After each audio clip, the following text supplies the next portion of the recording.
Hi everybody, welcome back to the Blind Press YouTube channel. It is Saturday, and so I am going to sit here and do a stream. We've got a bunch of videos and we're going to play some games and we're just going to see how long I can stream for.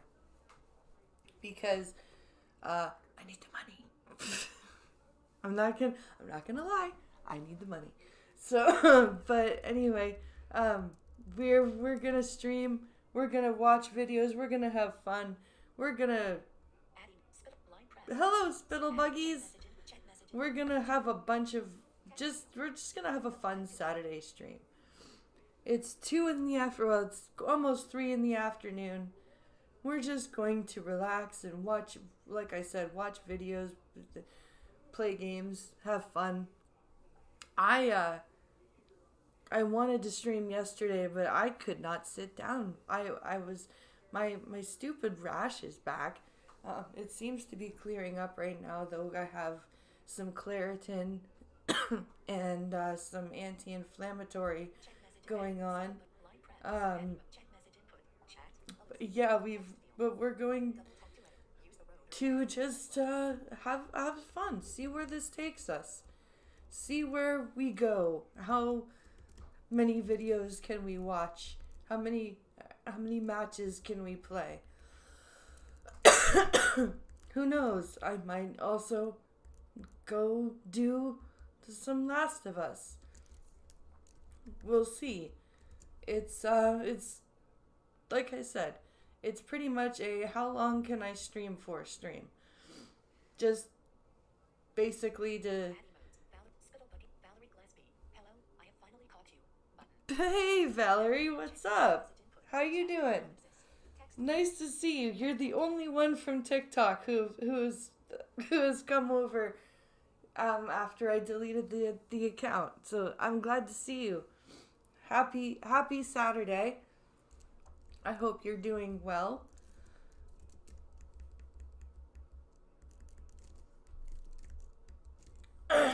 So yeah, I've been dealing with some sick kidlets as well, so that's fun.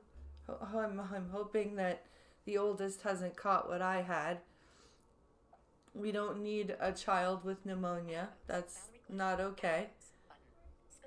That's not okay at all. I do not want that. Oh, excuse me. My cough sometimes comes back still, but it's definitely clearing up. The pneumonia has cleared up. Oh, thank you, Valerie. Yeah, it's been weird. I had the pneumonia with the ear infection, and then I got an allergic reaction to the medication, the antibiotics that I was on. It was just a weird situation, and my kids now have something. My youngest is feeling better, but my oldest is still dealing with it, and so I'm just hoping it's just a bad cold and not what I had, because that's awful. And I also don't want to find out if he's allergic to any antibiotics. That's not going to be fun, because we still don't know which antibiotic I was allergic to. So that's always interesting. We watched Return of the King last night, to show the kids about it, and of course I still ended up crying at the end of the stupid movie, because I get so pissed off because Frodo gets to go to the Grey Havens, but Sam doesn't, and Sam busted his ass to make sure that ring got destroyed. It makes me so angry. I hate the ending of the book and the movie, because of the fact that Frodo gets to go to the Grey Havens and frickin' Sam doesn't. That makes me so sad for Sam. And Frodo is like, I saved the world, but it's not saved for me. And it's like, oh, come on, Frodo.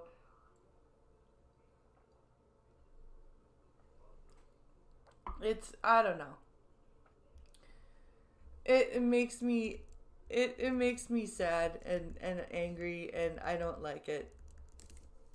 I don't like it at all. Valerie Gillespie. Wow, you got hit with a lot at once. Now you shouldn't get ill for a while now. Cross our fingers. Button.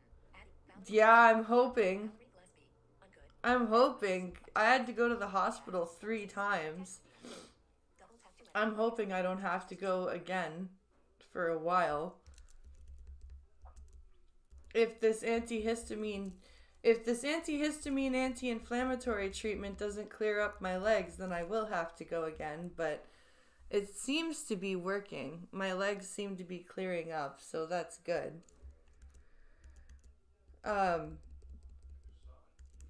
yeah, it's frustrating. It's very, very frustrating. I don't like it. But that's okay. We've got things to distract us, like videos and video games.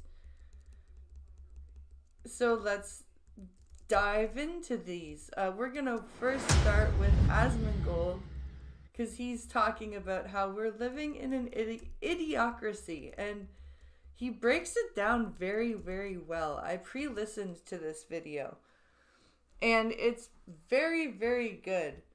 And thank you.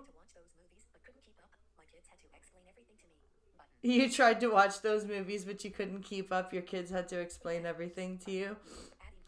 Yeah, it's the lore is a lot. There's a lot of lore in the Lord of the Rings, and yeah, it is a lot to follow.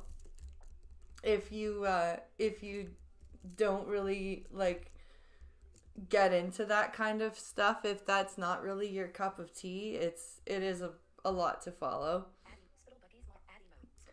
Thank you for advertising on X, Spittle. You are awesome.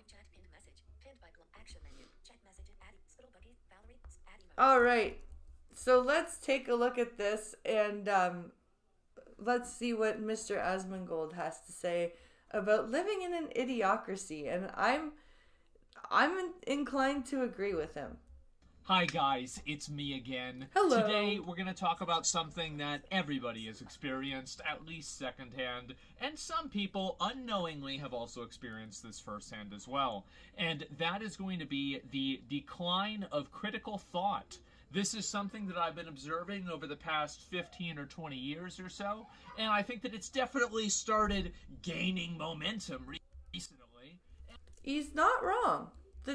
The decline of critical thought is definitely noticeable, especially lately.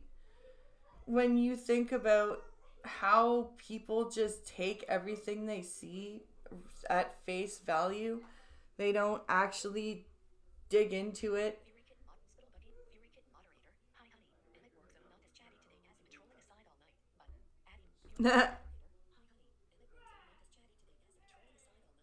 Oh, you're at work?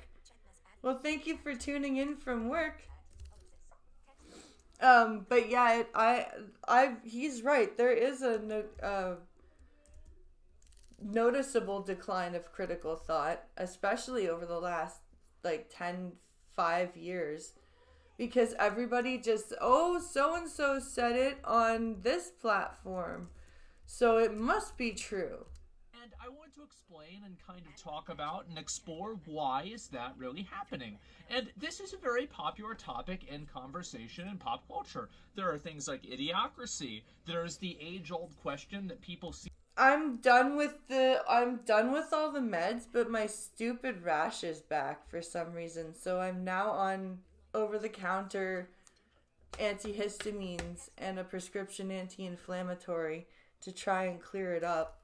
And we're going to see if that does it over the weekend. Seem to be asking more often recently, which distilled down is something like, why are people so fucking retarded nowadays? And today, why are people so retarded nowadays? That's a fair and valid question. I actually think that there's a number of reasons for this that make a lot of sense. And the first thing you have to understand is that you have to understand that people need an identity. And that identity used to be tied to a religion, which, by the way, required you to do the exact same thing that secular ideology requires you to do as well. But the religion was a little bit more creative about it, and let's be honest, a burning bush is a little bit more exciting than climate change. He's not wrong. He's not wrong. It's very much more exciting to say, hey, this burning bush started talking to me and told me all these things that we're not supposed to do. Rather than, oh my god, the whole world's on fire and we're going to die. Isn't it? Like, But that's I less can tell you exciting. guys how there's definitely a correlation there. And so anyway, this begins as a kid. And I think that nowadays kids, I mean, I feel bad for a kid nowadays. They're growing up, they're 2 and 3 years old, they're getting addicted to Cocoa Melon. Then they get older, they've got Mr. Beast selling them, chocolate when there's like, oh, well, this is supposed to be... Thank God that Pink Hollow and I decided that we were not going to expose our children to shit like that. Our kids do not ask for Feastables or Lunchleys or any of that shit or Prime Energy. Their friends drink Prime, but they don't ask for it. And I'm like, thank you. Healthy, and it's not. They get a little bit older, they start, they turn 8 years old, they can finally write their name, and then by the time they turn 10, they learn about galaxy gas, and then they forget their name again. And so, you think about it as a kid nowadays. I resent that you remark. really I've get always spawn been camped retarded. pretty hard. But anyway, here's another component to it that's very interesting. Critical thought, and I think thinking as a concept, and you can think about this with IQ tests. With IQ tests, this, as with any conversation of nature versus nurture, it's often, a lot of times, some from column A, some from column B. It's a little bit of both. You can actually train yourself to become better at IQ tests to an extent. That I didn't know. That makes sense. I didn't think about it, but it makes sense. It makes sense that you could train yourself to, because a lot of IQ tests I hear are based on the same principles. So it would make sense that you could train yourself to be better at them, to, not to be perfect at them, but to expect what they're going to ask you and to know how to answer it. And I think that also what's happened is that people have trained themselves to not critically think. Mm-hmm. And I think that what's happened is that if you have, your brain and you're thinking about things and you're trying to solve things out and reason them out, you train your brain. It's like a muscle, just like any other thing. And if you don't use it, you lose it. Yeah. If you use your brain, you're able to use your brain more. And if you don't use your brain, you're not able to use your brain quite as much. That's true. I think a lot of people have stopped engaging their brain and stopped actually going, is what I'm reading true? Is what I'm hearing true? Is this actually a thing that's going on? They just go, oh my god, this thing is horrible that I'm hearing. And I think this has happened a lot, where people are effectively mentally AFK. And I think that they go AFK quite early on now in life. Because back whenever we were kids, and by we, I mean all of the other boomers that remember 3,000 years ago in 1990. You can get Prime for $4 or $5 per a pound because you can hardly get rid of it. That's insane. That's you can't even sell Lunchly over there, and you can pick up Prime for $4 or $5 a pound. That's insane. And we were a kid, That is and absolutely we would be told, crazy. you won't have a calculator in your pocket. By the way, Miss Williams, you're fucking wrong.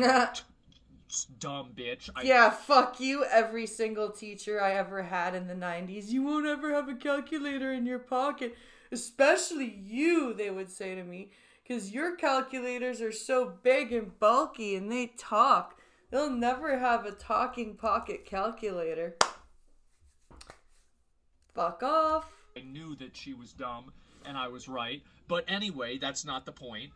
The point is that we all learned how to do addition. We all Yep. learned how to do multiplication. We learned how to divide fractions. And learning math That is sucked. learning logic. And learning logic is learning how to critically think. That's true. As much as much as learning math sucked for me, that that is absolutely learning logic and learning to critically think.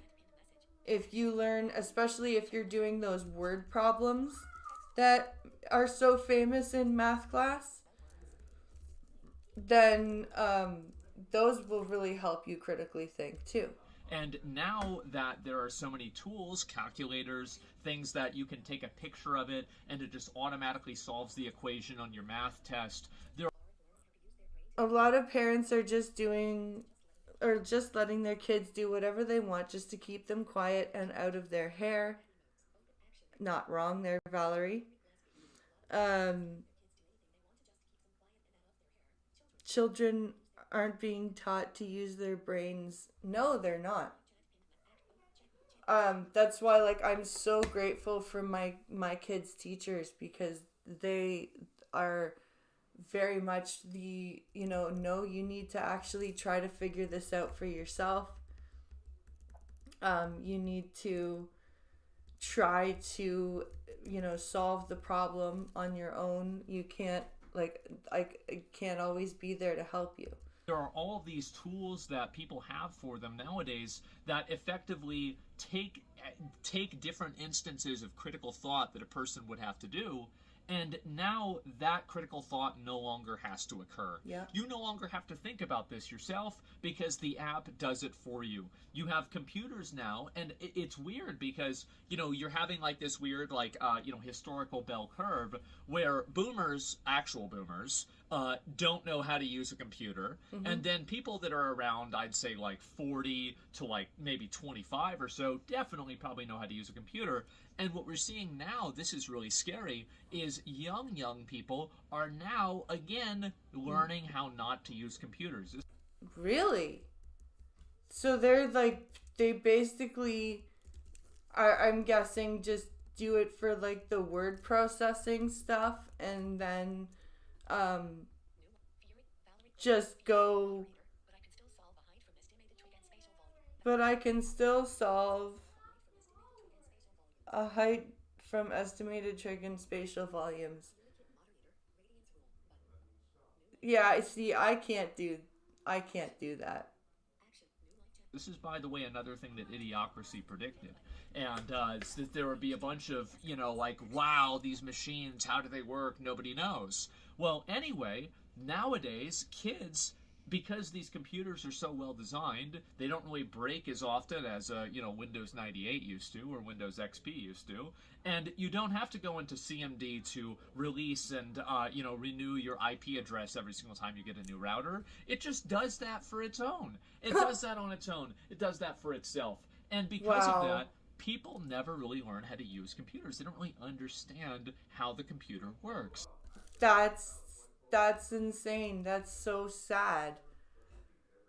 To not understand how what you're using works. Like I will tell you right now, I don't fully understand how my computer works, but I try to understand how things work.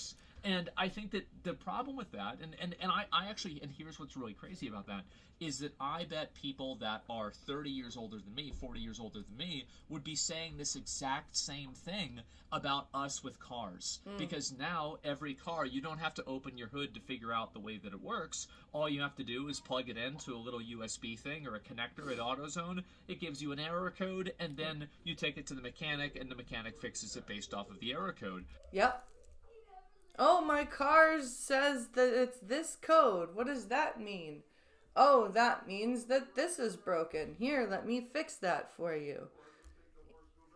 It's that's exactly right. Much better system. However, people know a lot less about cars. And I think the same thing is happening with computers now, because computers are becoming much Tech more changes defined, so quickly, tighter, people more are enclosed turned off by systems learning it all. that don't True. require as much critical thought to reason out problems with them, because they're just better at solving the problems themselves, or in some cases you just get a new computer. It's called planned obsolescence.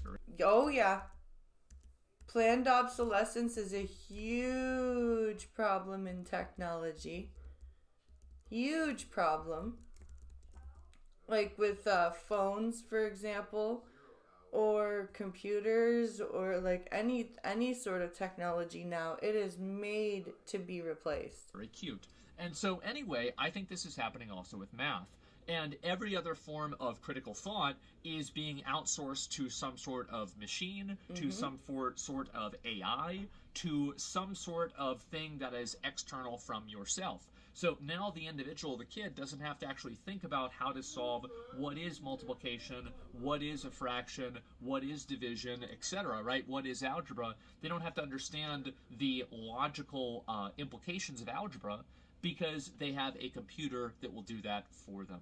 Yeah, the computer will do BEDMAS for them. It will do bracket, exponent, division, multiply, add, subtract, in just like that.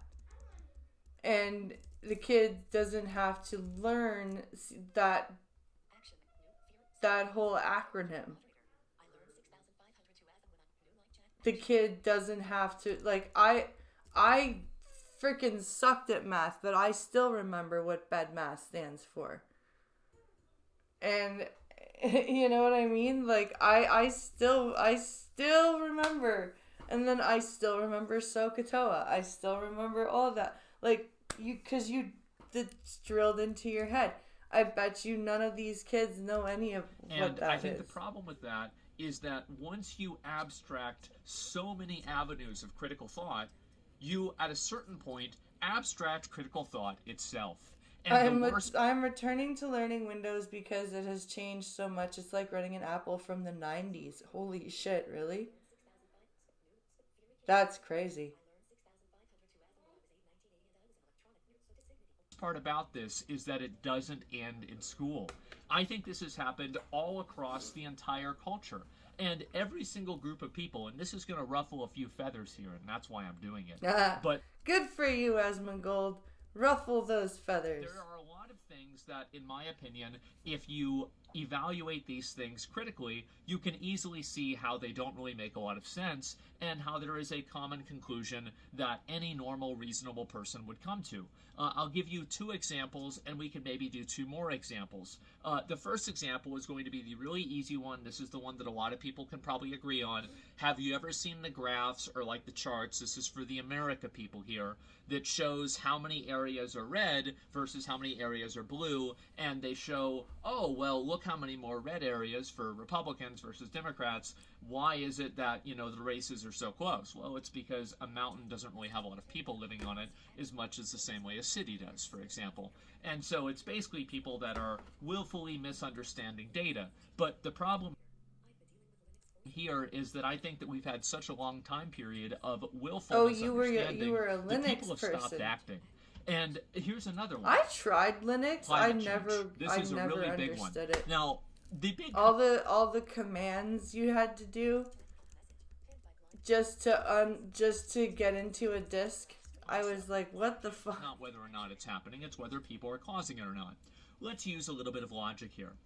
If you light a cigarette in a room, the room will smell like a cigarette. If you light a bunch of cigarettes in a house, the house will smell like cigarettes. Yep. If you have a lot of pollution in the city will have a lot of pollution in it, and it will be unsafe to breathe in. There are a lot of places, I think there's a few places like that used to be like that in China, for example. Used to be like that in China, eh? There, Asmongold, used to be. Still are. So, in a theoretical world, it would be very logical that if you caused enough pollution, that you could negatively affect the Earth in a bad way. This is somehow a bridge too far for many people, and many people are unwilling to even come to the conversation of thinking about whether this is happening or not. And I think the reason why is because that type of critical thought puts them at odds with the ideology that they subscribe to.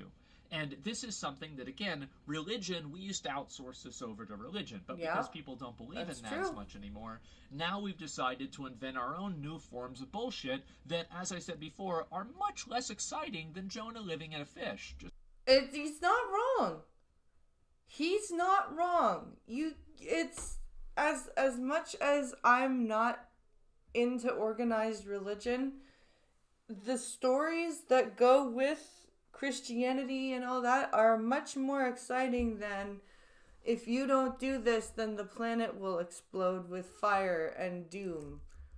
Like, that's not, it's like, ooh, who cares? Just to be honest. And so here's another one. Transgenders. Oh, this one's going to get people. Obviously, a transgender, male to female is going to have a biological advantage against a biological female.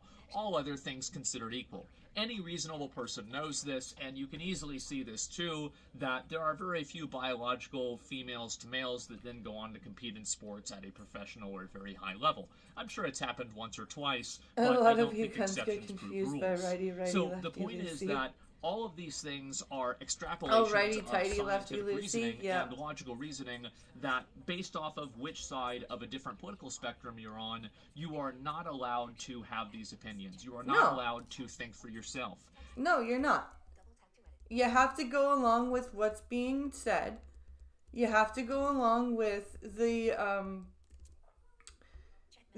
argument that everybody's the same no matter what, and that you are assigned gender at birth, like a doctor just eeny, meeny, miny, mo, boy, girl, boy, girl, boy, girl, you're a boy.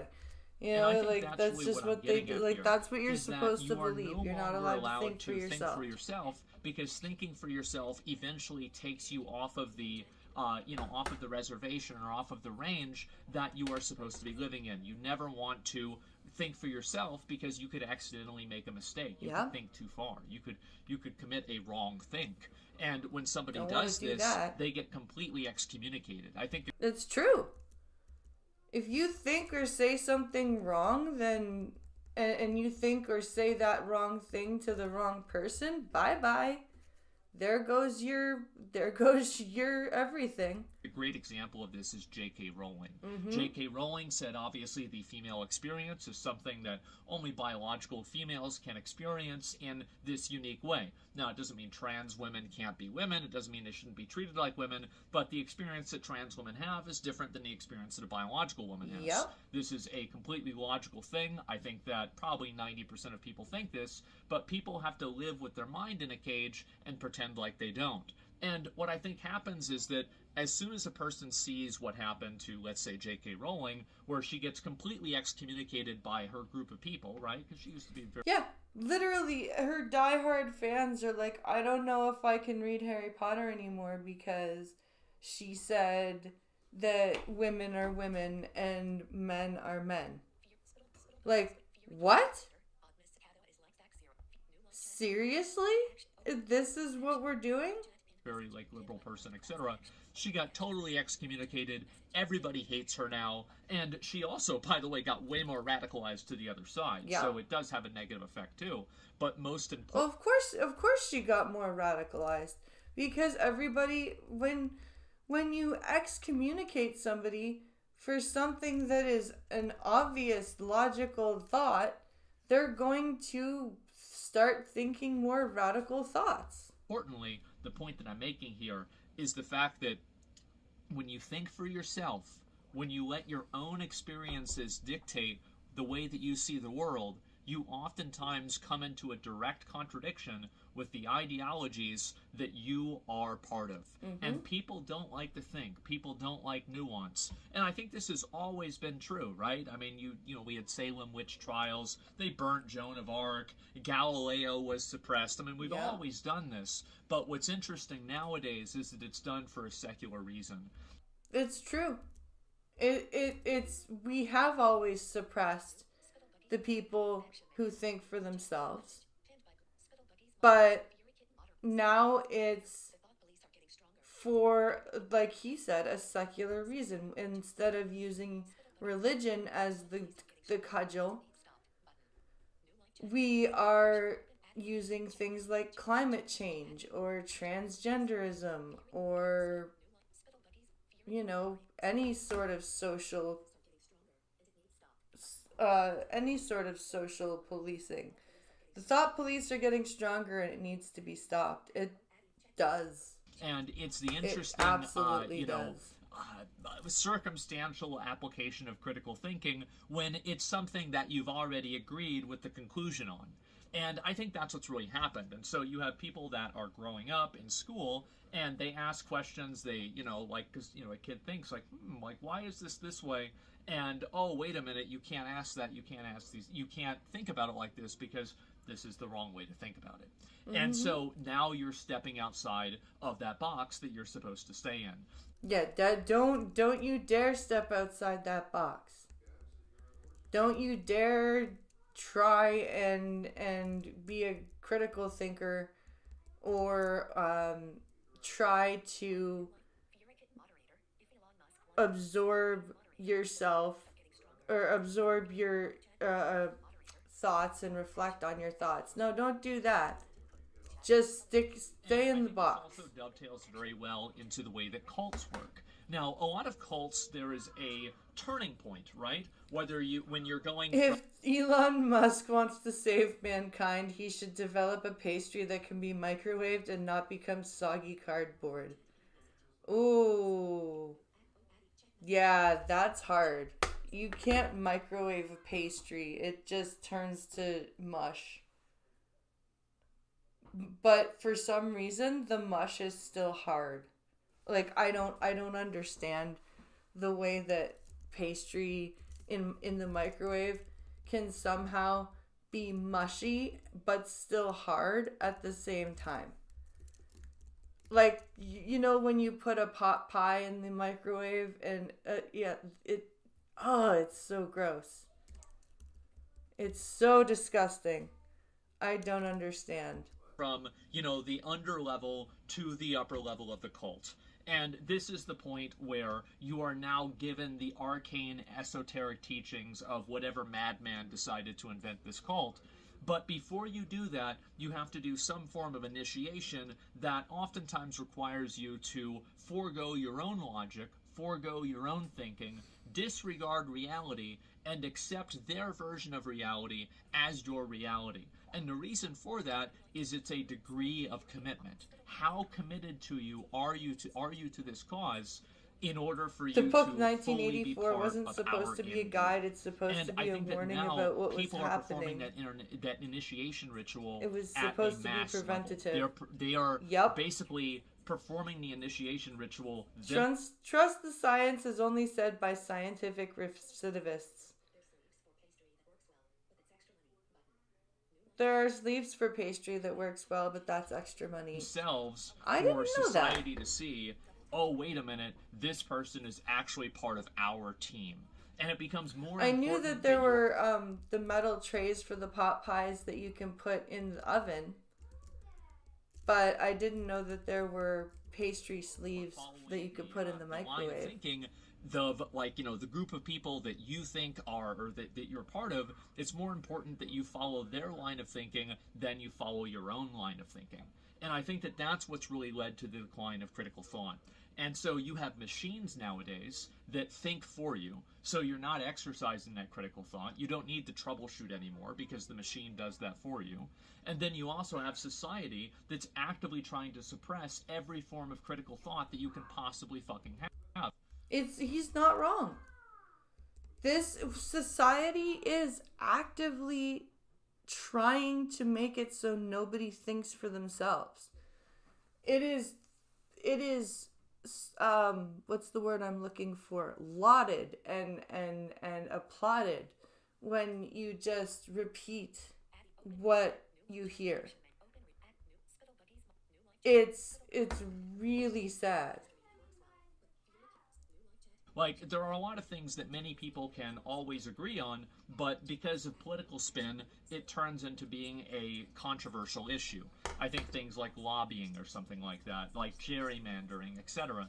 but people contort themselves into doing gymnastics to justify them because these things are what is preferential or advantageous for their side. And I think that the more that you do that, the more that you practice not thinking for yourself. You practice not actually applying your own thought, not trying to evaluate things based off of your own experiences. And the worst of all is the fact that it's not that you're not thinking, it's that you're letting somebody else do the thinking for you. That's why I try to add what I try to add when I'm watching videos. I try to look at things from my limited experience, and I try to add something constructive to what I'm watching, because I don't just want to be like, "Bark, that's exactly what he said, bark." You know what I mean? You just don't want to do that. You don't want to be a parrot for whatever you're listening to, and I think that's what people want, by the way. I think that there is a primal human desire to take all of your existential problems and then give them to somebody else, and then they're going to tell you all the answers. You don't have to think about this shit anymore, because that's really complicated, and it's much easier just to watch football or play video games. Yeah. So the fact is that that's why I think that we're losing a lot of critical thought. We don't have to use our brains anymore, and the times that we do are usually a mistake. That's true.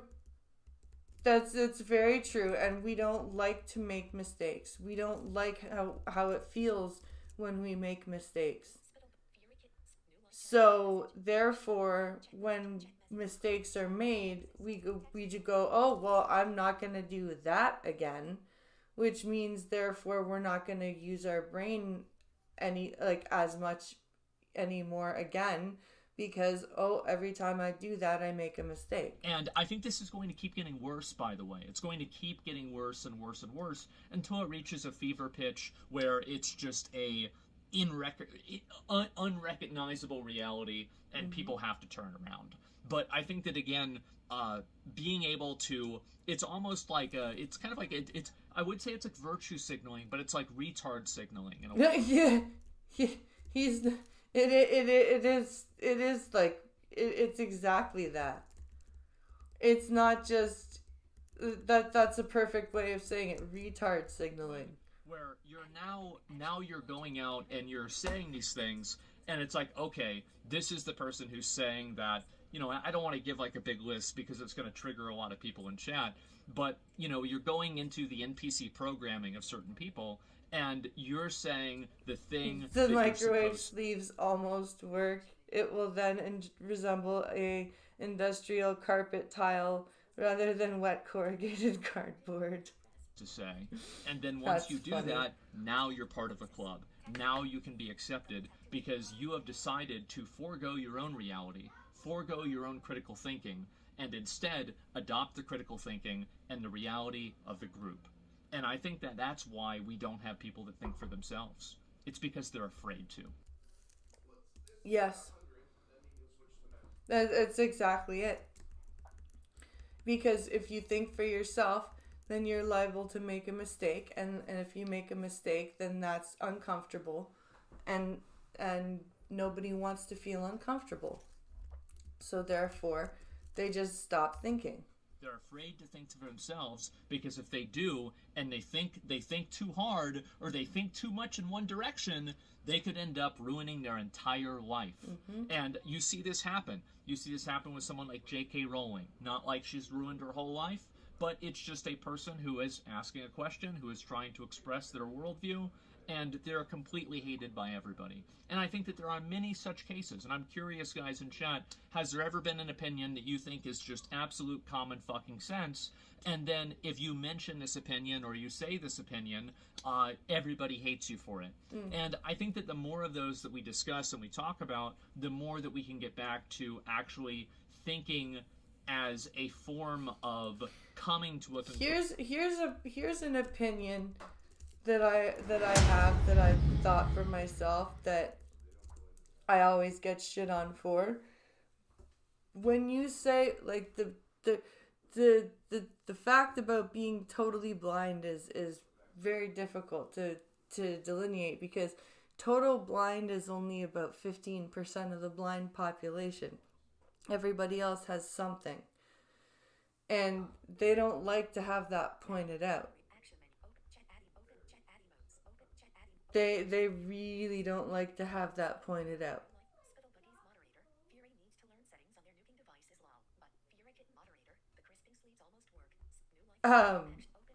It's very frustrating to talk about because then you get called, oh, you're jealous.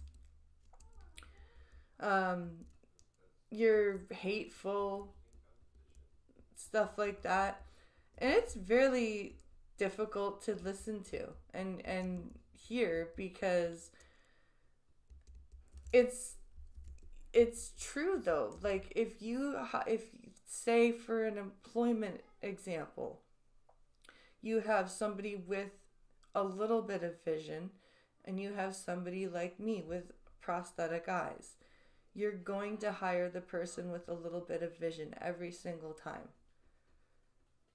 And it's just fact. Even if they're equally equally qualified everything.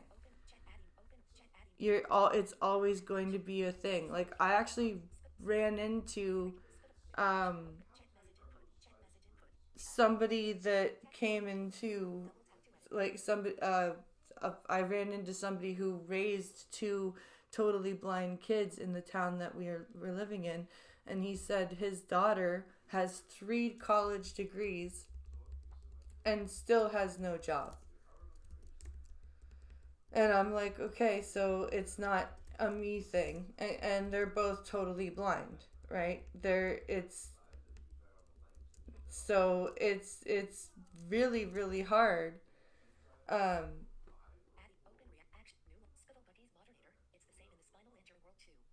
It's the same in the spinal injured world too. Is it?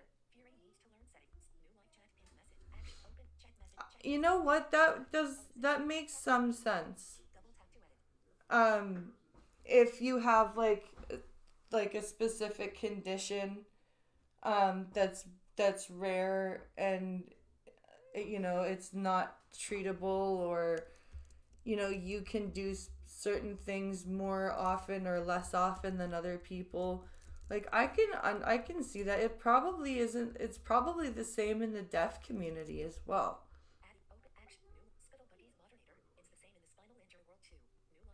It's probably like that in every disabled community. If you really think about it, which is kind of it goes to show you the way human beings are.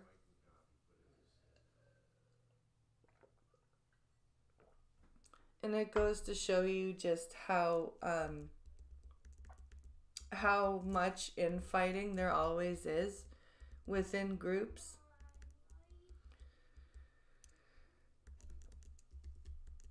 And speaking of infighting and hostility, apparently even people in other countries, either people are noticing that Canada is becoming a hostile place to live, and because of its cost of living. So we're going to take a look at this video titled "Why Canada is Collapsing. Nobody can afford to live," which is very true. So this is why I want to take a look at this video. Canada, which used to have the reputation as a welcoming, friendly country, is now one of the most hostile places to live in the developed world. Now, this isn't because of the people, of course, it's because of the prices. My bill just keeps going up. It doesn't matter how much I try to cut back, it's constantly going up. No, then that's true. Everyone goes, oh, just cut back. Just cut back. Because there are so many people that don't understand how I'm able to do certain things with the same injury that they can't do it. Well, that's just you, right? That's just how you are. And I just don't even know what to do about it. But that's the thing. Like, you can cut back and cut back and cut back, and things just keep going up. It doesn't matter what you do. It really doesn't matter. Picking us off like they're ripping you off. They We're all are. in cahoots. Over the past few decades, the cost of living in Canada has gone through the roof. Decades? No. Just the past decade. Propelled by rising costs in housing, groceries, utilities, and pretty much everything else. Meanwhile, wages have stagnated since 2006, while immigration has only increased, and it's led to a wide range of debilitating social issues, like a staggering 20% rise in homelessness since 2018. Yeah, since 2018. It's in 6 years, homelessness has risen by 20%. It's a process that the government has largely let happen and even encouraged in some cases, as we'll find out later. But the reality on the ground is that living in Canada is a question of survival, and for most people, these problems have massive negative impacts on how they live. Fury needs to have not been a trained pastry chef that specialized in savory pies and beers and forgets that microwaves are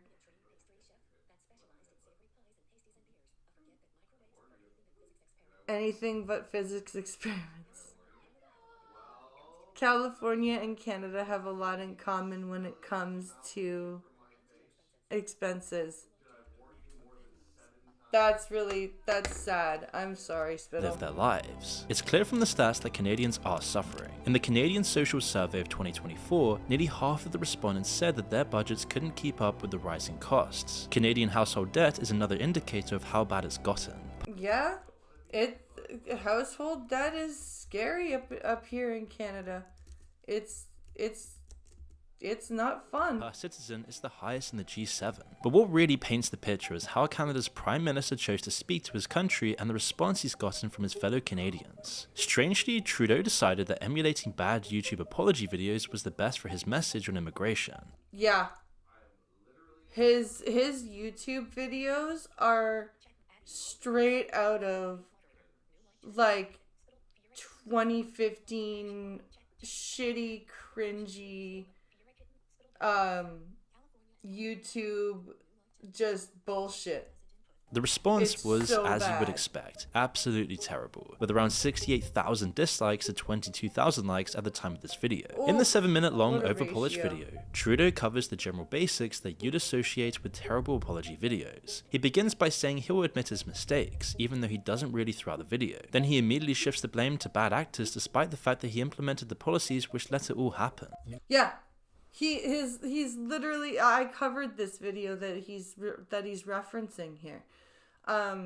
This video was not an admittance of his problem and that he caused. It was, oh, these bad actors took advantage of what I was doing and what I was offering.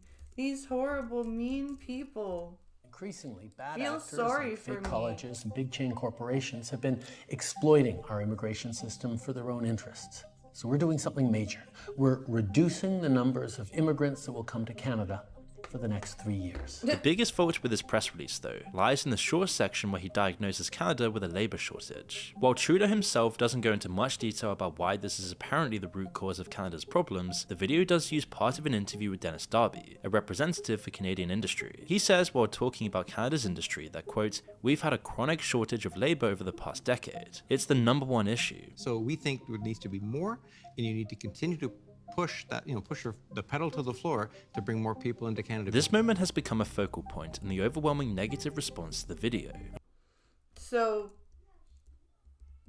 okay. Of course, lots of the top comments are just people that are astounded by how tone deaf the video is. One of them writes, "This is like someone who sets fire to everyone's house in the street, then sits them down for a serious conversation on fire safety." That's true. It's, oh my god, it's because you can't set up a system designed to be taken advantage of and then be like, oh my god, people took advantage of this system. I'm so upset.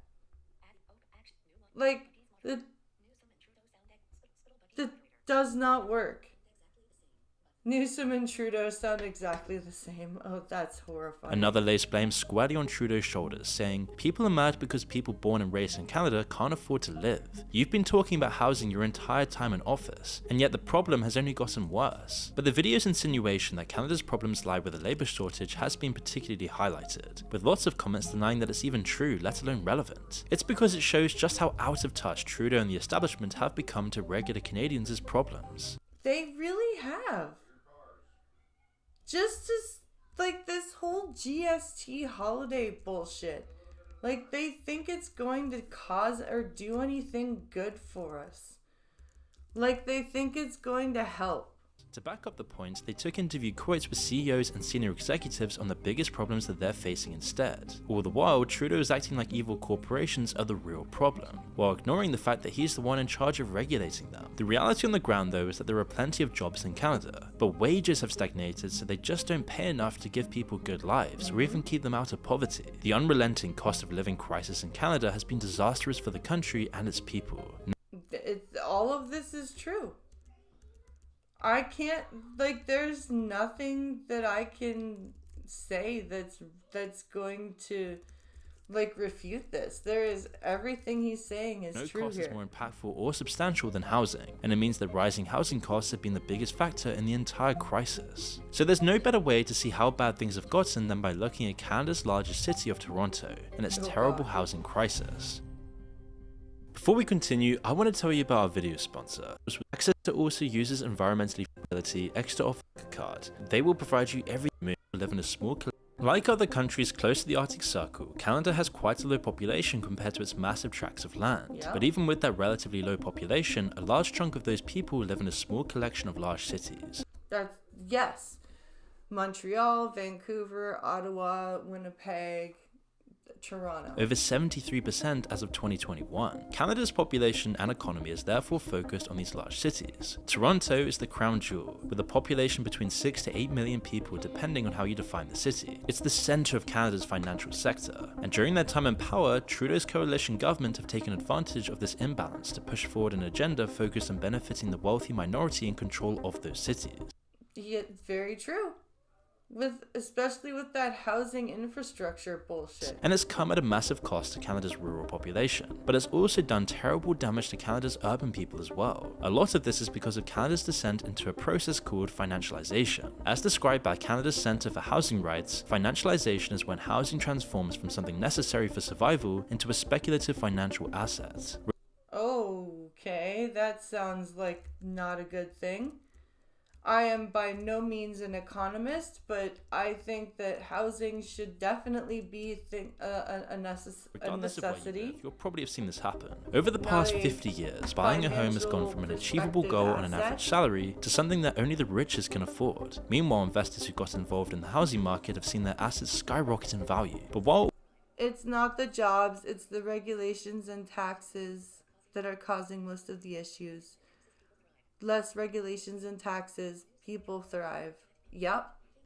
all of this is true, it fails to see the larger point. Financialization isn't just housing becoming a financial asset, it's the transformation of a whole society to increase the value of financial assets. Nowhere is this worse than Toronto, a city where financialization has been the cause of more than a 40% increase in home prices over the last 5 years alone. But as 40% in 5 years. That is nuts. 40% increase in price in home prices in 5 years. soon find in out, Toronto. it's also damaged a lot more than just Toronto's housing market. The true cost of Canada's financialization is laid out in the book Critical Dialogues of Urban Governance, Development and Activism. While it's got a wordy title, the actual content is more straightforward than you'd expect. It's basically a collection of essays with some of them describing just how badly financialization has messed up both London and Toronto. Of course, we'll be focusing more on Toronto. As chapter 14 describes, financialization has lots of different causes, but one of the main ones is the relatively recent globalization of finance. Even 50 years ago, your options as an investor were mostly limited to your own country. You could invest in foreign companies pretty easily, but other foreign assets were much harder to get into. But that's all changed, and now if you want to put your money into foreign housing markets like Toronto's, you easily can. That's true. If you want to be like a foreign investor and invest from afar, it's definitely a lot easier to Things have do even so created now. ways of storing the assets, which let you buy a share in a fraction of lots of other houses rather than just one building or home. It was this process that led to the financial crash of 2008, but it's also changed the very fabric of cities as well. This is where Toronto and Canadian cities as a whole differ from other Western megacities. When the financial markets exploded over the past 50 years and their economic influence increased, Canada was ahead of the curve. Nearly all Western cities' economies have changed their focus from manufacturing to finance and technology, and this changed the cities themselves, as Chapter 9 describes. This has led to rapid gentrification of the inner city, deconversion of many older housing units from rental tenure to owner occupation, and a slow shift of the immigration reception neighborhoods into the suburbs. So that means more immigration, or more immigrants going out into the suburbs, more rental units being turned into homeowners. In English, this means as the city centre becomes the place where all the wealth was created and concentrated, the focus of the city naturally shifted as well. Neighbourhoods closer to the city got more expensive, and the old residents got pushed out by investors buying up the homes. These old middle or lower class homes were then either sold to richer people to live in, or even converted into much more expensive luxury housing. And as the process continued over decades, its effects reached every part of the city. Any neighbourhood with good transport links to the centre got much more expensive, until housing prices in the whole city went sky high. And that's how it is today.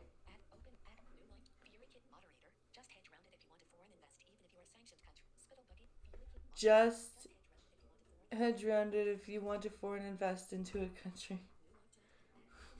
Working people then only got pushed further and further out. Toronto, as the financial hub of Canada, saw the worst of this, although similar things have also happened to the rest of Canada's largest cities, as shown in this graph of Canadian housing prices. So far, all of these things we've talked about are pretty universal across developed economies. So what's made it so bad in Canada specifically? Well, the book we've been discussing so far analyzes all of this in greater detail. There's a few different reasons for why Canadians have been hit especially hard. First, Canada's welcoming of foreign investment into the housing market has been disastrous. For example, a report on Vancouver and Victoria's housing markets showed that over 6 billion Canadian dollars have been laundered and invested by multinational criminal organizations. 6 billion Canadian dollars laundered by criminal organizations. Most of them probably using foreign investment in the housing market as a way to do it. And that figure will most likely pale in comparison to the so-called legitimate foreign investment as well. It was only a few years ago in 2018 that Toronto started taxing foreign housing market investment above domestic investors. But the problem is also with the policy and the central government. Canada went above and beyond other Western economies in catering to speculative investment in the housing market. Chapter 9 of the book explains how this happened in a few short steps. First, the Canadian government made sure that investors could get credit from the government pretty much risk-free with virtually no interest. The advertised reason for this move was to stimulate the economy with more private investment, but it didn't quite work out that way. Nope, it sure did not. Instead, the massive amounts of free credit and easy borrowed money created a gold rush for investors. They started bidding wars for homes, massively increasing the prices. A lot of this investment was focused on rental properties, either so that the rent could then be increased or just to turn them into second homes. Yeah.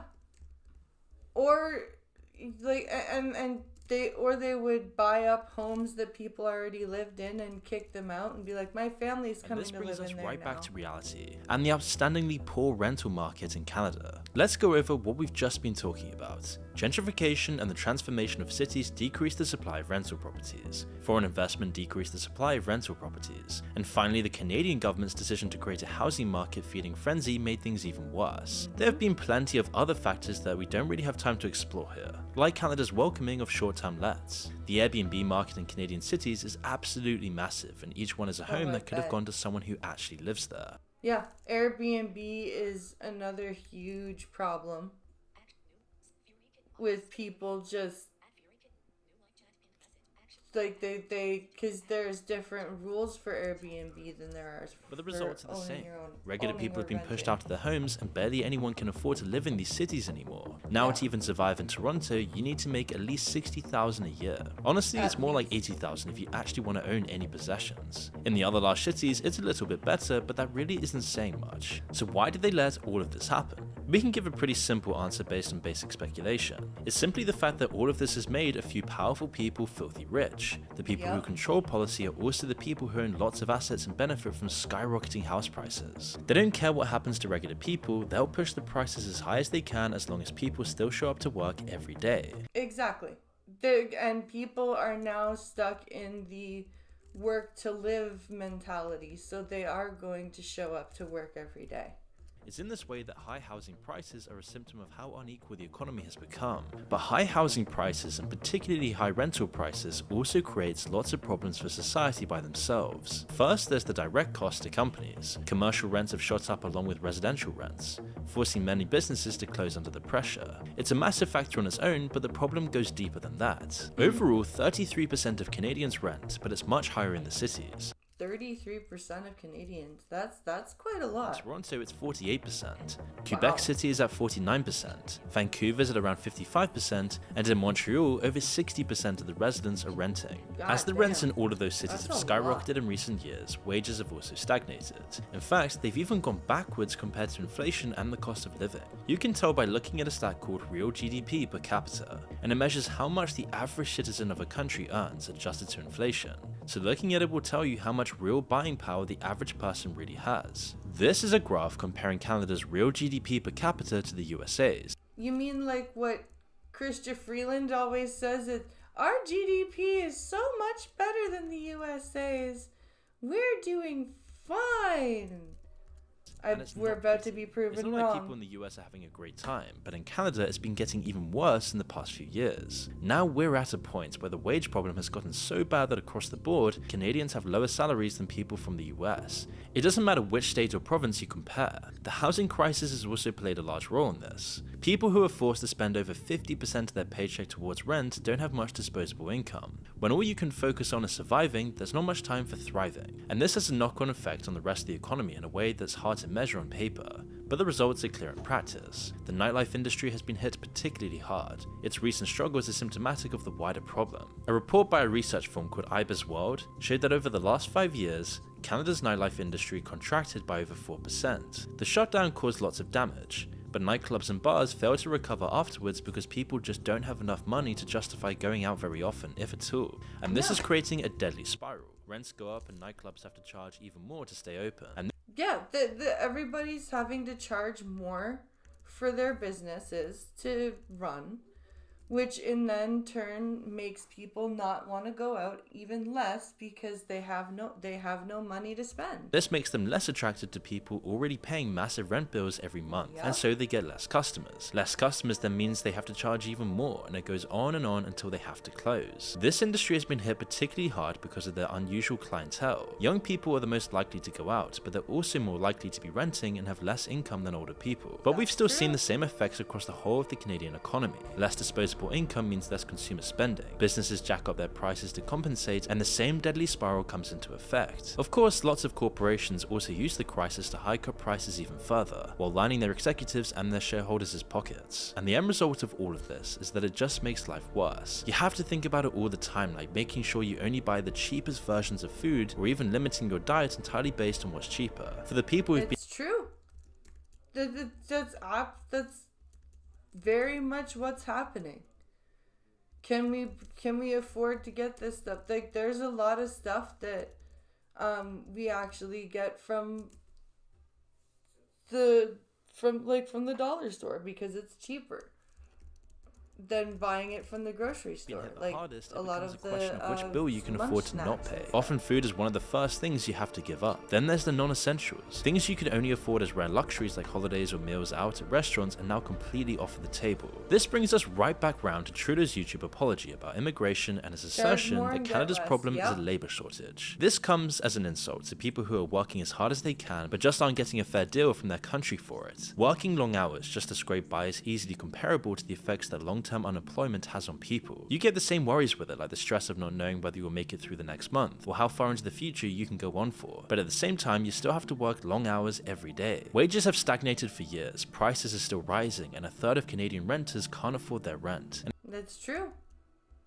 I feel very lucky that I am not in the rental market anymore. There's no wonder then that so many people are slipping through the cracks when they're being squeezed this hard. Canada is now on track to have over 500,000 homeless people by 2030. The streets and the Which is shelters are insane. overflowing, and tent cities have become a common sight in most large Canadian cities. And this is particularly awful in Canada, where temperatures drop well below freezing for months at a time. Literally months at a time. Like 6 to 7 months at a time. It's not a joke. Homelessness and poverty breeds crime and drug use. It might not be long before Canada loses its reputation for beauty and friendliness precisely because its government has been so harsh to its I'm on the people. yellow Immigration is sticker wrapped diet. up If it in this doesn't as well, reduce and it's for another sale, I reason the don't buy it. situation in Canada Makes specifically has become so dire. Trudeau and the wider establishment have been happy to facilitate mass migration into Canada for years because it suits their interests. More immigrants means more working people to fill jobs and a more productive economy. At least that's how the theory went, but it fails to consider all the negative effects that immigration has had. Nearly everyone who moves to a country either temporarily or permanently is looking for work, but they also need a place to stay, and this only adds fuel to the housing crisis fire. And the unemployment fire, because those temporary workers are getting the jobs that Canadian citizens are needing too. More demand means higher prices, and recent migrants are much more likely to be renting a place than buying it, meaning migration has an outsized effect on the rental market in particular. Crumbling under an overwhelming wave of public opinion, Trudeau has finally announced that Canada will be limiting immigration more for the next few years at least. We're reducing the numbers of immigrants that will come to Canada for the next 3 years. For lots of people though, it's a little bit too late. We can be sure that the move definitely has nothing to do with his upcoming re-election campaign and his historically low approval ratings. For a lot of Canadians at I this point, bet you the 500,000 figure for the homeless is probably underreported. any kind of change at the top would be a welcome relief from nearly a decade of the same government. But these long-term problems aren't going to reverse themselves anytime soon, and it could be a long time before Canada can get back on its feet once again. Yeah. Canada's in big trouble. And that's why we have the Conservatives pushing so hard for an election, because we can't keep going this way. We absolutely cannot keep going this way. They only fill jobs if the jobs exist, rather than shutting down lumber extraction and logistics jobs. Reducing isn't stopping. Nope. It's not. But apparently that's all they're gonna do. Is just reduce. Then that's the only thing they're gonna do. Just reduce what's going on.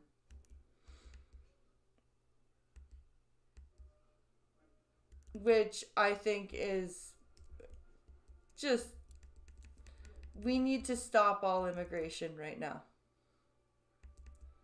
That's what we need to do. But that's not going to happen.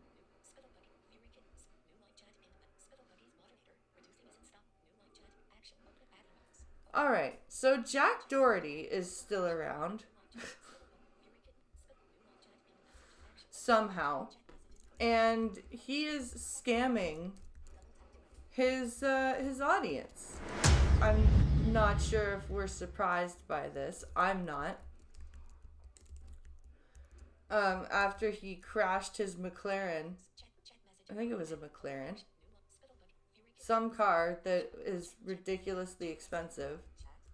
After he crashed that, apparently now he's still he's now scamming his audience. So let's take a look at this video and see what this is about.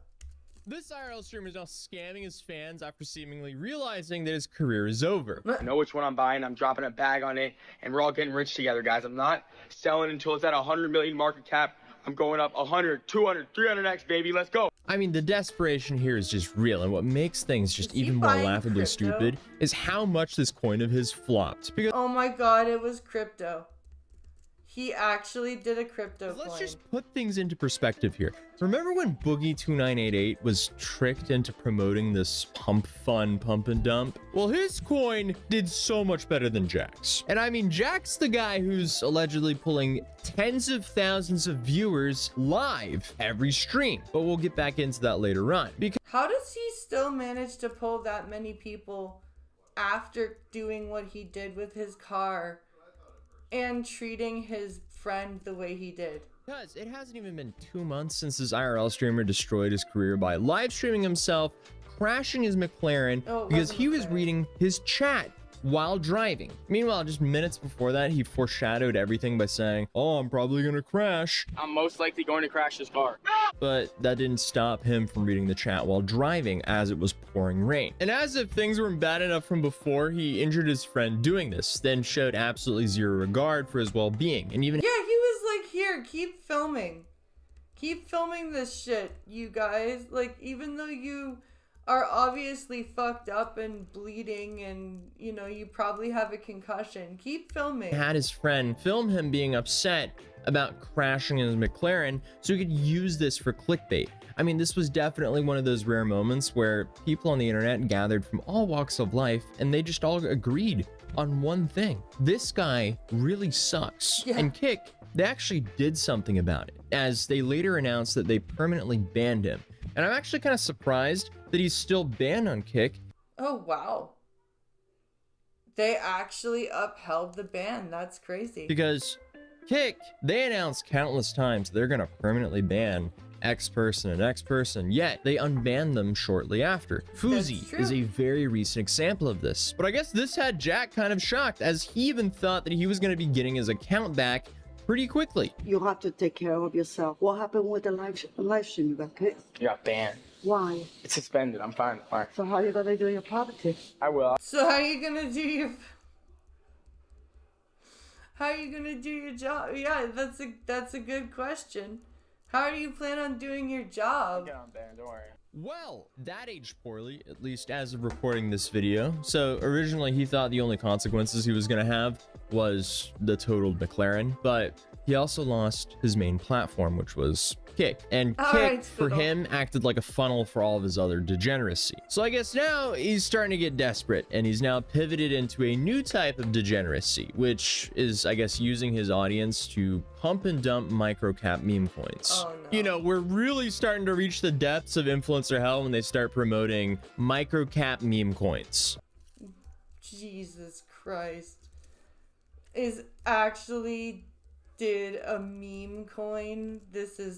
I had no idea this was a thing. Especially the ones they allegedly create. So here's the full first announcement where he stated this. All right, I'm seeing everyone making a ton of money off these meme coins, and I want in. So tonight, guys, I'm going live, and I'm buying a meme coin. I already know which one I'm buying, but all I know is I'm going to be making straight cash, baby. So if you guys want to be a part of it, join my live. I'm going live at 12 a.m. Eastern time, and I'm buying a meme coin. I know which one I'm buying. I'm dropping a bag on it, and we're all getting rich together, guys. I'm not selling until it's at 100 million market cap. I'm going up 100, 200, 300x, baby. Let's go.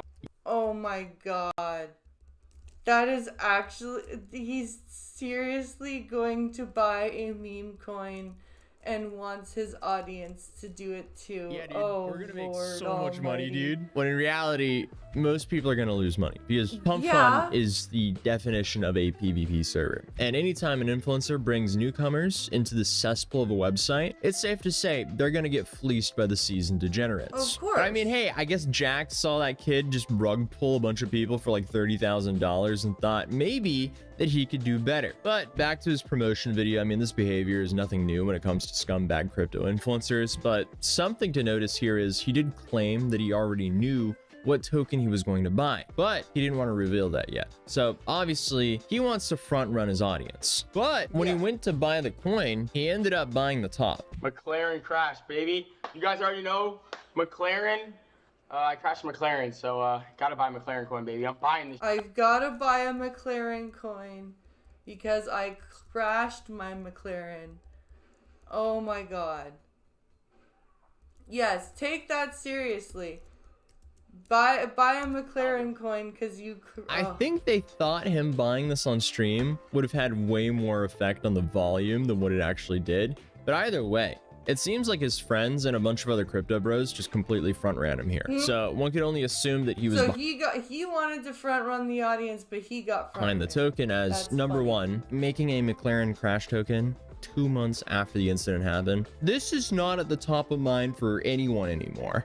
And then number two, he said he already knew which token he was buying before the token even launched. So I mean, if you just put two and two together here, is this crime? And I mean, just looking at the wallets here, there's actually a couple of wallets that managed to pocket like 20 to 30 grand. So overall, this could have been like a $50,000 win for him, depending on how many wallets him and his friends had. But This is...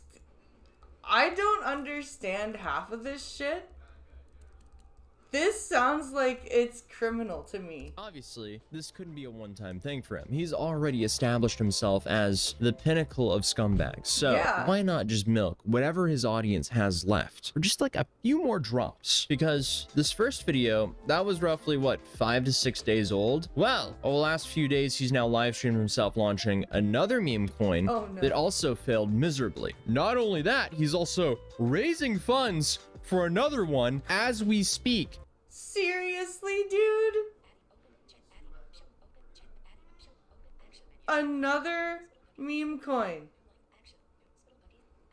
Three meme coins in the space of 6 days. Tonight. 'Cause, God you know, I damn, guess third Jack. time's a charm. But come on, you're an idiot if you're putting your money into anything that Jack Doherty is doing. No At this point, kidding. you deserve to be scammed, because it's not like this is a guy who's ever branded himself as an honest person with credibility. But next up, you have him announcing that he's going live with the biggest meme coin stream ever. Okay, guys, today's gonna be the craziest day in crypto meme coin trading history. I'm very excited for today. Crypto I'm holding. meme coin trading history.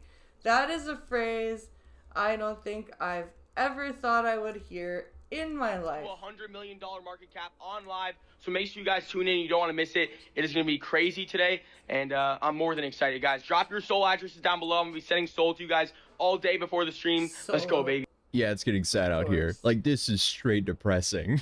So he's making... I'm gonna be sending solo to you. Oh my god. That's just... Isn't that another form of crypto? bunch of videos like this, tweeting a bunch, so surely this coin will do better, right? Well, he finally goes live, and he's just standing there with his laptop beside a jacuzzi, asking OF girls who work for him to twerk for his meme coin stream, so then he can my extract as much value as possible from his audience. That is disgusting. Hey girls, can you twerk for me? I'm trying to sell this coin that doesn't exist. My up? god. That's my boyfriend. Yeah, it's your boyfriend. Hey, shake some ass. No, Jesus. Come on, dude. I mean, like, you would think this is a parody, because any rational human being would think there's no way someone would actually put their money into whatever this guy is making. But this one went to like $900,000. You had a crypto Wow. project that ran to a $900,000 market cap, launched from a laptop after the guy has previously scammed people. Right on, we're losing hope for humanity, but I guess DJ. How is this even possible? How do you get $900,000 out of people on your third failed meme Are gonna coin? degen. But either way, this coin went lower than the last one, which is kind of expected because you saw how the first one flopped. I mean, he was saying we're gonna go to $100 million, and then he got 1% of the way. So here he was going for $100 million again and didn't even get to 1% of the way. And what makes this a little bit more funny is he promoted this one way more and didn't even make it to 1% of his big goal. And this, I guess he shouldn't have promoted it so much. Or, you know, failed with the other two and scammed a bunch of people with the other two. Holy fuck. really feeds into that narrative that his audience might not be real, as he's been accused for botting a majority of his viewers over and over again, which would make That would sense make- because yeah, that would who can stand this guy? Okay, Jack Doherty with the views. Look at robot views. Okay, let's see stable Ronaldo. Okay, let's see. Oh, whoa, whoa. Yeah, that doesn't look like 10,000 people are sitting in there. It makes No, he's gotta be view botting. He's gotta be view botting his streams. A little bit more sense for alpha streamers like Johnny to have viewers over this guy, because I mean, hey, at least Johnny's audience, they actively try to get Johnny arrested or hurt. It's like a game for them. But Jack, he's just so boring and unlikable that barely anyone even wants to try to mess with him. Hence the desperation for pumping low cap meme coins now. And as you can see by this chart of this recent coin, this didn't end well for 99% of the investors here. Investors. what a I mean, shocker. honestly, you can't even jokingly call it investing, because it's just straight up gambling. And hey, if you're an adult, have fun, knock yourself out. Just know the odds are heavily stacked against you, especially when you have influencers involved, because often they have things set up to extract as much value as possible. I'm just saying, all the cards are stacked against you. But Jack is now at it again right now, as he's currently raising funds from his audience for a pre-sale. And the people are apparently clowning on him for raising a grand total of $838. Jesus Christ. That is... I can't believe that people are still buying that meme Which again coin. really enforces Or the fact even that the doesn't pre-sale even have an idea of audience. a meme And this coin seemed to from be him. accurate until one address started sending him a bunch of Solana totaling around 10 grand. And as of the recording of this video, he now has raised about $30,000 from his audience for whatever this meme coin project is. I wonder if somebody's scamming him by sending him all that And I say Solana. audience lightly because it's only like a handful of addresses that have sent him the majority. And just to, you know, reinforce the previous statement, if you're sending money to this guy as an investment, you deserve to lose it. This isn't even a sophisticated scam. It's just lighting your money on fire. And sure, he might airdrop a bunch of tokens that are temporarily worth more than what people invested into it for like 30 whole seconds. Yeah. It may be worth something for like that. But other than that, it's going to be By nothing. these previous charts, it just turns into a straight PvP zone where the price just races to the bottom because everyone's trying to get out before the next person. Literally like the two previous charts here. He's now deleted all of his tweets in regards to that, but the blockchain, it's there forever. And we can see that Jack transferred roughly 97 Solana to this address, which is roughly $22,000. Wow. He sent it from this one to this one. So, who knows what's gonna happen there? Is this just like a secondary account of his that he's just shuffling money to? Maybe. That could be a Or is he possibility. going to launch a new meme coin project that's going to do this again? Wow, look at that. That right there is retail getting beat up by retail. It's just so sad. It's depressing. But hey, do you know what's not depressing and worthless? A Mat City mat or a mouse mat from a city near you, because we're now doing a 20% off site-wide sale for the week of Black Friday. So it's the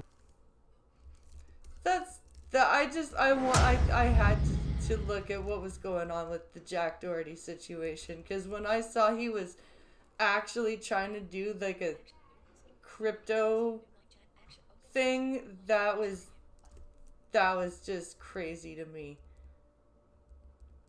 I could not believe that. That is insane. Right, I am going to take a quick bathroom break and grab a glass of water, and then we'll come back and do more videos. Share the stream while I'm gone.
I'm just promoting I'm just promoting this stream on Reddit real quick.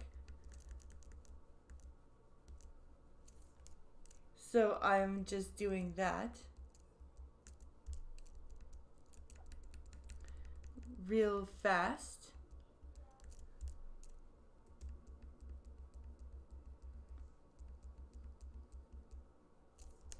There we go.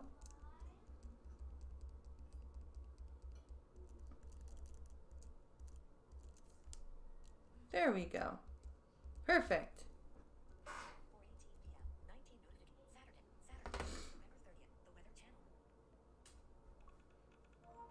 Perfect, perfect, perfect.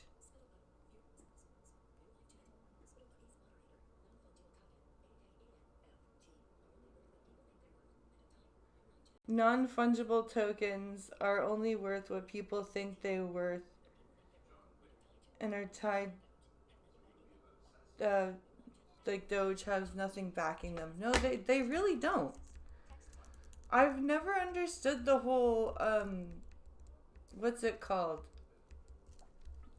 The whole crypto coin situation. I've never understood that. Like, why do you expect people, or expect a coin to be worth anything. I don't understand that. I just don't get it. Alright. Let's take a look at, there's a video that, there's something I was sent. So let's take a look and see what that was.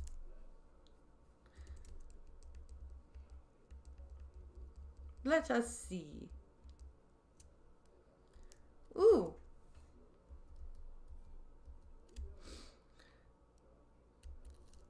Sir? This looks like it'll be fun. A sovereign citizen getting a reality check? This looks like it'll be a fun video. Let's take... Ooh, and it's Ragical. I like Ragical. We haven't watched Ragical in a long time.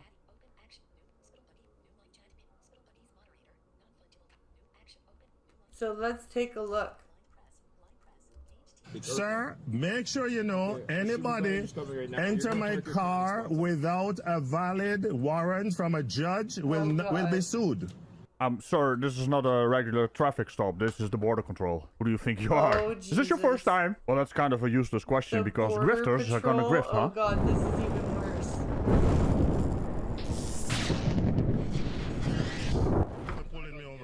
Truthful declaration. What is a truthful declaration? I just want to verify your declaration. And I told you already. Can I get your hand, man?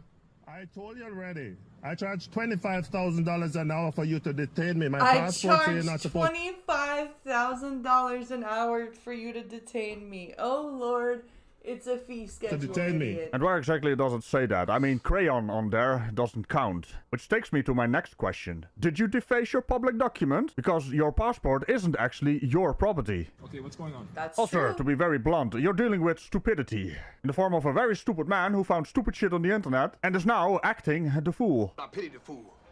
He's asking me where I'm coming from. I said Webster. He's asking where's Webster. I said in the US. What else can I tell you? Dude, this is Border Patrol. They're allowed to ask these questions.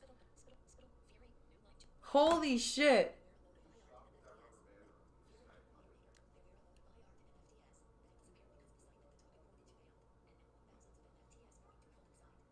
Oh god. That sounds crazy, Fury. I can't imagine. Now he's that. gonna spite me, giving me this yellow card. You're You're detaining me. So I said, and everything. So you're detaining me. I'm My not time is detaining gone. you. I'm marking my This isn't time a because I detainment, sue sir. for less than this. Yes, of course you are, little man. It's not gonna go anywhere, but you're gonna waste court time, police time, and well, everyone's time here. Apart from the entertainment value here, because let's be honest, that's all you lot are good for. That's true. There's really nothing that a soft sit is good for except entertainment. I just want to send him in for a 10 Sending me what? I told you I don't have anything already. Why are you sending me? Could you put your phone down? No, I'm videotaping the incident because I need to sue you guys for detaining people. fine. I was Oh, going my over the stage. The guy been asking me one question. Well, he's not Have a detaining you. good day. He's not detaining you. You're being referred down to. Yes. Why am I being referred? Why? Because I want. Dude, just go through it. It's not that big of a deal. Why? Because we want to verify your Verify declaration. what? I told you We what I wanna didn't verify have. through your No, you're not declaration. going to search this car. Yes, we are going to search. No, you're not going to search my car. If you search my car, I do not. I do They not are agree. gonna search the car, Oh no, dude. he doesn't agree. Clearly this is one of those bad predictions I keep hearing about. You hear me? If you touch this car, you're going to be sued. Your name is Lock what? Can you move that stuff? If you touch this car, you're going to be sued. Dude, they really don't care because you can't sue them for touching your car. Can you move your thing? Yeah, he's done nothing Yeah, wrong, sir. I don't care. Yes, It's it's all both on of me. the whole border You're in the parking is not spot number 10. behaving right. I'm gonna be suing The you guys because you're whole holding me up border even is though I not told you. behaving right. The whole border is not behaving right. What I does have, that and you're mean? not allowed to touch my car. You're That's not allowed to not touch my true. car. We can search your car. You cannot search my car without a warrant. That's not You true. cannot search my car without a warrant. Based on the indicators you're giving, sir. We're No asking a simple indicators. You question. If you're cannot touch being my active, car with. Yeah, they can touch your car without a warrant. They're the border patrol, and if you're acting like an insane person, you can absolutely have your car searched. Without a warrant. Okay? You want to touch my car? I'm going to be suing you. That's part of the daily routine. No, that's an act and a code. You're not supposed to touch my car without a proper Sir, warrant you from a can judge. verify Are you? That's not What's your true. articulable suspicion? You. You're not being detained. What's You're your not being articulable arrested. suspicion for wanting to invade my privacy? This is my private motor vehicle. It's section 139. Yes. You Section, is it 139. law or is it Yes, code and it's statute? Apply Yes, it's taser to it's IRPA. face. It is. What's It is that? law. It's IRPA. No, it's not. Yes, It's it codes is. and statutes. It's codes and statutes. What codes and statutes? Do you think this guy actually think these are police officers and not border control agents? I mean, this whole section 139 gives them all the reason and all the rights to do what they want to do, you know? If you're has gonna no cross the idea, border, Rajical. you're gonna have to submit to their searches. And always He's got no idea the difference between border patrol agents and police officers. He has no makes me clue. wonder, what do these soft shits actually think that codes and statutes are? If not law. In this case, international law. Right? Sir, make sure you know anybody enter my car without a valid warrant from a They judge don't will need be a sued. valid warrant from a judge. Okay, great. You dumb dumb. Superintendent out here. Yes, please get him to come because you have no right to search my car without a valuable warrant. Want to run that by me again? A valuable warrant? So why do they valuable always warrant? insist on the supervisor? It's not like... First it was a valid warrant, now it's a valuable warrant? What's the difference between a valuable warrant and a valid warrant? Like it's gonna change anything, it's actually gonna make it worse. And quicker. I just want to send him in for a 1081. And he's saying he's being detained, he's videotaping us. Yes, you're not supposed to be detaining me. I told you what I have and what I didn't have. You're detaining me. They're Do you read the referring you passport to a what it says? I different should not be held area, up. Dude. Oh my god. Do you even understand what detaining is? They just want you to go to a different area. already what I have. You asked me what I bought. So your vehicle is while we verify your goods. What are you, sir? Without a warrant, you cannot touch this vehicle. That's not It's true. a lawsuit. You cannot touch my private he motor say monitor vehicle. It's a lawsuit right up there. You Did he cannot say touch my my vehicle without a warrant. He meant Was that personal a conveyance. voice crack, sir? Yeah, that's He's a nice a vehicle. soft-sit news. Without a Yep. warrant, you cannot touch my vehicle. We're not police. We're customs. It doesn't matter what you are. Nobody. Well, it kind of does. And with that, I mean, it most certainly does. You figure that this guy just woke up and thought, hey, Can't let's try to... police, it's also warrant cards. No, in the States and Canada, generally you need a judge, like a warrant signed by a judge to search unless there's probable cause. But this is different. Border Patrol today, because the grift must go on. Not very profitable though, so I don't know what you're doing. Well, actually I do know what you're doing. You're a powerless little man-child, trapped in an adult's body, and, well, here we are. Get into my vehicle without a valuable warrant from a judge with a raised seal and an articulable suspicion of what you think you were looking for. I told you already I bought some panties for my wife and socks. That's Are not you how wearing that them right works. now, and is that the issue? I mean, don't worry about it, little soft shit. We don't kink shame around here. Are you aware that you're going to be arrested for hindering under the Customs Act? Oh, really? Yes, really. Yes, really. You can be arrested for hindering the Customs Act. So how about you just let them do their job and go over to where they want you to go over to? It just turned into the meme. Yeah, really? You want to arrest me for what? Well, of course he's a for-water. What you expect? For hindering under the Customs Hindering? Yeah. Is there a crime named hindering? Yes, section Where Is there a crime named hindering? Yes, they're just telling is you. a crime? No, that's a code. That's a statute. That's a I do code. law. I have a much better tip for you. Get a dictionary. And I'm not talking about Black Law's dictionary. Exactly. Act. It's an act. It's An act is a law, you moron. That's what it is. It is enacted as a law. Act. It's acting. It's role playing. Oh no, we're gonna change words into other words, huh? Stupid man. It's role playing? It's acting? Oh my god. This guy is... I don't know what he's on. It's This role guy is playing. messed up. And I'm not sending him out of my vehicle. You have no reasonable suspicion. You have not indicated a crime. Are you suspicious of a crime? We have to verify your declaration. That's what's happening tonight. You cannot go in my vehicle without me giving you the permission. That's and I not do not true. consent. That's not true. Come on, step out. I do not consent, and I will not consent to come out of my vehicle. You don't have to consent. Well, I'll be suing you if you take me out of my vehicle. Are you giving me an Good luck order? with that. Yes. You're giving me an order to go. Okay, you're giving me an order. What's your name? Yeah, I'm giving you an order. Get out the fucking car. What Stone? What's your badge number? 21096. 2109. And is that an order? It is an order. You're an order. Okay. I just want to know. Going to be placed under arrest. Yes. They can Okay. detain him. Fine. You're giving me an order. You're giving me an order. That's all I need on the record. Yeah. They can Don't you detain mean on the record for the vehicle record? and let him go, but not the other way around without probable cause. Yes, very really, and not allowed back into the country for 10 years. The record show? As in beep beep, court is in session. You stupid dick flute. Can I move out my Come vehicle? on, step out of the vehicle right now. Please now, sir. What's that? Step out of the vehicle. What are you going to be doing? We're going to be searching your vehicle. We're gonna be searching your vehicle like we've told you 8,000 times. But because you won't shut up about this warrant business, you haven't heard anything. So you can go ahead and verify. No, come on, step out. No, I'm not stepping out of my vehicle. Guys in here. What's that? What's that? Nobody searches the vehicle with you in it, sir.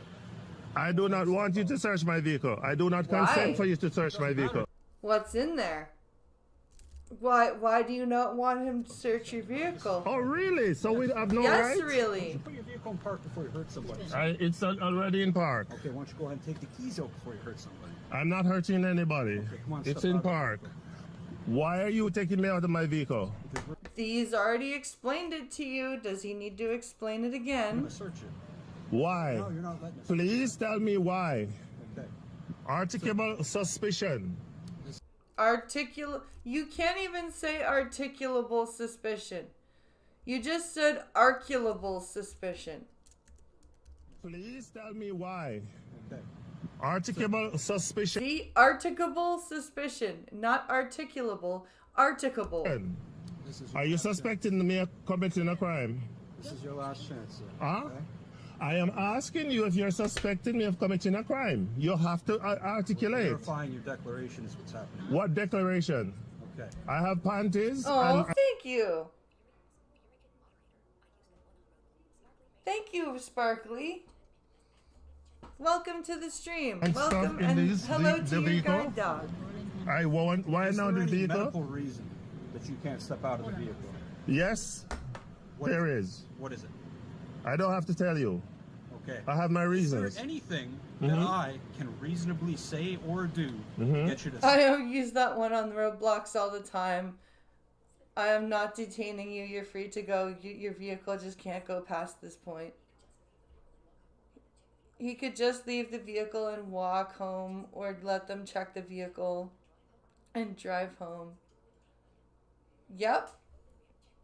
The vehicle was originally what was detained, not him. That's step true. out of the vehicle right now, sir? What's that? If you were an observant man, which I'm pretty sure you're not, the gloves are coming out. You do realize what that means, right? Alongside this very big hint the officer just gave you. And all you're gonna They're do is... searching for what is that? Good luck. Is there anything that I can reasonably say or do to get you? to I am step not out of the answering vehicle? any more of your questions because you. I am refused to talk to you. I am not going to talk to you anymore. I refuse to answer your questions. Stupid I mean, idiot. it was kind of a rhetorical question, but that's probably beyond you as well. If you have reasonable suspicion. So now you're under arrest for hindering. Okay. We'll do it right So now. do Do it you? right now. Put the phone down. Step I out am of not the stepping out of my vehicle. You gotta pull me out, and you. you've got to pull me out. You'll be sued. And then I'm gonna sue you. You will be sued. Here's what's gonna happen. So Yes. I'm gonna rip you out of this vehicle. Okay, you're gonna rip me out of the vehicle. He's gonna rip you out of this vehicle. Now, Van Bellion said he probably stopped the video right here. However, I have an alternative theory. He got so scared he shed his wife's panties and dropped the phone. And Oh, Radical. You are so funny. on that note, I'm gonna leave you with some wise words from Mr. T himself. Bye-bye. Almost forgot this. Can't leave that in the field. Cow is around. Somewhere. Always check the facts. Then you decide. That's a tip from me, Mr. T. You cannot touch my vehicle. Oh, I'm so glad we paused to watch that Radical video. I love Radical videos. They make me laugh. So apparently there's a video that I would like to watch. We're gonna take a quick look at this. It's called The Most Unsafe Cities for Women in Canada. This is from a channel that I've not seen before. But I want to take a look at it and see what they have to say about, or like I just want to take a look and see if, first of all, I also want to see if this is an AI video or not. But let's take a look and see what this has to say. 911. What's your emergency? The sound of a woman's trembling voice breaks through the static. I don't feel safe walking home. This isn't a scene from a crime drama. It's a reality thousands of Canadian women face every day, even in a country celebrated worldwide for its quality of life and progressive values. Behind the pristine postcards and tourist brochures, some Canadian cities harbor a darker truth that rarely makes the headlines. Today, we're pulling back the curtain on an uncomfortable reality: the top 10 most dangerous cities for women in Canada. Using hard data from police reports, crime statistics, and public safety records, we'll explore why these urban centers have become hotspots of concern for women's safety, from street harassment to more serious crimes. Just now, I was gonna say just now, because there's always been like a kind of a dark undercurrent in Canada about the way that women are kind of treated. It is like from the L'École Polytechnique thing to the Robert Pickton thing to the Paul Bernardo thing to there's a lot of different like ways that it shows that women have often dealt with what's it called? I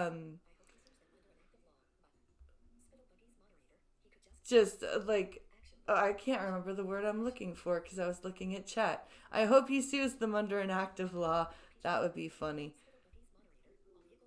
All vehicles and persons are subject to search beyond this point.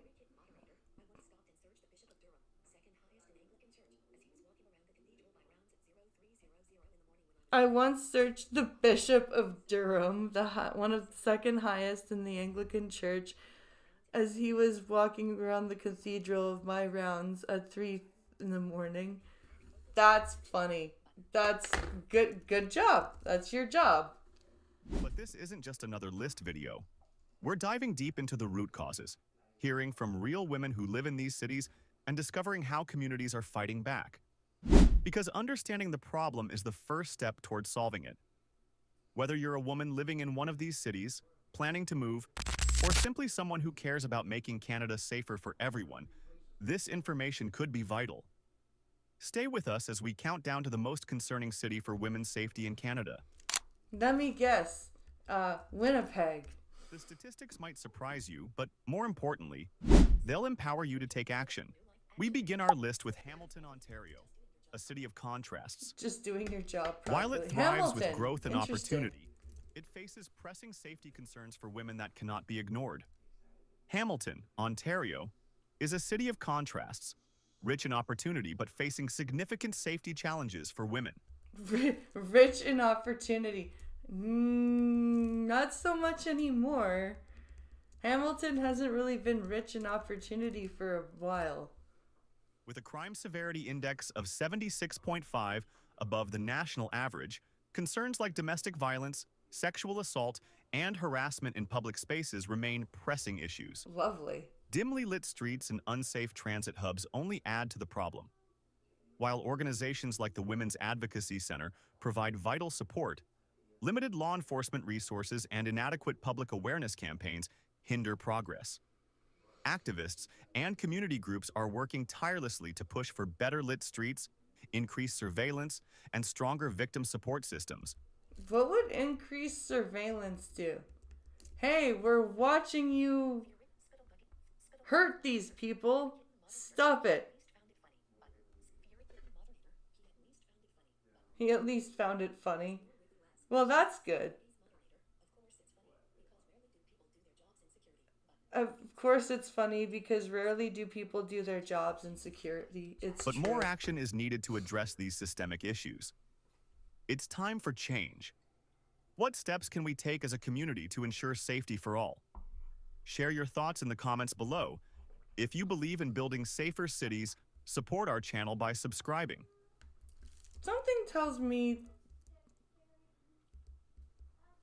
that this is, you know what? I think we're gonna skip this one because I feel like this is what's the word I'm looking for? Artificially generated.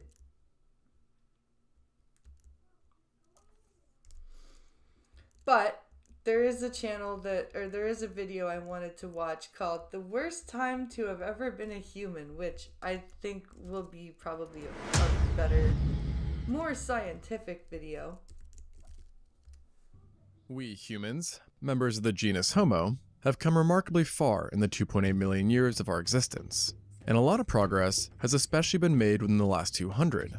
And today we enjoy unprecedented levels of technology that has helped the worldwide lifespan reach roughly 73 years at birth. Wow. However, the journey to get here has not been an easy one, and we've had to endure many hardships, sometimes caused by our own doing. And this is reflected by the shockingly low lifespans seen across time. For example, in 18th century France, it was between 27 and 30 years old, in classical Greece, 25, the Bronze Age, 26, and during the Neolithic period, it got as low as 20. Wow. We had a really low life expectancy for most of our existence up until like the 1900s and now. Yet this That's being said, crazy. Homo sapiens, or modern humans, have had it relatively easy compared to other human species. This is something you should be eternally grateful for, as life as an early human was sometimes downright bull. And it's not too uncommon for paleontologists to unearth an early human specimen who died under very grisly circumstances. Yikes. Now, based on research, it seems that many Homo species suffered such lives. But one study in particular found that a certain group, the 2 million year old Homo habilis, had it almost comically bad, You looked and after died so Santa's often so reindeer in young an elf that the choir majority of yesterday. individuals Ooh, didn't even live boy. long enough to see their teen years. That sounds with the like average lifespan a having been estimated at sparkling about good just time. 12 years old, so more than 6 times less than the current average. Wow. And what's crazy is that chances are that it was even lower, as the study looked at 26 random specimens and noted a lack of neonate and infantile individuals, heavily suggesting that the mortality rate was in reality much higher, and thus the life expectancy even lower than 12 years old. Such a fast and short life makes the Homo habilis the last human species you'd want to wake up as. The Homo habilis having a life expectancy of just 12 years. Can you imagine having to like grow, reproduce and everything in just 12 years? And represents possibly the worst time to have ever been a human overall. Which thus begs the question, why were their lives so utterly brutal? Well, unfortunately for them, the answer is that virtually everything was stacked against them, including their very own bodies. Antibiotics and an understanding of vitamins really helped. That's true. As Homo habilis was one of the smallest humans to have ever lived. Really? Possibly averaging under 4 feet or 1.2 meters, making them 32% shorter than ourselves, and in the best case, weighing just 60% of what we do. Interesting. So they were tiny. Like that Florence or the hobbit species that was found in Asia. They were really tiny too. Such a small body obviously made them quite vulnerable to injuries. Yeah. And to add fuel to the fire, they didn't even have any notable robustness to their skeletal structure that would have at least helped them compensate for their lack of size. And it's likely that they experienced at least one serious fall throughout their life because they were partially arboreal. Okay, so that means they climbed trees and lived in trees, which means they obviously would have fallen from a tree at some point. Meaning they spent a good chunk of their lives in trees. And given that chimps often experience at least one major fall throughout their lives, the same can reasonably be said for Homo habilis, especially since they weren't as well adapted for climbing compared to chimpanzees. Although, relative to other humans, they were more ape-like overall, a result of them having been one of the first of our kind to enter the scene, with an existence that spanned from 2.3 to 1.65 million years ago. Some of these ape-like features included longer limbs and slightly apish extremities that allow them to better grip while climbing and swing from branch to branch. Now, possessing the ability to climb with ease is of course very useful, especially when surrounded by predators. And in most cases, it lets animals easily avoid danger, therefore prolonging their life. You would not believe my seething hatred for the entire Frozen soundtrack. Oh, I would believe it. I would believe it. Because for a long time I hated Shrek because my sister watched Shrek incessantly for the first 3 years of her life. In the case of the habilis, the benefits of this Every ability day were it was largely Shrek, negated, Shrek. as it was paired with the worst possible diet, carnivorism. Now, you'd think that a human living on a plant would be strictly vegetarian, but the habilis actually exhibited one of the higher levels of meat eating seen in humans, reflected by their very large incisors that helped them cut through meat, and their proportionally giant mandibles that were thicker than those of any living ape or human, which allowed them to generate more torsion and stress while biting, and thus helping to rip meat off of a body. This being said, they did also eat a lot of fruit and vegetables, but their meat-rich diet ultimately forced them to leave the safety of trees routinely. So because they ate meat, they had to leave the trees, which made it more unsafe for them because of how small they were. A problem exacerbated by their fondness for fish, which brought them close to water, and thus the dangers within. And it wasn't just meat that was the problem, but also how they got it, as for some reason, Homo habilis decided to specialize in scavenging, of all things, which is almost funny considering their small size, lack of large muscles, and limited technology that consisted of simple stone tools. Yeah, how would they have scavenged anything? That doesn't make sense to me. I guess maybe using the stone tools. In other words, they did not have much to help them secure kills. And one group of paleontologists found that at best, they would only be able to reliably defend carcasses from jackals and cheetahs. This meant basically nothing though, as Homo habilis, who lived in East and South Africa, was surrounded by not one, but multiple large carnivores that would frequently show up to contest carrion. No kidding. Could you imagine trying to fight off a lion? And to make matters worse, these same predators also routinely preyed on the habilis themselves, as these early humans were, for lack of a better term, easy pickings. No kidding. And so, if you are a Homo habilis, you can be sure that on the daily, you live under the constant threat of being picked off by a very diverse range of different carnivores, that, mind you, each had their own unique terrible way to dispatch you. So I guess at least there's some variety. For now, direct evidence of interactions between predators and habilis are quite rare. But when looking at time and general vicinity, over 30 potential predators have been identified, with large cats in particular having had a profound impact on destroying their lifespans. One of the most prevalent ones lurking around would have been the Megantereon, a jaguar-sized saber-toothed cat that lived throughout Africa for the entire span of the habilis' existence. No, thank you. A saber-toothed jaguar-sized cat.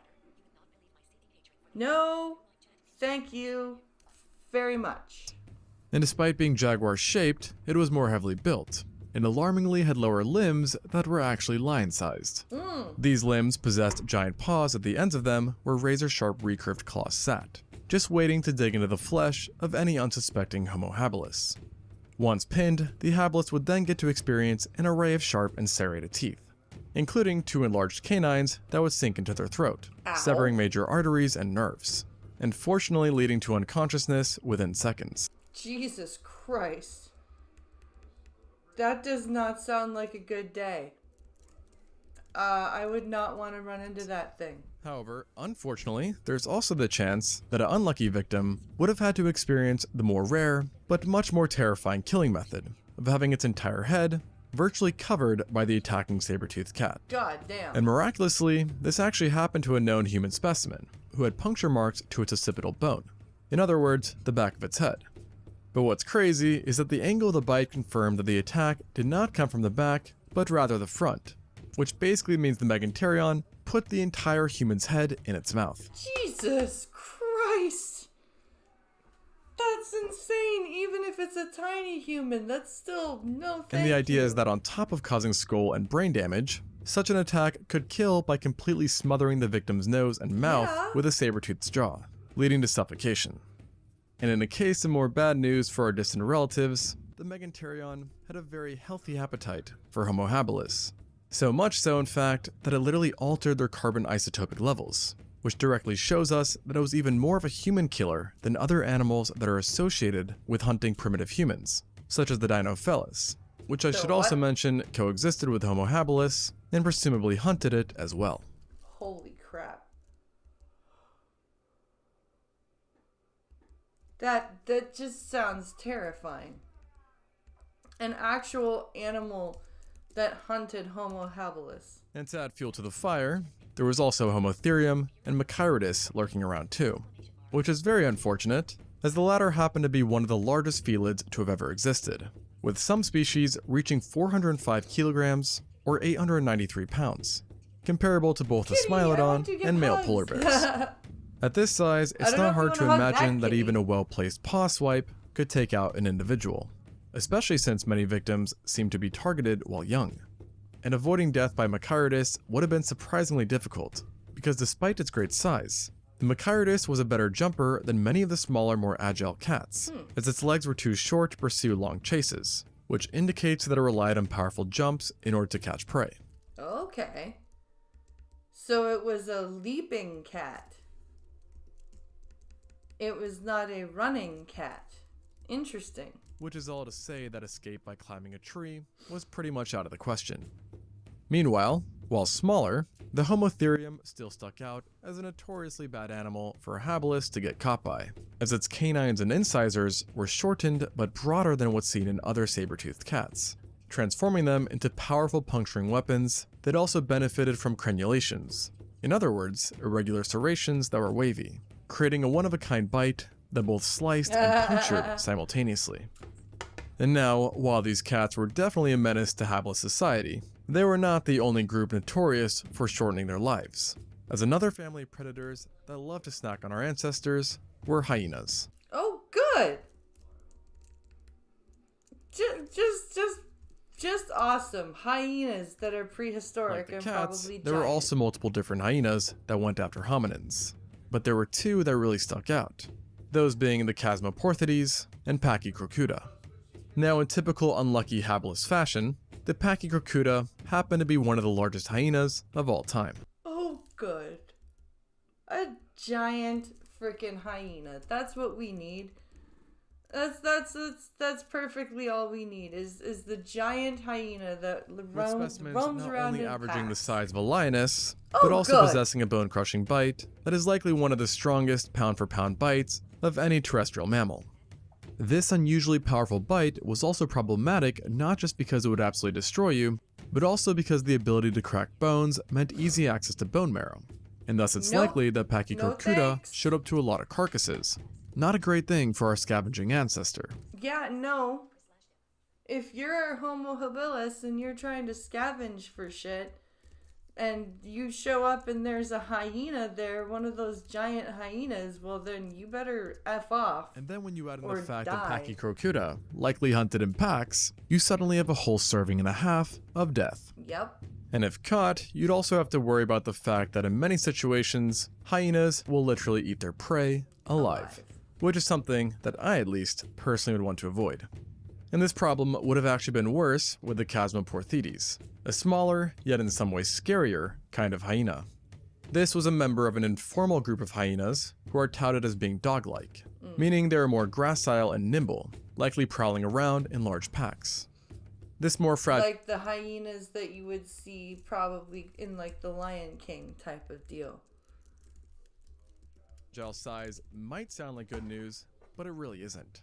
As small, but giant packs of dog-like hyenas eating you is definitely vastly more painful than getting one and done by a giant one. But the real issue wasn't this aspect of the Chasmoporthetes, but rather its limb construction, which reflected adaptations designed for extreme speed, bearing a strong resemblance to the legs seen in cheetahs, and thus leading to it being nicknamed the running or hunting hyena. The major problem with this is that Homo habilis, on the other hand, was not a very good runner, and at best could achieve a certain degree of endurance running. And to add to their misery, these hyenas were also hypercarnivores. Oh, lovely.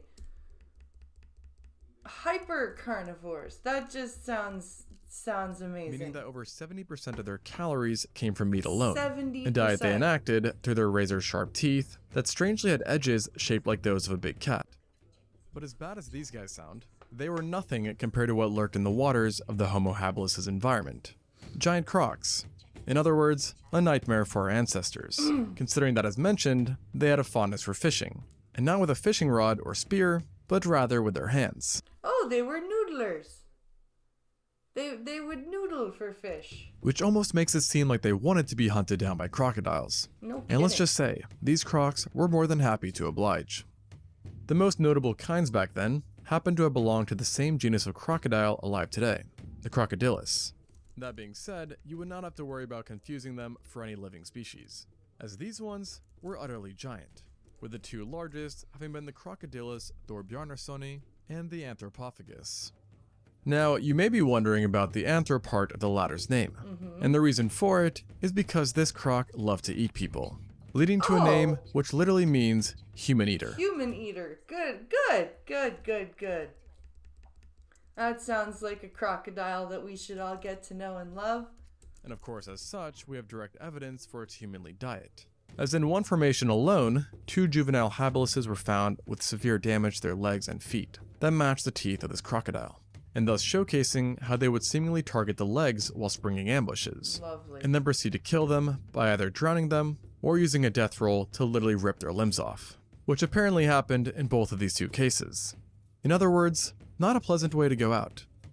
And fighting back was not an option, as Anthropophagus was covered in very sturdy armor, and was even larger than your normal saltwater crocodile. Well, and if Homo habilis doesn't have any tools or weapons, how are they supposed to defend themselves anyways? With adults reaching a length of 7.5 meters, or 25 feet, and weighing around 1.5 tons.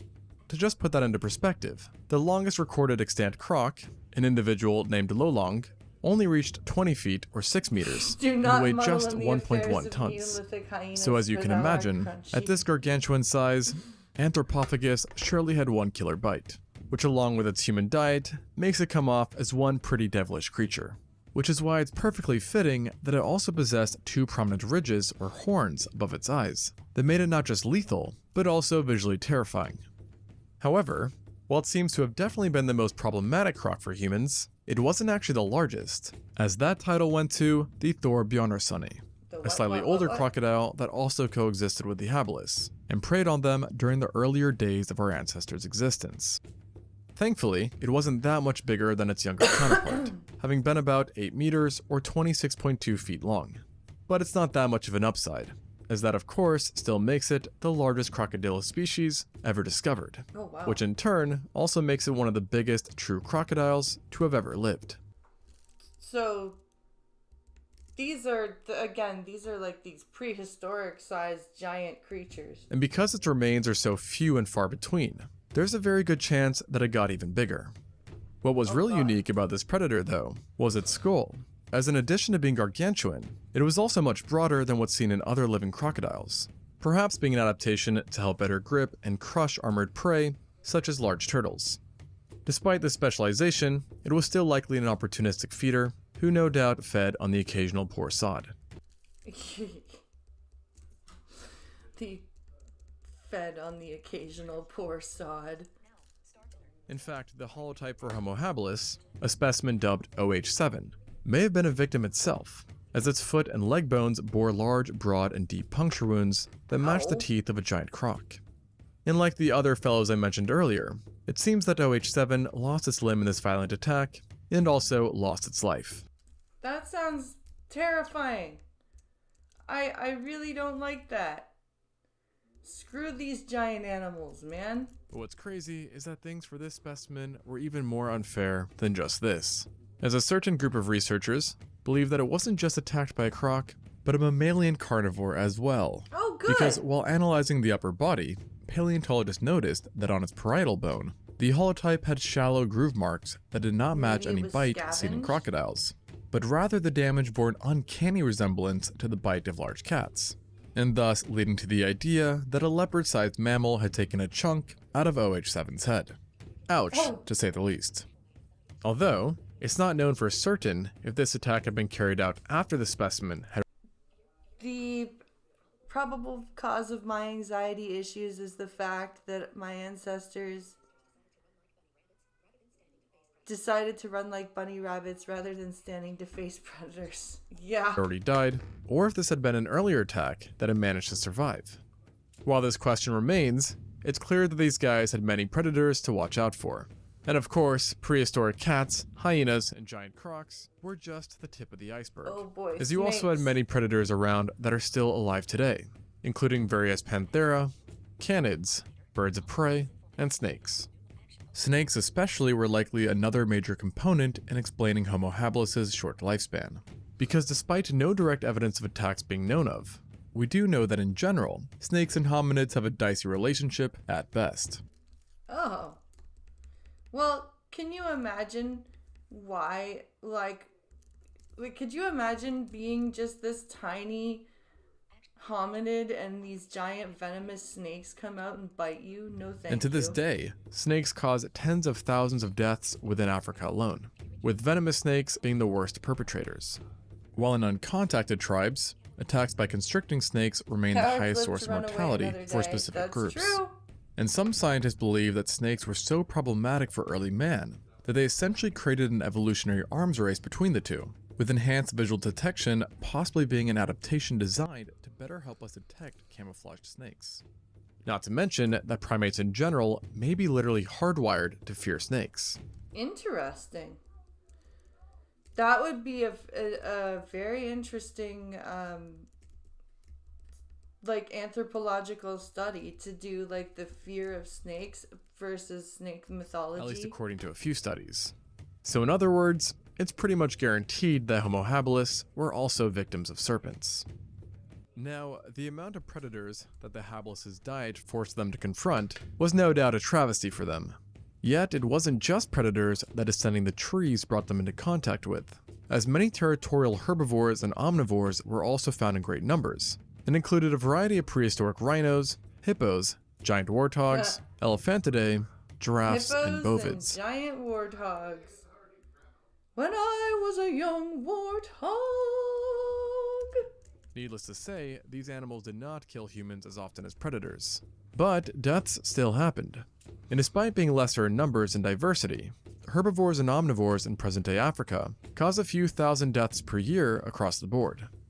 And if forcing them to confront vicious animals wasn't enough, then it's a good thing that their diet's drawbacks went even further than this, as it possibly also led to health problems, namely to the teeth. As of the 26 individuals studied, only about 40% had decent teeth, while the rest had severe wear and tear to their enamels, and chipped and cracked teeth. And while this may not sound all that gloomy, there is good evidence that a flicking of a cat's tail and hiss or toy make a snake. It really is when you consider that the oldest specimen was only 25 years old. Oh, wow. And there were even multiple examples of specimens who were under 10 that already had major dental problems. And to really exemplify this, one individual, who was 17 years old, was found with dentistry so poor that it was about 2 times as bad as what you would expect to see in a modern elderly human who also had bad dental hygiene. No worries, spittle buggies. Hope to see you soon. This remarkable widespread level of damage was 100% caused by the diet of Homo habilis, but it was not necessarily a result of the scavenged meat. It could have been instead a combination of flesh, bone, and tough plant material that caused a lot of wear and tear. Plus, given their lack of offense, we are one of the few animals with cousins or blue color sense. The habilis likely did not get the first pick when it came to food, which would have resulted in it having a limited choice and forcing people to eat whatever was available, even if it was no good for their dental hygiene. Yeah. Another factor in this lack of choice, which in itself likely also contributed to even more deaths, was their environment and climate. As during the Pleistocene, Africa experienced a period of intense fluctuations in the climate that resulted in coldness and increased aridity that made food options very scarce. You mean that climate has always been changing? Imagine my shock. And even leading to systematic starvation. And it's believed that as the climate worsened, populations had to rely more and more on scavenging meat to supplement their caloric intake, which in turn led to again more deaths, as it brought them into contact with more predators, who also would have been more violent as they too felt the strains of a dying ecosystem. And interestingly, but perhaps not that surprising, the competition that was created from these climatic changes may have also led the habilis to experience more fatalities at the hands of an animal it was very close to, itself. And I don't actually mean other habilises, although this was definitely a possibility. Habilises isn't the plural of habilis, habili? But rather, other humans, as habilis remains have been found in the same area of not just one, but 3 other Homo species, as well as another hominin, with these specifically being Homo ergaster, erectus, and rudolfensis, and the Paranthropus boisei, respectively. We are aware that interactions with these close relatives at least sometimes ended violently, as there is at least one known Paranthropus specimen who was definitely killed by a habilis, possibly even becoming food for it. Okay. Does that count as cannibalism if it's not the same species of human? Now in this particular instance, the habilis managed to secure the dub. Yet with the other Homo species, it was likely at a severe disadvantage for a few reasons. Firstly, it was the smallest Homo species at the time, and the least adapted for a terrestrial life, so any confrontation on the ground would have been the home field for the others. Secondly, the habilis unfortunately had the second smallest brain seen in any human, with an average brain size of between 500 and 687 centimeters cubed, making it 25% smaller than the next smallest brained Homo species it coexisted with. Wow. That's a very big difference. The ergaster, while the erectus could sometimes have a brain literally double the size. This large difference likely led to an intelligence gap between the habilis and its competitors, a notion partially reflected by the varying technologies that each species achieved. As for example, the erectus had access to controlled fires, picks, knives, and cleavers, which So they definitely had access to more tools than the Homo habilis did. which would have given them a huge edge during any fight, to say the least. And to make matters worse, despite not being a hominin, I will also mention that the ape Dinopithecus was likely a part of the fray as well. And in some ways, this creature was even more unsettling than multiple Homo species, as it was a giant primate that was closely related to baboons, and thus had giant fangs and would have been roped with large amounts of muscles. And when considering the fact that it could have been 3 times the size of Homo habilis, we should probably add this guy to the already very long list of potential predators.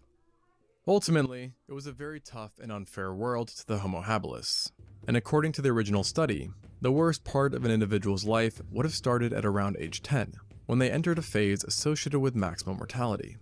Though ironically, reaching 10 in the first place would have already made you one of the luckier ones, as based on another study, it's presumed that 40% of everyone died before reaching double digits. That's crazy.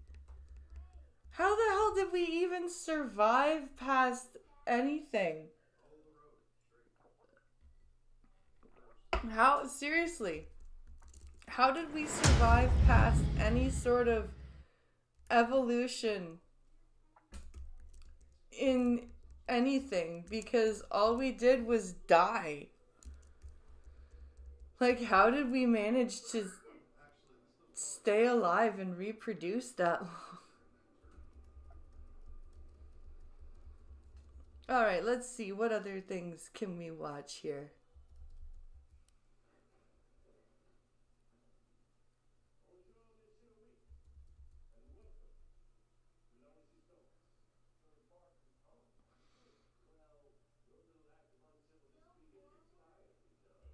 Let's see here.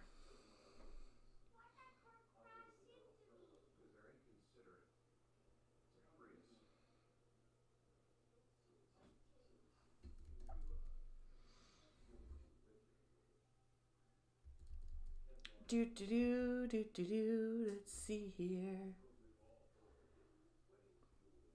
Oh no. Well, let's take a look at this. What has August the Duck found for us here to Apparently there's a new streaming meta. What is this new streaming meta? Alright, cookies are looking promising. Cookies are looking promising, chat.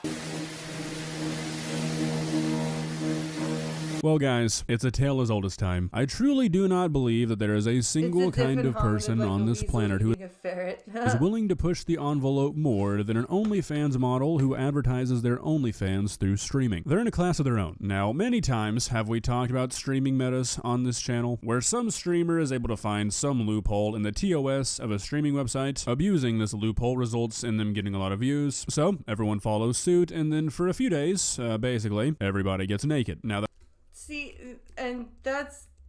I don't understand that.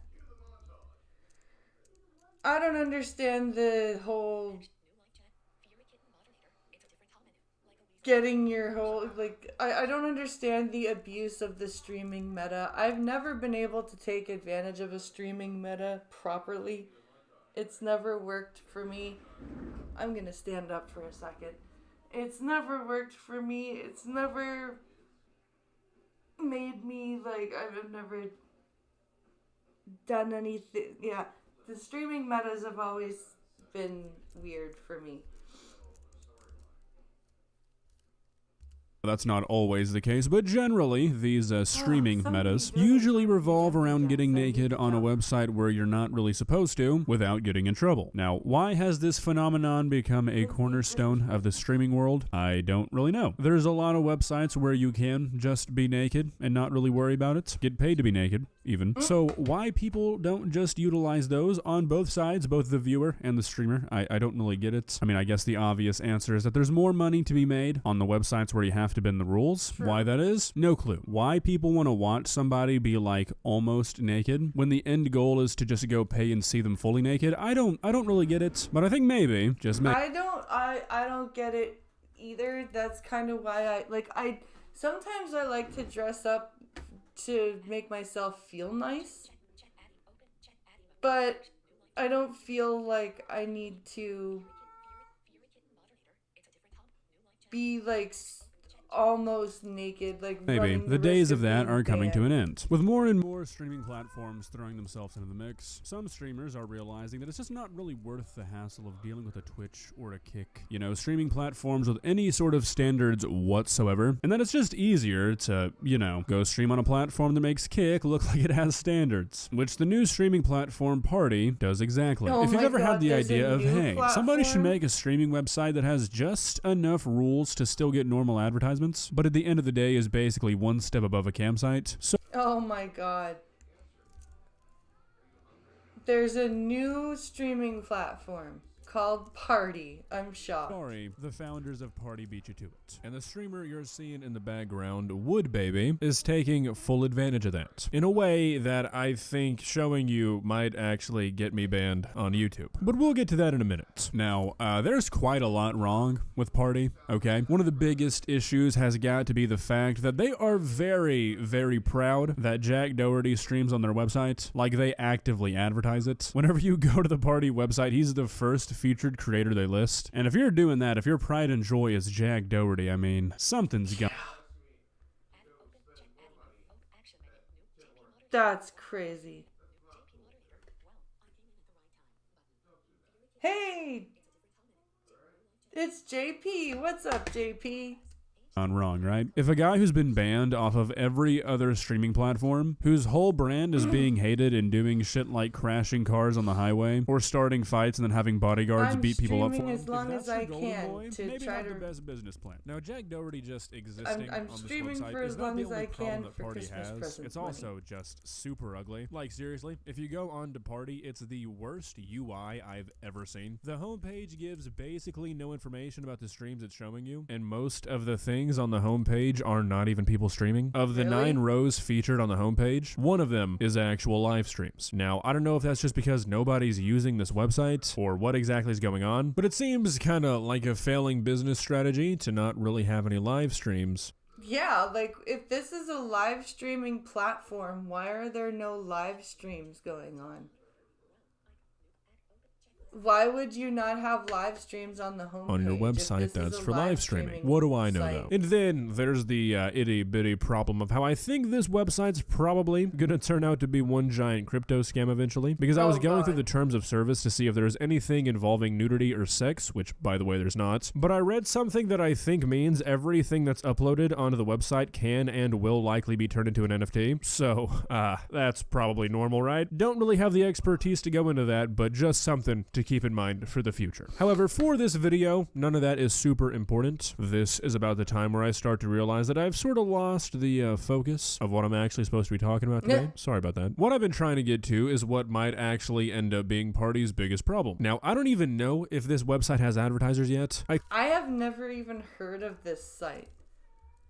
This Party website. I have never heard of it in my Clicked life. on a few different streams to see if I would get an ad, and I didn't. But I don't know how else they'd be paying these people. Maybe they're just not getting paid, but that doesn't really make sense either. I'm sure there's some source of external money here. And generally, sources of external money, normally in the form of advertisers, don't really like porn. And no. So either there's advertising going on here, or people are just shilling their PayPals and stuff. when you have streamers whipping out in their their titties, stream. covering their nipples with black tape, and that's it, it's hard to make an argument that that's not porn. And that's exactly what Wood Baby has kind of gone viral for doing. Now, I don't think I'm really going to be able to show any of this in full, and I don't know how long I'll be able to show it for, but Wood Baby here, after spending a few hours in what is honestly pretty normal attire for a stream of this caliber, kind of what you would expect, decided, you know what, let's see what this platform's made of. And then she just whipped him out with nothing but black tape covering her nipples. And Oh wow. Just straight up takes them out with nothing but tape on. Okay. left it that way for over 4 hours. There were no Twitch tricks present, like keeping them just off screen, acting like you're a VTuber mascot or something. No, it was just like business as usual. She just bare ass boobs with taped nipples. some woodworking, made some food, watched a few videos, had some reactions. It was a relatively normal stream, pretty much what you would expect from an IRL stream, just naked, or basically. Now, I've said many times on this channel that I don't care if you have an OnlyFans. Why anybody would be upset about what another person does in the privacy of their own home, as long as it's not hurting anybody, makes no sense to me. That's not my problem here. I don't care that this is happening. I don't even know if I have a problem. I just don't get it. Now, I've never really gotten the appeal to content like this to begin with, because, I mean, let's be real, all of the streams like this are made for one reason, and one reason only. Yeah.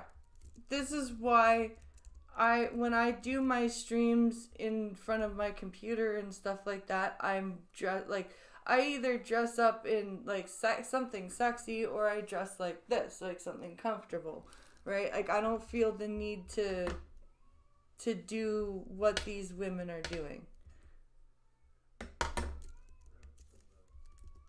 for people to watch them one-handed. And if you go to a website like Twitch, there's at least like a bit of plausible deniability, I guess, where people can be like, what do you mean? No, I just love her as a streamer. They ask him, that's just part of her bit. You wouldn't get it. Like, nobody's watching a hot tub stream because they just really like the streamer, let's be real. However, there are still some guidelines in place that keep the content somewhat tame. So if somebody wants to argue with you and say they aren't watching it for the reasons that you think they are, I guess you really can't prove them wrong. However, this, I don't think that applies here. So like, I don't care that people are doing this. I don't care that people are watching it. I'm not here to be like, oh my God, one streamer did one thing. The entire world has fallen into degeneracy. We have to fix it. Like, I don't care. Really, I don't. I just don't understand it. And if I see something on the internet that it's not a degeneracy me, thing. I bring it to you guys. So I'm here to pose the very important question as to what is the reasoning that anybody on the planet would sit down for over 7 hours and watch somebody almost get naked.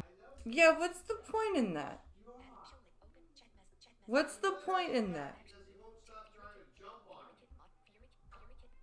What's the point in watching somebody almost get naked? Like, either watch a stream where they're fully naked or while don't. Doing normal day-to-day tasks. When there is literally more adult content available for free than anybody could ever consume in a lifetime, that would satisfy your needs, I guess, in a fraction of that time, and then you can go use that 7 hours to do something actually productive. Now look, I'm not part of the productivity police. I don't really care what you do with your day, but this, I just can't make sense of it. What really baffles me about this, and I think this is probably the thing I'm actually stuck on, is that people want to watch this when you can just go see this woman naked. Like, yeah, you can go to her accounting page and you can see what she wants to offer.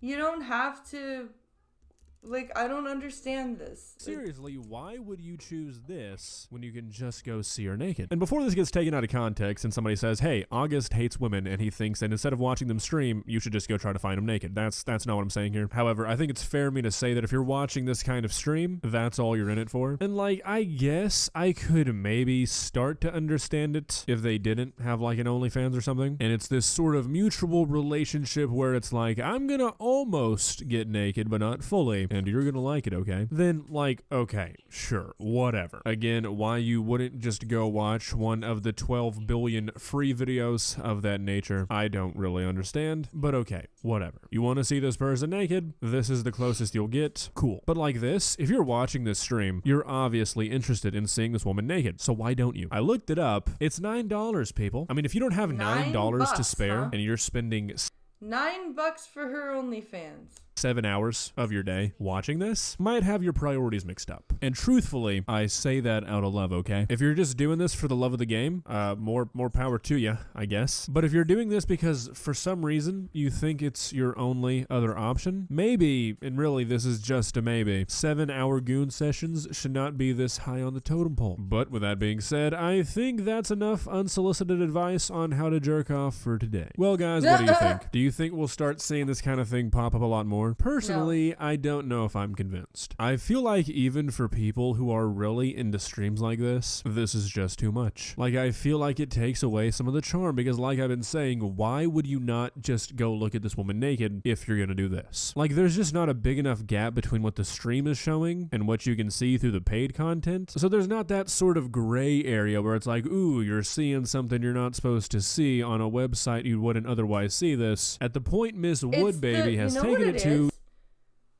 it's the taboo of it. It's the taboo of seeing the thing you're not supposed to see on the website that you're not supposed to see it on. That's what it is. You're basically just watching a campsite, and I just don't think it works. Will I be proven wrong? Only time will tell. If you enjoyed this video, please leave a like and walk on over to that subscribe button and touch it. It's free. It won't cost you anything. But for now, that's all I have for you today. Bye.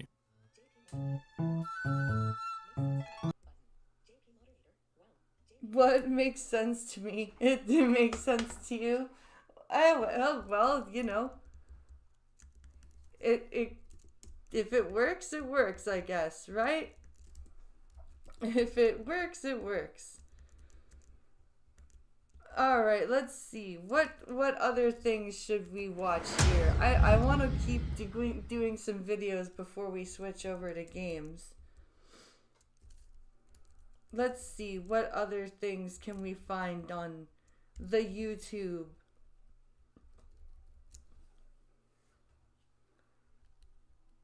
What other things can we find?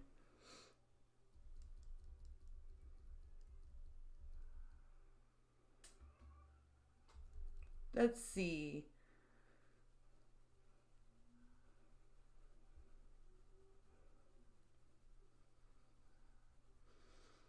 Oh, we'll do this Clownfish TV video.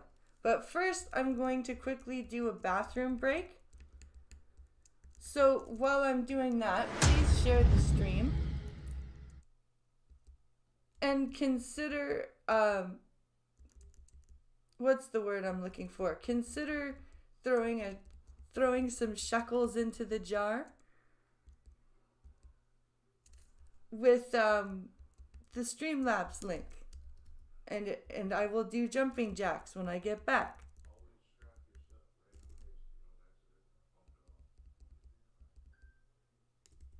So let me just do the be right back button and hit the music.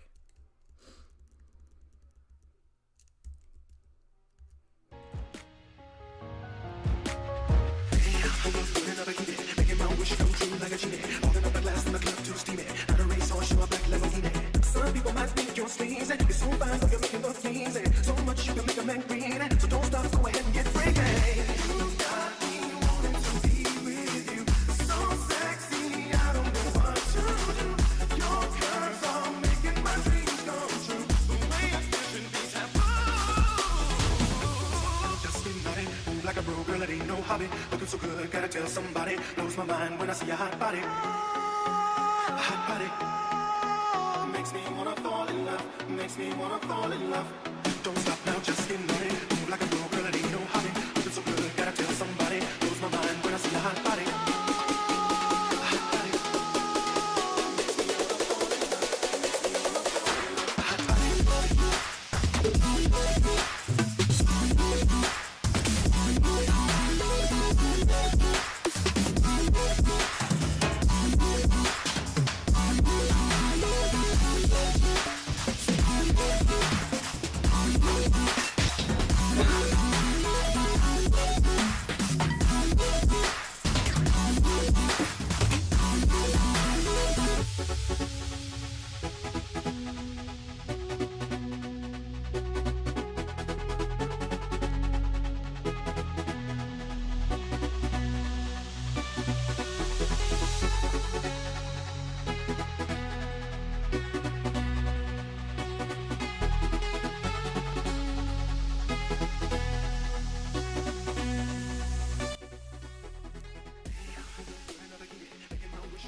Makes me wanna fall in love.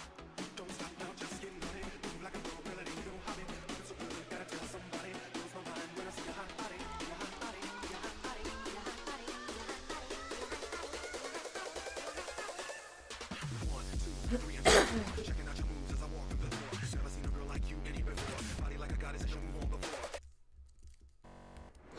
Okay. Here's what we're gonna do. Let's go jump over to this Clownfish TV video. more people rage quitting X for Blue Sky apparently. And this is this is a new video, so this is not old news. Let's take a quick look here. Hey guys, welcome back to Clownfish TV. This is Neon. I am here with Geeky Sparkles. Hello. And we're going to talk about journalists rage quitting X. They're leaving X for the blue sky. Well, it was funny because they're talking about 300,000 plus journalists in the European Federation of Journalists. And I saw this earlier today. Lorena Criolla posted it. And I saw it, and my first thought was, what? They're leaving X so they can go to Blue Sky where they can just... Oh. You're lurking until friends show up? Nice. Say their opinions as news. Because, people aren't buying it anymore. They've been for years, spouting opinions and saying it's back. And over there, it's a massive, super far left echo chamber.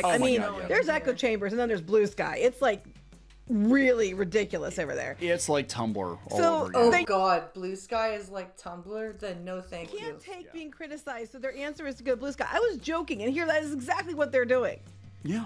This writes itself, honestly, guys. It's beyond parody, and they're trying to claw back Twitter from 2017 when they ruled the roost. I think Blue Sky's even more removed than Twitter 2017. It's just echo chamber. If the echo chamber part of being in Canada, the temperature differential of going inside while being dressed for going outside. Yep. It's Neon and Sweaty Sparkles. It was like the boss echo chamber. That's what that is. Final boss. The final boss. So we're going to talk about this. And we're going to talk about how X is basically replaced, or at least social media is replacing mainstream media, and they're furious. They're not real happy about the fact that you have a voice now, that we have a voice now, that you're listening to podcasters and YouTubers and people on. Don't listen to podcasters and YouTubers. Only listen to the mainstream media that's been lying. Substack, and you know what I'm saying? Mm-hmm. And we don't need these mega billion-dollar, million-dollar corporations with their talking heads and their ridiculous production values preaching to a dwindling audience. So let's talk about this. Before we get into it any further, please subscribe for more pop culture news, views, and rants. Guys, get woohoo if you do. Woohoo! Go out to clownfishminus.com. We still have a couple of these signed pins yet, and all the Steves are gone. But we got some other merch here, guys. If you want to help grow the reef, you get exclusive content, and you can also get that content on clownfishtv.locals.com. You need 2 wool blankets that to includes sleep some now? videos and podcasts that you won't get over here. Mm-hmm. So, apparently the European Federation of Journalists, representing 300,000 journalists. Who needs 300,000 journalists? 300,000 journalists have just announced they're leaving X. Oh boy. Cause we need that announcement. That announcement really matters. We're all leaving X. All 300,000 of us. No longer going to be posting over here. And this person said, I didn't even know they existed or they were posted. I don't really pay attention, honestly, but yeah. Over here, people are like, and? Yeah. And what? And what? So what? Yeah, so we got some comments, some reactions to this. And I saw there were some angry journos. They're like, it's just a hate-filled platform. They won't. Sweet. The whole concept of news has been used as propaganda. Here's what it's truly is. The news is no longer the news.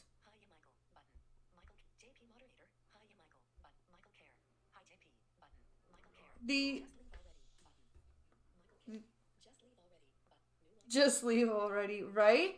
We don't need you to announce that you're going. Just go. I don't understand. So they're going to go to Blue Sky because Blue Sky is their flavor they want, which tells me that we basically don't want to change. We don't want to report. We don't want to be unbiased and report because, we just want to go over there and just do more of the same, which is not surprising given where they're located. We don't actually want to be journalists and report what's going on. We just want to just regurgitate the same talking. But I'm just saying, it's like Twitter, you get pushback and people expect you to report fairly or whatever, I guess, and they don't want to do that, so they're going to Blue Sky. That's not that's one I can think of. It doesn't make any sense other than Blue Sky is very far left and they want to go over there because then people will kiss their ass because you'll be telling them what they want to hear. Yep. So here's their you've got official a fleece blanket and you've turned up the heat in the house. Our house is retaining the warmth pretty nicely. We keep it at like 65, I think. right now. It's not super hot, but it's not freezing either. Boo-hoo. Exodus, as of 20th of January 2025, we've decided to stop. Okay, so like another month yet. We have decided to stop publishing content on Musk's platform X. We can no longer ethically participate in a social network that's owner has transformed into a machine of disinformation and propaganda. Oh my God. Oh, I think Geeky Sparkles and I just said, oh my God, at the same time. That is too funny. Okay. What the hell? I'm not a big fan of Elon Musk. I'm sorry, but I'm not. But that being said, when they owned Twitter, when they were the ones running Twitter before he bought it, it was misinformation and bullshit too. They're basically mad. I can translate this. The translation is, we're mad that we don't control the narrative, so we want to go to Blue Sky where we're controlling the narrative. Yeah. That's exactly what it is. They want to be able to control what's being said, so they're going to run to Blue Sky because that's where they can control what's being said. That's the translation, because misinformation didn't exist. Do you want to talk about the COVID misinformation that was rampant from the media on Twitter and stuff? You want to talk about that? Yeah, that kind of stuff. That was you guys too, right? I remember a time when the Democrats were not going to take the vaccine because it got greenlit on Trump's watch, and they were calling it the Trump vaccine, and they didn't trust it. There might be side effects. I remember that too. And then look what happened. Yeah. And the thing is, it's like, the misinformation that was on Twitter. You mean like, the Russian collusion, Hunter Biden's laptop, all that crap? Misinformation? Yeah, that's true, right? Like, with the stupid amount of money that gas costs now to heat the house. You want to talk about what misinformation is and what isn't? Because I really love how misinformation is one thing for some people and something for another. I just want to know what the facts are, and just across the board. And that's supposed to be reporting's job, is to give people the facts. But they don't trust you now because you clearly don't give people the facts. You give people your opinion. We don't say we're a media outlet because, not at least for this. We give you news and opinions because we know it's our opinion. Yeah. I mean, read other people's news, about it and talk about it. At least we're honest. Yeah, we're honest about it. Commentators. We usually end up being right, but we're a commentary channel. Now that being said, we actually do have journalism cred. We own blogs, and I've worked at newspapers for years. And those we try to do more like a newsworthy something. We try to be more, fair. But even with the commentary that they do, they're still not biased. It's the equivalent of when a child puts their fingers in their ears and yells la la la la la la la. It's exactly true. Or less biased or whatever. It's exactly but what we just tell you the truth. Like, we see something, we see bullcrap, and we'll say, well, hey, you know what? From our point of view, and what we've done this a long time. From our point of view, here's what we're seeing. And a lot of times we're correct. But I'm just saying, this arrogance that, we have to leave Twitter because now that Musk owns it, it's full of misinformation. I'm like, bitch, it was full of misinformation before Musk bought it. That's so true. You can't say Twitter was the bastion of correct information before Elon Musk bought it. That's ridiculous. Let's read this. It said, like many European media outlets, The Guardian, I can't even pronounce these. Dagens Nyheter. Whatever. These other ones. Vanguardia, Oost, France, Sudoost, and journalists. See, I'm not very good. I'm American. I don't speak no European. ZU people. Anyway, they said that they can no longer ethically participate in a social network that's participate in a social media network. What do you mean ethically participate in a social media network? It's a fucking platform that you post on. It's not like it's your owner doctor has transformed into a machine of disinformation propaganda. In the aftermath of the American elections, the EFJ noted the threat to democracy and freedom of expression posed by the collusion between the president. Wait. Isn't it over in Europe that, certain countries that you're not allowed to, like, if you misgender somebody, you go to prison? Yes. Yeah. If you are doing something on social media they don't like, they can put you in jail. Yes. But no, you don't want to ethical, you don't want to overreach, guys, unless they're the ones overreaching. Yeah, of course. They can overreach. They can say all the heinous shit they want. They can say whatever, but God forbid somebody on the other side. It's a threat to democracy. Remember that clip of those talking heads at those local media outlets all saying the same thing? It's a threat to democracy. It's a threat to democracy. And they're all saying the same thing. I said the president, Donald J. Trump, and the richest man in the world, Elon Musk, who is also the owner of X and who has been picked to lead a new Department of Government Efficiency when Trump takes charge as president on January 20th. Just after Trump's election, Musk, who has been active in American politics as a vocal and financial supporter of Trump, said that legacy media is dead. Well, it is. Claiming that most legacy media lied relentlessly to the public. They did, and that's what is very dead. There's no way that legacy media is not at the very least floundering in the shallows. They were surprised. Yeah, I think the pandemic was actually the last stand. I think that people saw through the bullshit and the misinformation coming from mainstream media. And when it was, some of the stuff was some of these quote unquote conspiracy theories were proven to be true, people were like, wait a second, well, if they lied about that, what else did they lie about? Yeah. Because I remember you weren't even allowed to speculate that. No, you were allowed to. That thing came from that lab in that country. Yeah, I know. No, you could not say, you could not even, what you just said, Neon, would not even be allowed to be said. No, right? I love this. It gets better. We cannot continue to participate in feeding the social network of a man who proclaims the death of media and therefore the journalists. Stop. I'm like, or counterpoint. Counterpoint. Maybe if you just did your job and actually reported news and not your opinion is news, you wouldn't be in this position. True. Just saying. Yeah. Well, maybe you actually act like a journalist. That is where I want to go with this, because you did this to yourselves. You made yourselves irrelevant. You made yourselves irrelevant, and then somebody else came in and ate your lunch. And the fact that, some chud in a MAGA hat working out of their basement with their American flag and the guns in the background, whatever, can actually get more views than your mainstream media outlets, despite the fact that you've been censored by Google and censored by YouTube and censored by, pretty much all the mainstream platforms. Despite this, these people still get more views and get more respect than you do with your multi-million-dollar studios and your advertising and your marketing and your PR machine, all that. That just shows you that you lost. I mean, you lost years ago. Silver's always a good investment.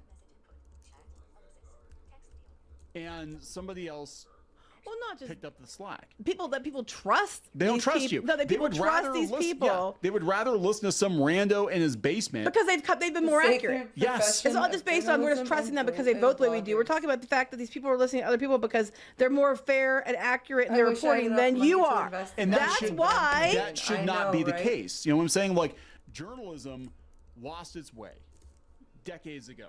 This is coming from somebody who was an editor at multiple publications. Yeah, and I've seen it because I don't think I would last very long in that ecosystem, that echo chamber now, compared to where it was in the 90s and the 2000s when I was doing it, because everything has changed. It used to be that we were in pursuit of the truth, and now it's that's no longer a thing. Journalism and the truth, those are no longer synonymous with each other. We're trying to talk people into, and we need to filter the truth. We need to present to the public, what the accepted truth in our little echo chamber is. I think propaganda's been around for years, and I think whoever has the money and owns the media owns the narrative. And I think that's not a new thing, to be fair. No, it's not. But we didn't have the voices, didn't have people that were like us didn't have a fair chance before.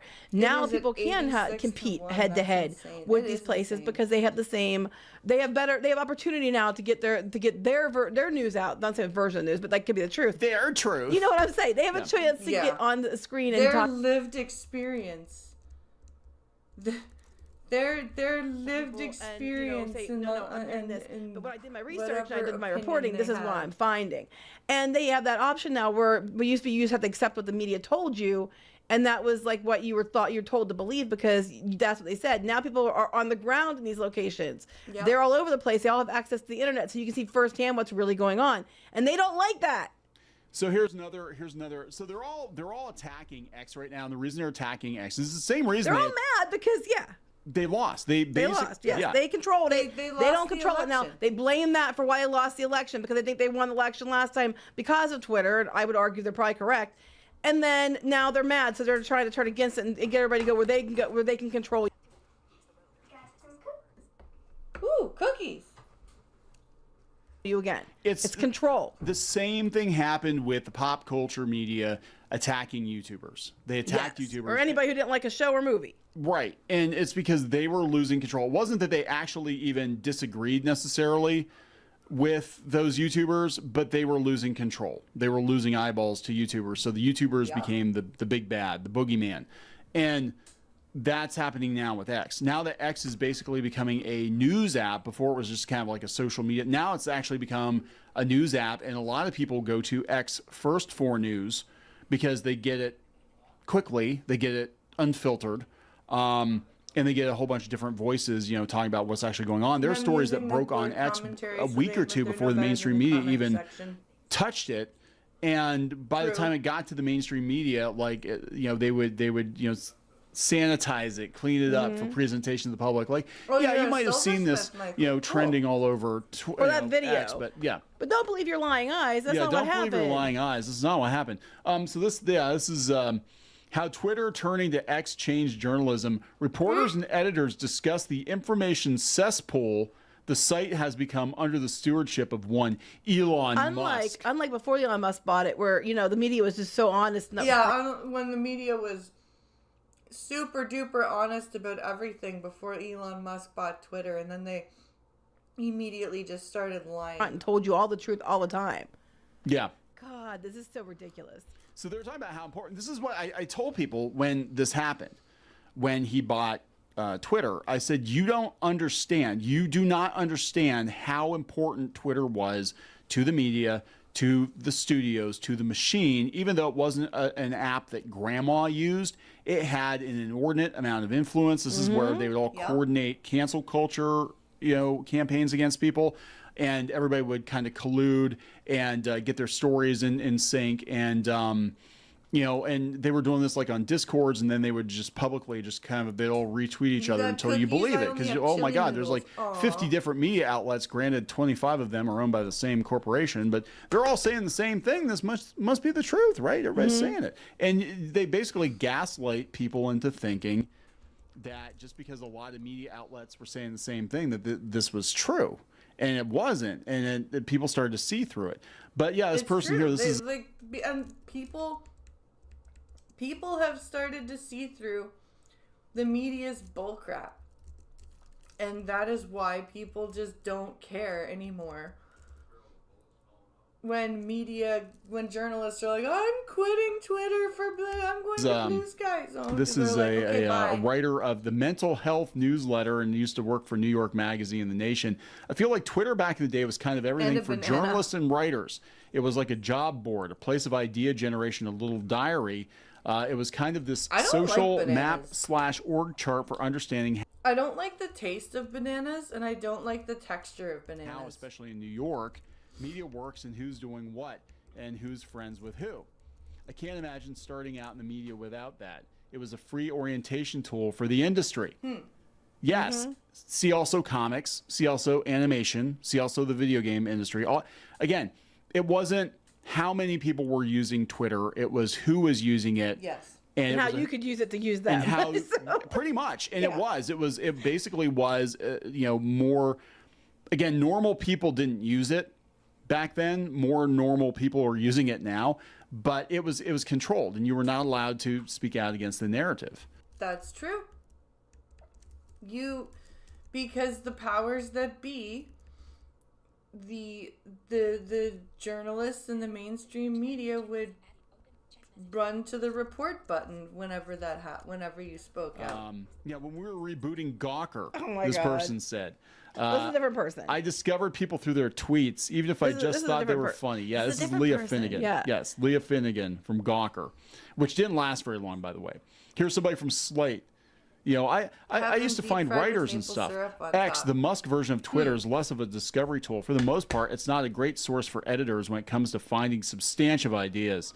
They said that they're just here to observe. Instead, she relies on Slate's internal staff of writers and external. Oh my God! Now it's gonna be Blue Sky. Oh yeah. This is nothing but. I don't even.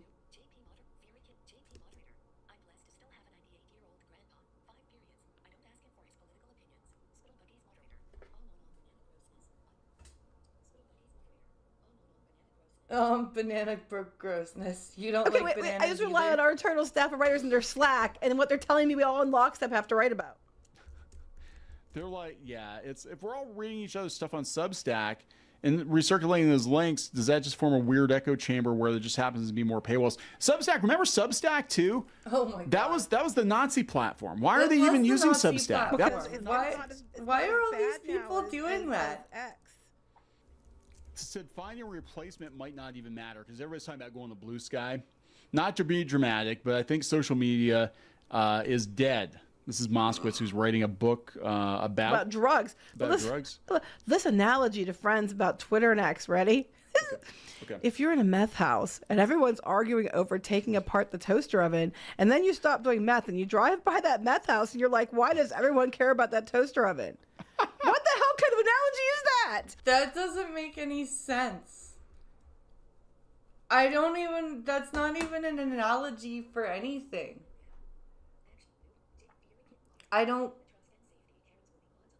All the trust and safety Karens will be mods on Blue Sky. Yep. Deep fried bananas do taste great. I don't know. I just don't like the flavoring of banana. Exactly. Once you're on the outside, you're like, what is everyone talking about? I think they're admitting. Oh my God. I think they're admitting that Blue Sky is not going to be a replacement for Twitter. So now they're just like, well, fine. You're all a bunch of meth heads. I don't want it anymore. Even that analogy. Everyone is taking Twitter is apart a the bunch toaster of- oven. Twitter And they're users doing are meth. meth Then you heads. stop doing Okay. meth and you can't figure out why you're taking. That's your analogy? That's the analogy. That's your analogy. They're writing a book about drugs and this offers this analogy. I don't get your analogy. That's a stupid analogy. It's a very stupid analogy. I hope that person, when they do write their book, that they don't use analogies because they can't do that very well. Why do you want the toaster oven and then you don't even care? I'm like,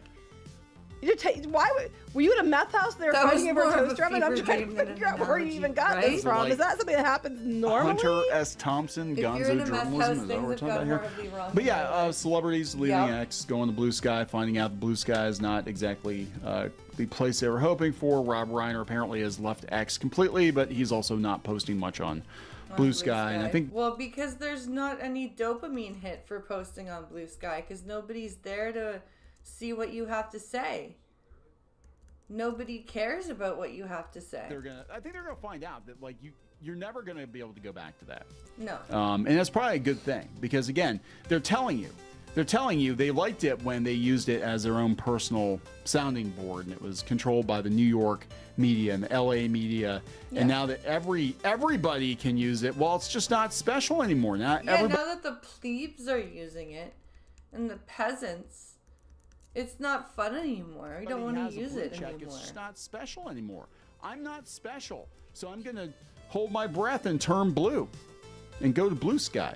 That's what I'm gonna do. So we're gonna wrap this up. Yeah. Let's wrap this up. Please subscribe for more pop culture news, views, and rants. We'll talk.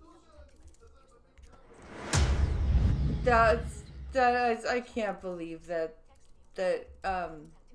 insane. The insanity of all of this. I just like when I've been asked if I'm on Blue Sky and I had to laugh because I was like, nope, not doing that, not doing the Blue Sky thing. Sorry.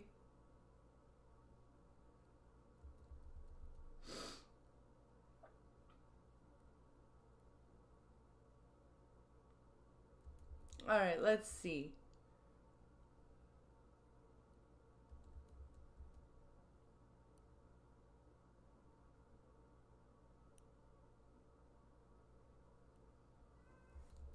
There's a channel called Canada InfoWars. Oh my god.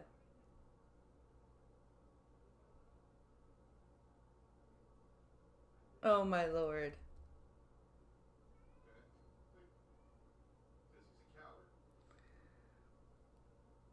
Black people get mad when they can't use slurs. Oh, I like Ruined Leon. He's funny. Let's take a look at this video. Let's take a look at this video, and then we can decide what game I'll play.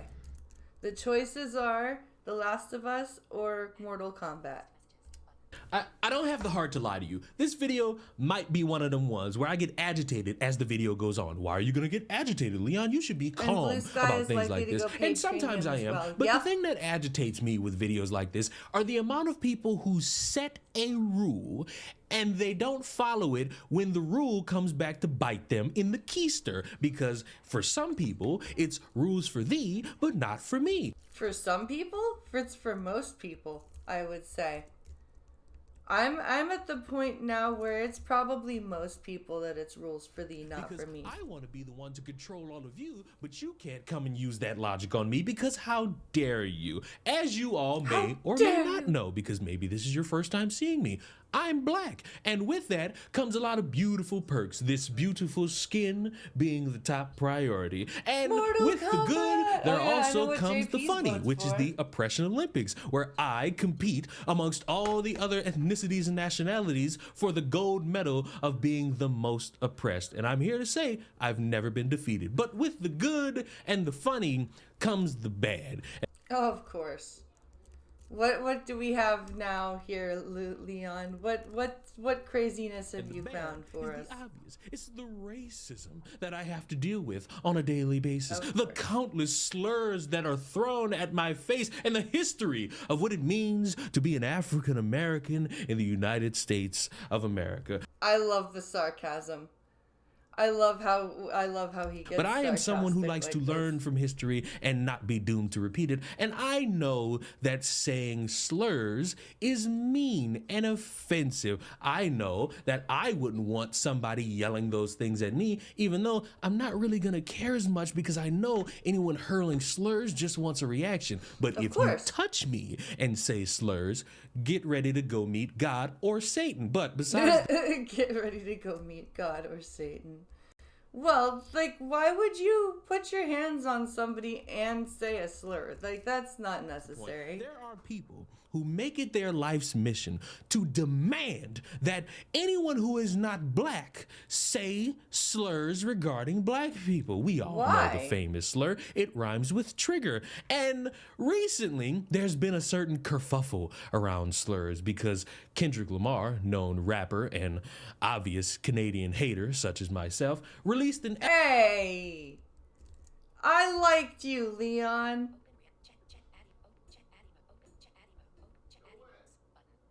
Till just now when he called himself a Canadian hater. Album where he said a slur, and I was wondering because I didn't hear a slur. I listened to the whole album. I thought the album was great, and I was trying to figure out what the slur was. Well, you'll be shocked to know that the slur is Eskimo. Now, I didn't know this was a slur. The American education system did not teach me any of these things, and I was quite dumbfounded about this. And of course, when I want to seek out information about said thing, I go to the most reliable source known to man, TikTok. Yes, go to TikTok. That'll help you. TikTok will explain to you in perfectly reasonable terms why Eskimo is a slur. Yes, perfect. You Good can't say idea. Eskimo. You can't say Eskimo, bro. I wish people would research what that word means to us and what they did to our people, bro. They're still finding bodies of women and children that they kidnapped to this day and finally bring it. Yeah, even though it's in a yes. Exactly. Maybe he just hates Justin. Maybe. They're bringing back the Redskins. Bringing them home for a resting place. Like, it's not okay, bro, that we keep dropping the word Eskimo, bro. Nobody really says Eskimo anymore, though. It's a clumsy sounding word. Okay. People need to research this. I don't want to be that guy, bro. Kendrick is a great artist, and I don't think he's racist or anything. I think he's just misinformed like 90% of the world because for some reason our history doesn't matter. Yes, your history doesn't matter. Yes, yes.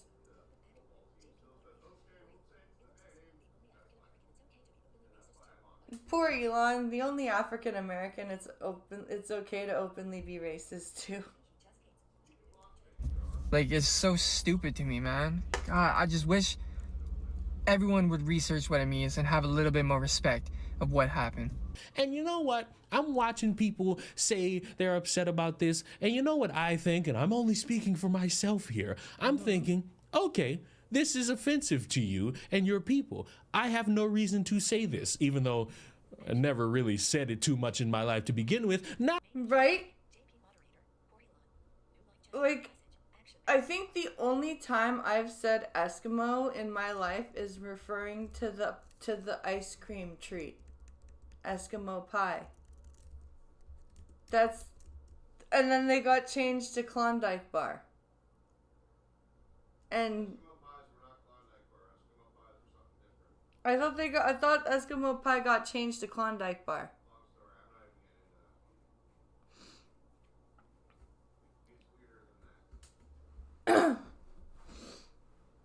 But yeah, like, I don't really know anybody that runs around saying Eskimo. It's not that big of a deal. Thinking, I learned something today, and that's a pretty good day to me. And I Inuit. thought people in this world where everyone wants to be culturally sensitive. Yeah, exactly. It's Inuit now. Like, it's been Inuit for, like, forever.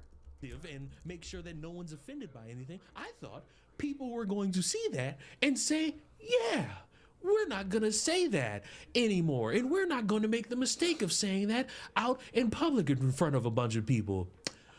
But you'll be delighted to know that that's not what the fuck happened. I made a video about Kendrick saying Eskimo, and everyone in the comments wanted to fight each other and completely missed the point. And there's like 2,000 comments, bro. I can't respond to everyone, but there's one thing I wanted to respond with very first, and that's with... Very first. This guy, I don't think he... There's one thing I wanted to respond with very first, okay? Saying we're oppressed, so who gives a fluff if we oppress you? That's not how it works, bro. Just because you're oppressed doesn't mean you can oppress them, and if they're oppressed, they can oppress them, dude. That's not how it works, okay? No one should be oppressed. It's not about I suffered more than you, so deal with it, bro. Dude, what is that type of mentality? Okay, look, when YT people first came over to the Americas, they wiped out 90 to 95. You shouldn't use Wales or Welsh.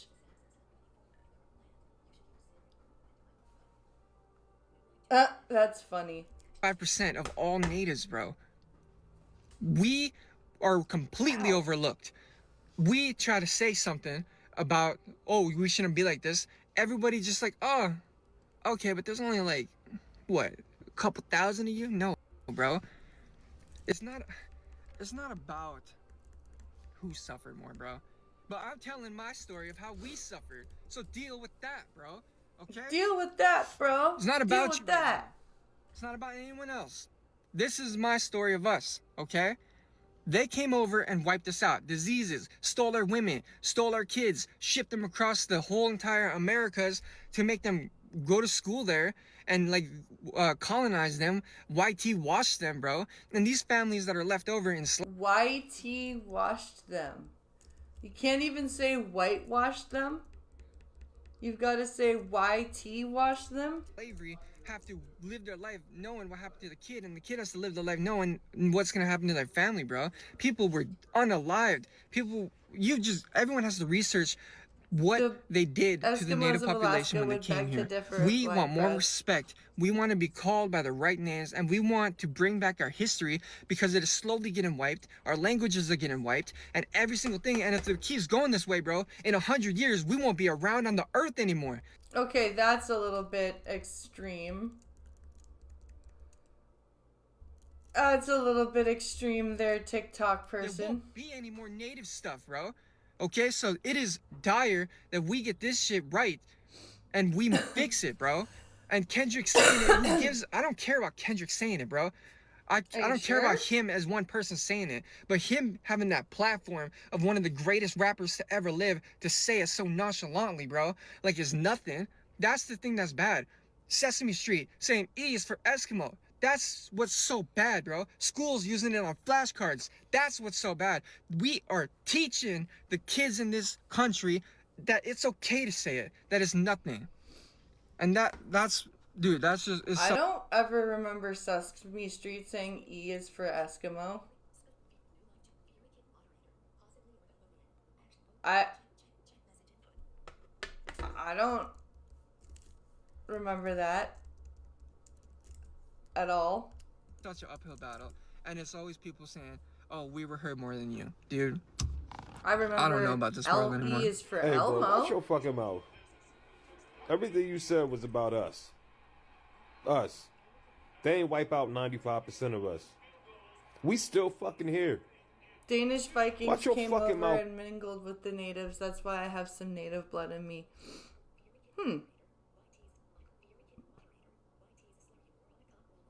YT is a slur, you moronic cockwobble. When you talk about us. And stop saying the fucking word nigga if you want us to stop saying Eskimo. Let's do that. Let's make that deal. Erase that shit out your fucking raps. Take all your fucking music off your catalogs that say nigga in them. Or shut the fuck up. Are we really having a battle over slurs? Is this what we're having? I'll stop saying Eskimo if you stop saying... Oh my god. Watch your fucking mouth. You know what kills me, man? People look like you. Y'all be trying y'all best to figure out some type of way to make yourself feel oppressed some type of way. And you trying to tell Kendrick what he can't say. And trying to use our slang at the same time. That he was kind of trying to talk like that. It was weird. It was very strange. Dude, he can say what the fuck he want to say, dude. I don't know what the fuck wrong with some of you people, man. How you gonna tell this man what he can and what he can't say? Eskimo? And what? The fuck? Man, y'all weirdos. Y'all get on my fucking nerves, bro, when y'all try to come up. All you motherfuckers. We really are having an argument over words.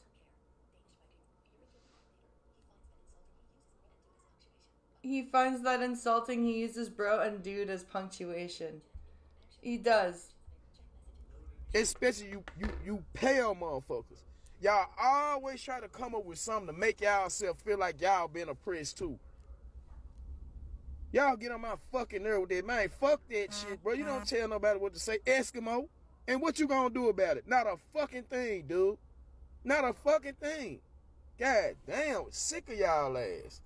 In the killing part, you go in the comments, you see people look like me up and they're like, oh, I had no idea. I had nobody.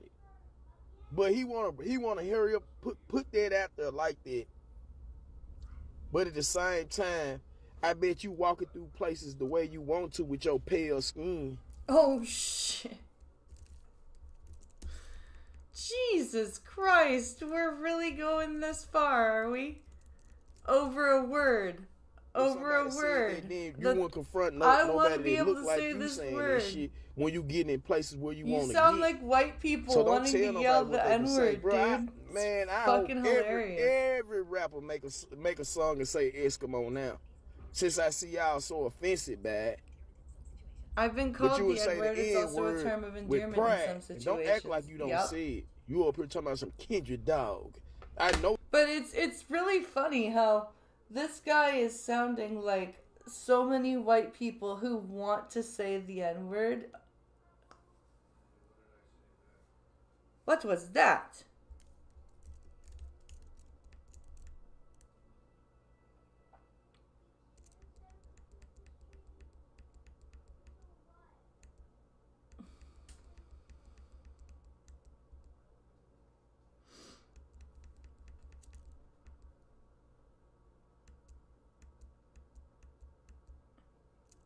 What is...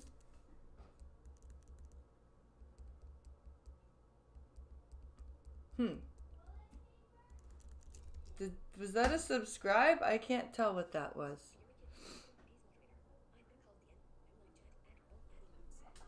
I think that was a subscribe.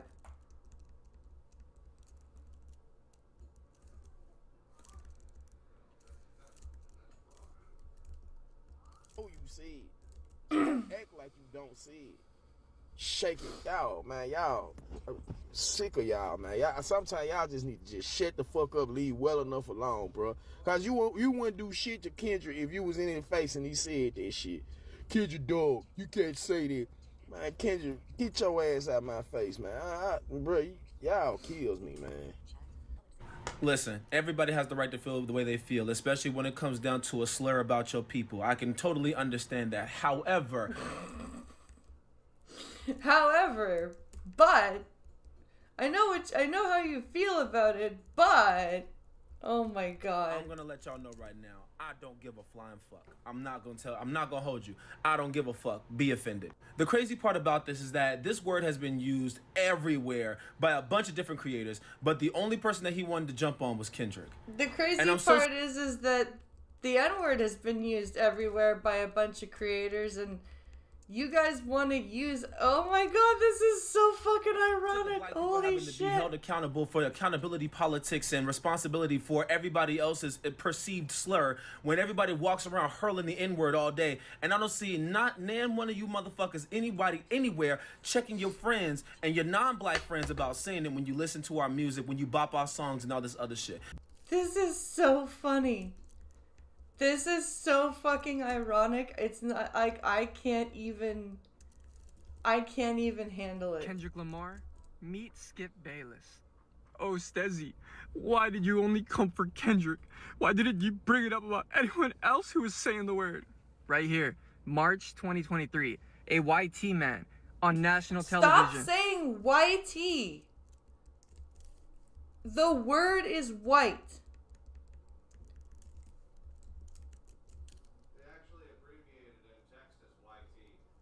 That is retarded.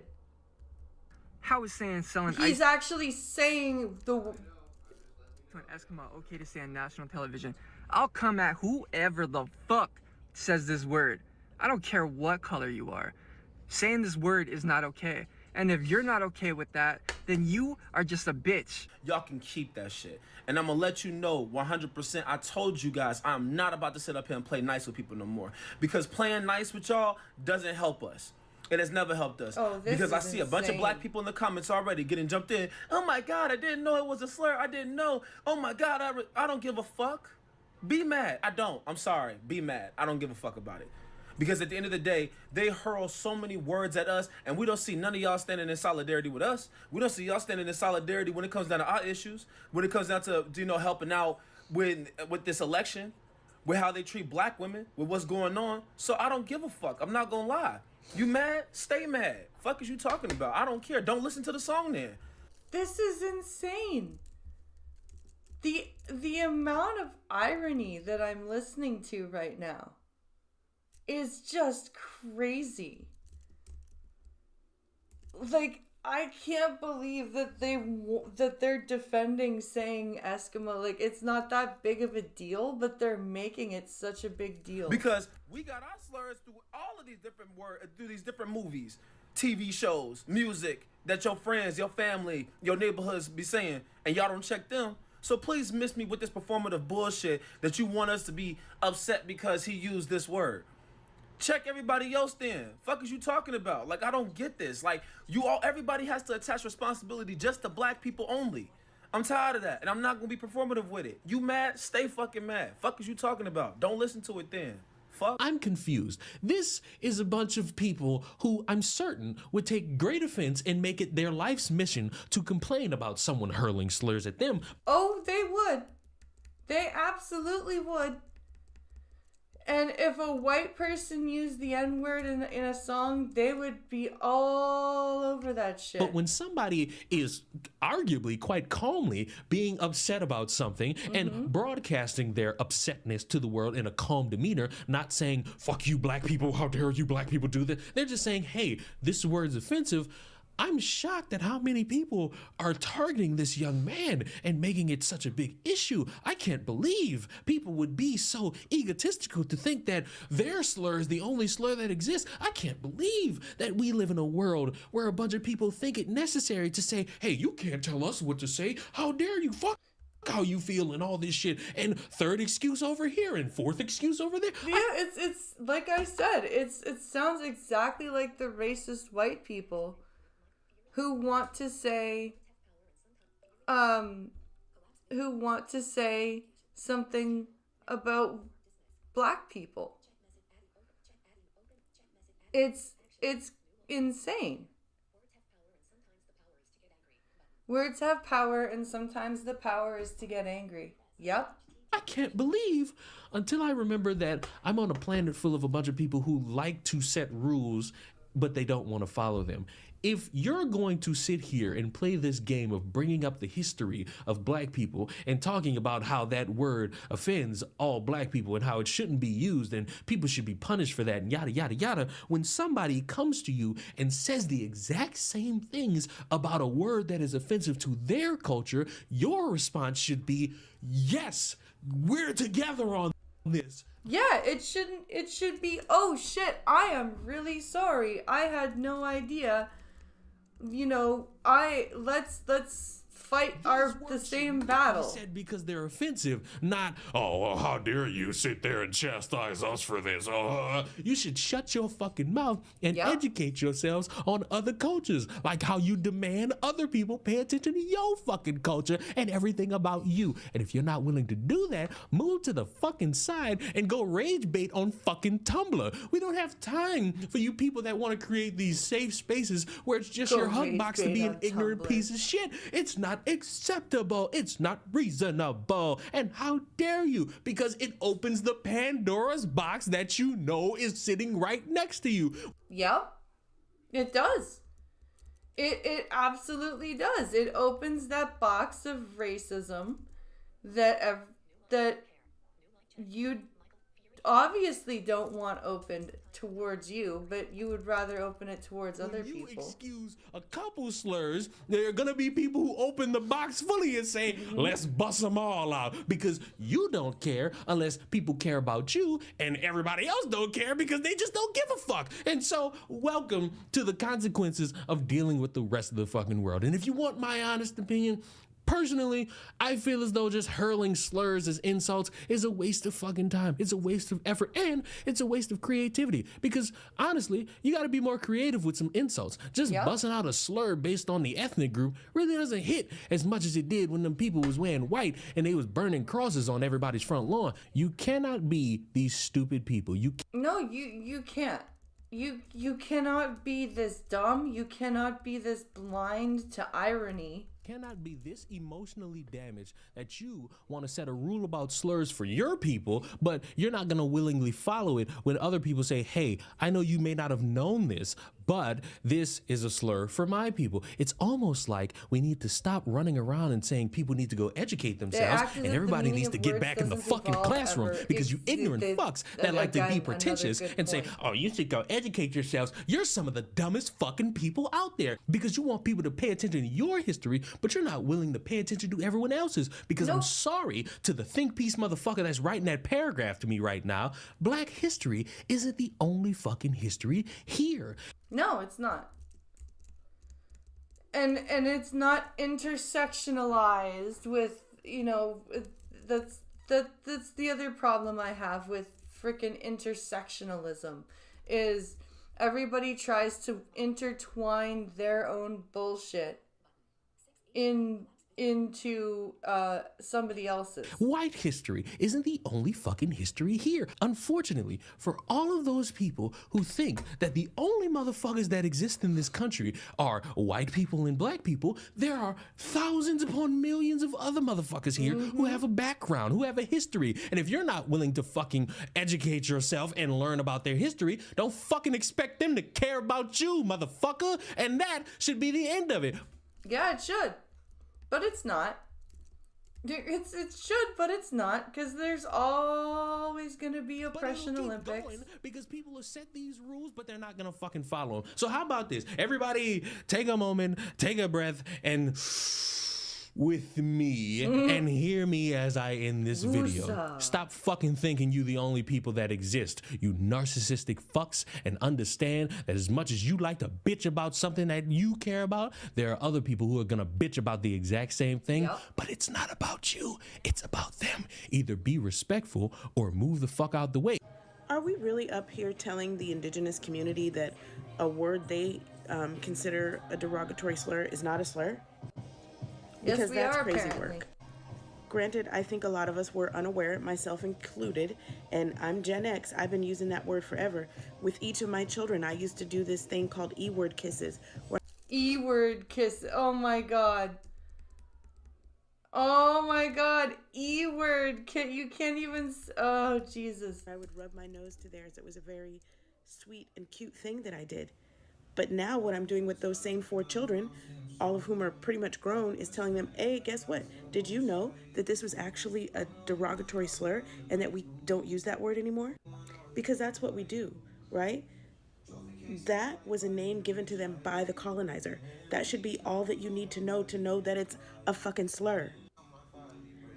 See, we have to get to a point in our lives where we can take in new information, right? Verify it, learn more about it, pivot, and do better going forward. Yeah, but that's no fun. That's boring. Nobody wants to do that. No, nobody wants to actually learn anything.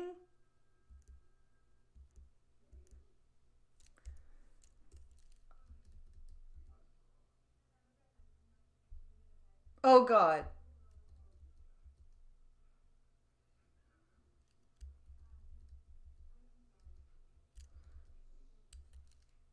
Thunderfoot's channel today. Thunderfoot's channel today. Thunderfoot. Who remembers Thunderfoot? Does anybody remember Thunderfoot? And how he used to be a really great scientific channel to watch? Well, he kind of has lost it. Oh. He lost it, yeah, when Trump got elected the first time. So let's take a look at this channel, or at this video about him. Thunderfoot's channel today feels like the diary of a jilted ex, fixated on tearing down a man he once loved. His videos are long-winded, erratic, and dripping with resentment. In his live streams, he comes across as a bitter critic, lashing out at engineers while downing beer and huffing copium. The booster and an uncontrolled descent with not enough oxygen left to light up the engines. It's done for. He watches groundbreaking events unfold only to nitpick and complain that they're slightly behind schedule. Oh no, something is behind schedule. God forbid. Let's rip it apart. Musk is the one who was predicting this thing should be landing on Mars 2 years ago. But it wasn't always like this. Thunderfoot is an OG YouTuber who created some of the most compelling and authentic scientific content on the platform. And he's been doing it longer than some of you have been alive. So how did we get here?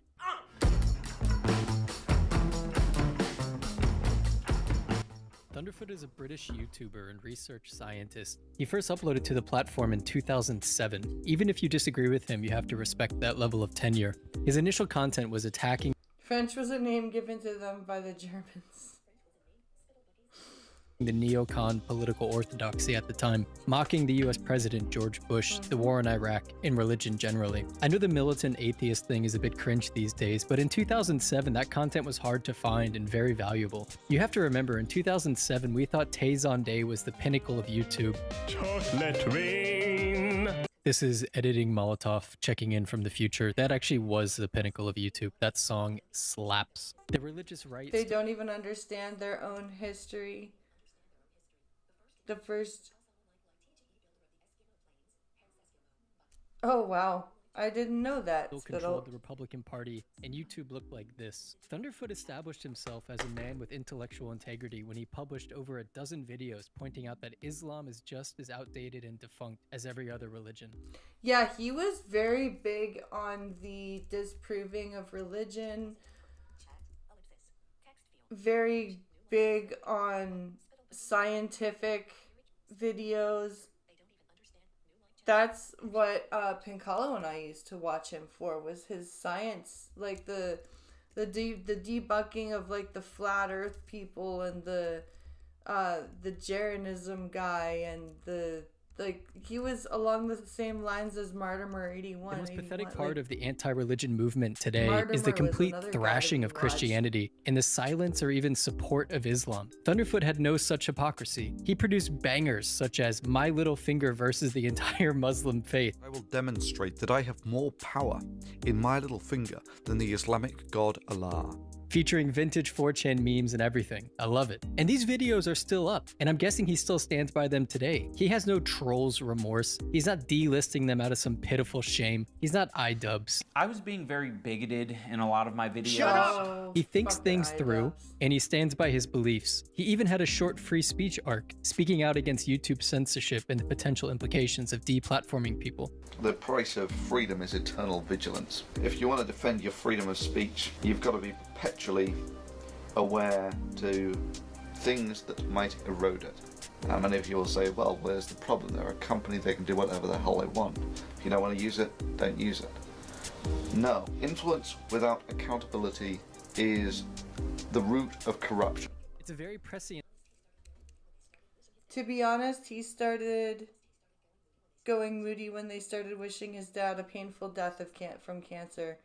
Well, that'll do it. Argument, and hilariously ironic considering the villain arc later in this story. As the years went on and his audience grew, he started leaning more into science education content, making these incredible animations and explaining complex scientific topics in very grounded, easy to understand terms. The videos had a certain distinct vibe to them. They felt like a secret university lecture you were attending. Compared to the pop science content like Veritasium, these videos felt like they were made for educated people by an educated person. When Gamergate broke, he turned his sights on feminism and the SJW movement, which we now call woke.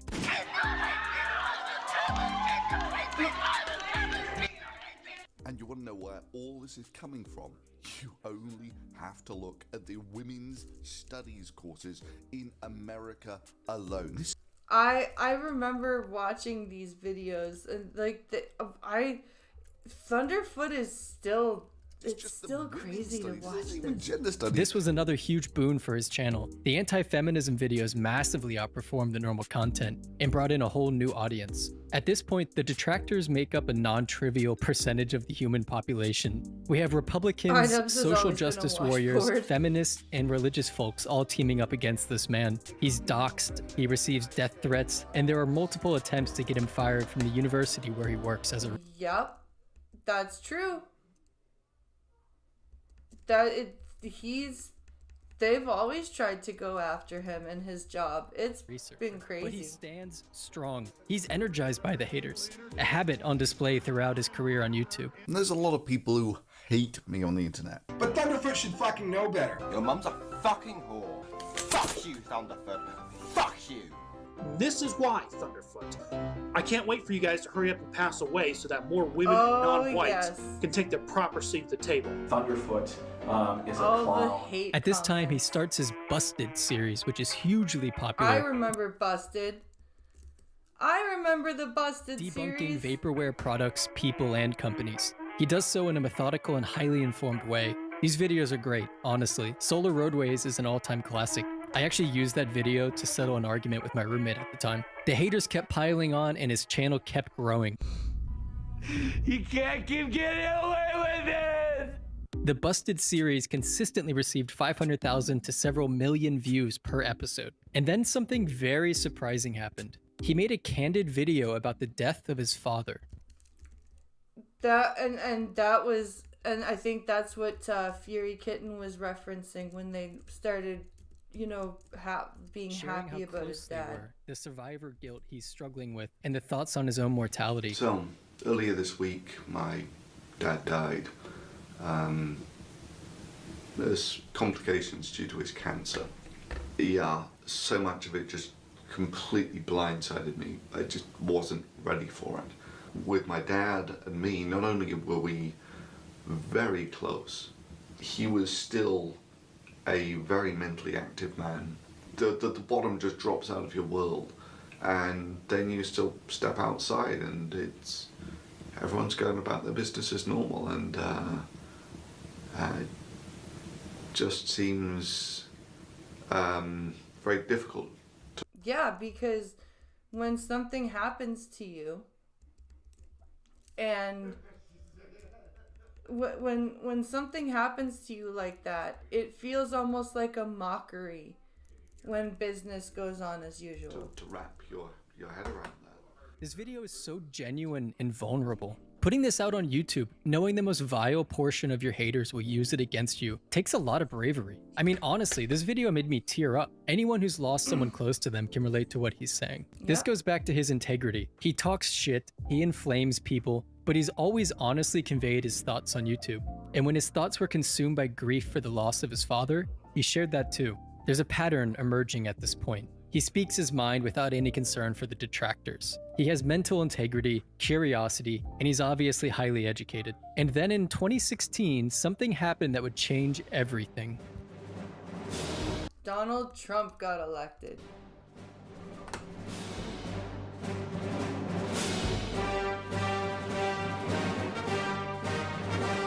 It started like many things, slowly at first, and then all at once. Thunderfoot was highly skeptical and annoyed by Hyperloop. He made some interesting videos explaining Yeah, he hated Hyperloop. The skepticism then started splashing over onto SpaceX and their claim of a low-cost reusable rocket, and then the Boring Company, and then Tesla, and then Twitter, and eventually just Musk as a person was... Yeah, I don't know what it is about Musk, but Thunderfoot just has this hate on for him. These anti-Musk videos evoked a huge backlash from the Muskites, while also garnering very respectable view counts. It's the perfect fuel to keep Thunderfoot going. He's getting double positive feedback on every Musk video he makes. Massive cringy backlash from the Musk fanboys, which he loves, by the way, and huge numbers thanks to the legions of other Musk haters. Over time, Thunderfoot clearly develops a true hatred for Elon, going well beyond just poking fun at his ideas and aspirations. Which, I don't understand. I just don't understand the... Like, I get the wanting to debunk him as, like, a science thing, but I don't get the actual hatred. There's a certain venom and spite that becomes apparent as time goes on. It's less than a year since I put up a video saying that Elon Musk would be bankrupt And of in course 5 he's got the years. Star Musk Wars. apparently saw that and said, "Hold my ketamine, I can speedrun that in 3. So why do Tesla batteries suck? Like most of Musk's stuff, it's just a new spin on a very old idea. Musk is a bullshitting idiot hitting on peak Dunning-Kruger. This is when the loss of objectivity starts to become Wow, that's pretty, what's the word I'm looking for? Damning? apparent. Thunderfoot has busted essentially every Musk-led company. Anything Elon touches is doomed for failure. Any setbacks are immediately celebrated, and any positive progress is ignored. The goalpost will move as needed to maintain the hatred. So yeah, it's obvious that he's got a bias going for, what's it called? He's got a bias going for Elon Musk. I think it would be much more credible if, let's say, Boring Company and Tesla are frauds, or Twitter and SpaceX are doomed. No, it's every company that Musk is involved with. They're all Ponzi schemes orchestrated by the greatest fraudster in history. The pinnacle of this Musk failure obsession is the Starship saga. It started in 2017 debunking the BFR, what we now know as Starship, point-to-point travel on Earth. Over the years, he made various follow-ups pointing out issues with Mars colonization, the dimensions of the ship, the economics, the schedule, whatever. Like, he hates that thing. Well, he doesn't actually hate it. He just hates Elon Musk, and that gets projected onto everything around him. And then he starts live streaming the Starship launches. And that's when things really go downhill. 3, 2, he was also avidly anti-Brexit. Like, frothingly retarded about the referendum result.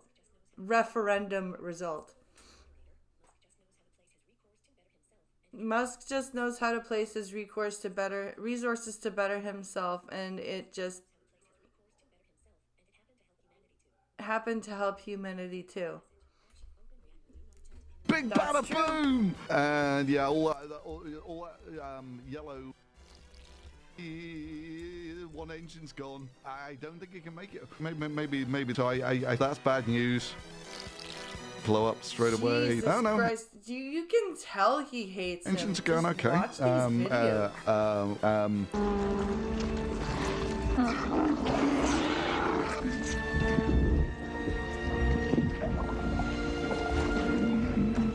It's afraid. It's afraid! 4, 3, 2, 1. Flight termination system activate. My God. And it hits the ocean and it's disintegrating. Well done, SpaceX.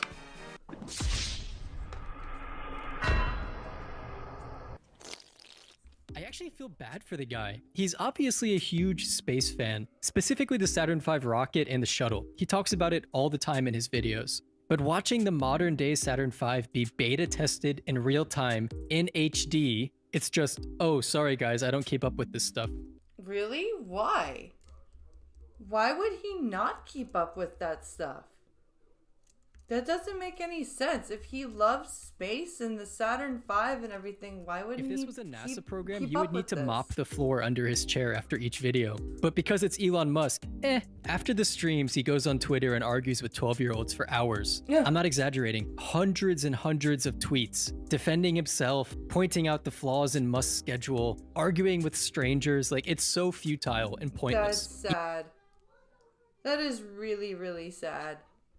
Elon Musk has broken this man. Go yourself. And it's honestly a tragedy because we lost one of my favorite content creators in the process. Let's just look at the numbers to see how the channel has changed as the Elon derangement syndrome sinks in. This is the percentage of videos uploaded per year that are specifically about Elon Musk and his companies. 2016 to 2020, we're at a reasonably sane 10-ish% of uploads are about Elon. Primarily Hyperloop at this point. No one cares. 10%. Right, 10%'s not that bad. That's a fairly reasonable amount of videos to be making on somebody. And then something happens in 2021. We jump up to a staggering 40%. Holy shit. And this guy uploads a lot. This isn't one or two videos, so the percentages look huge. No, like, he uploads 80 videos a year. More than once a month, this guy is sitting down at his computer for hours, recording, editing, and publishing long takedowns of what some other guy is doing with his time. The 80 videos a year, that's a lot of videos. So for him to be at 40% of his uploads being about Elon Musk. In 2024, we're on track to be over 60% of the videos about Elon. At this point, his channel is more prolific than most of the normal Musk sycophants that have channels dedicated to him. A lot of the Elon Musk ball hangers say that Thunderfoot is motivated by politics or that he's woke. It's so lame. Please stop, people. Like, it's pathetic. No, he's not woke. He's just angry. That's basically all it is. He's based on mad. his history, Musk and Thunderfoot are reasonably aligned politically. They're anti-woke. They laugh at feminists. Yeah. They both like space. I have a different theory, a more salacious theory. I may not be an actual scientist like Thunderfoot, but I do have a PhD in Marxist ceramic theory. I like to call this smart guy syndrome. We all have to construct an identity for ourselves. For some people, that's their looks. For others, it's their job or money. And for some people, it's their intellect. When a beautiful woman starts to age and lose her beauty, if that's her entire identity, they often fall into the plastic surgery spiral to try and reclaim their sense of self. Men who identify with their jobs work until they drop dead of a heart attack, dying with a huge bank account, kids who hate them, and multiple ex-wives. And people who identify with their intellect have a hard time admitting that they're wrong. That's true. That is very true. I will say that is from first-hand experience. Because that would mean a core part of their identity is flawed. More than that, though, if you're an intellectual, an academic, a scientist, it's easy to justify why other parts of your life are not what you want them to be. Yeah. Oh, I'm single because women don't understand me. My house is a mess because I'm too smart for trivial tasks. People think I'm weird because they don't comprehend things like I do. All the standard tropes of the tortured genius. It gives you an easy excuse for all the defects in your life. You can ignore all your ancillary issues because they're not even a part of your identity anyways. That's a very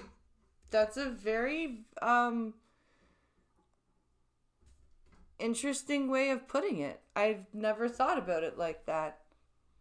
Sorry guys, there we go.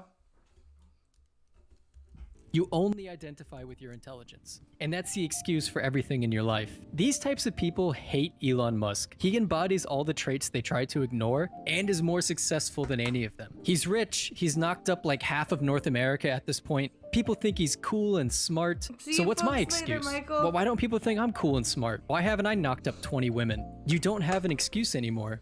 And you hate him for that. In conclusion, Thunderfoot, baby, I miss you. That's funny. I like that. And it's sad too because like I said, Thunderfoot was a really good creator.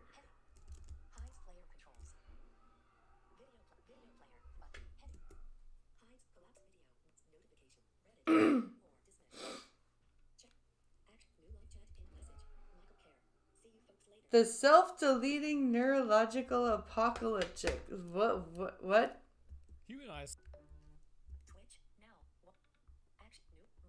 Let's see here. What's this video about? What is this about? Let's take a look.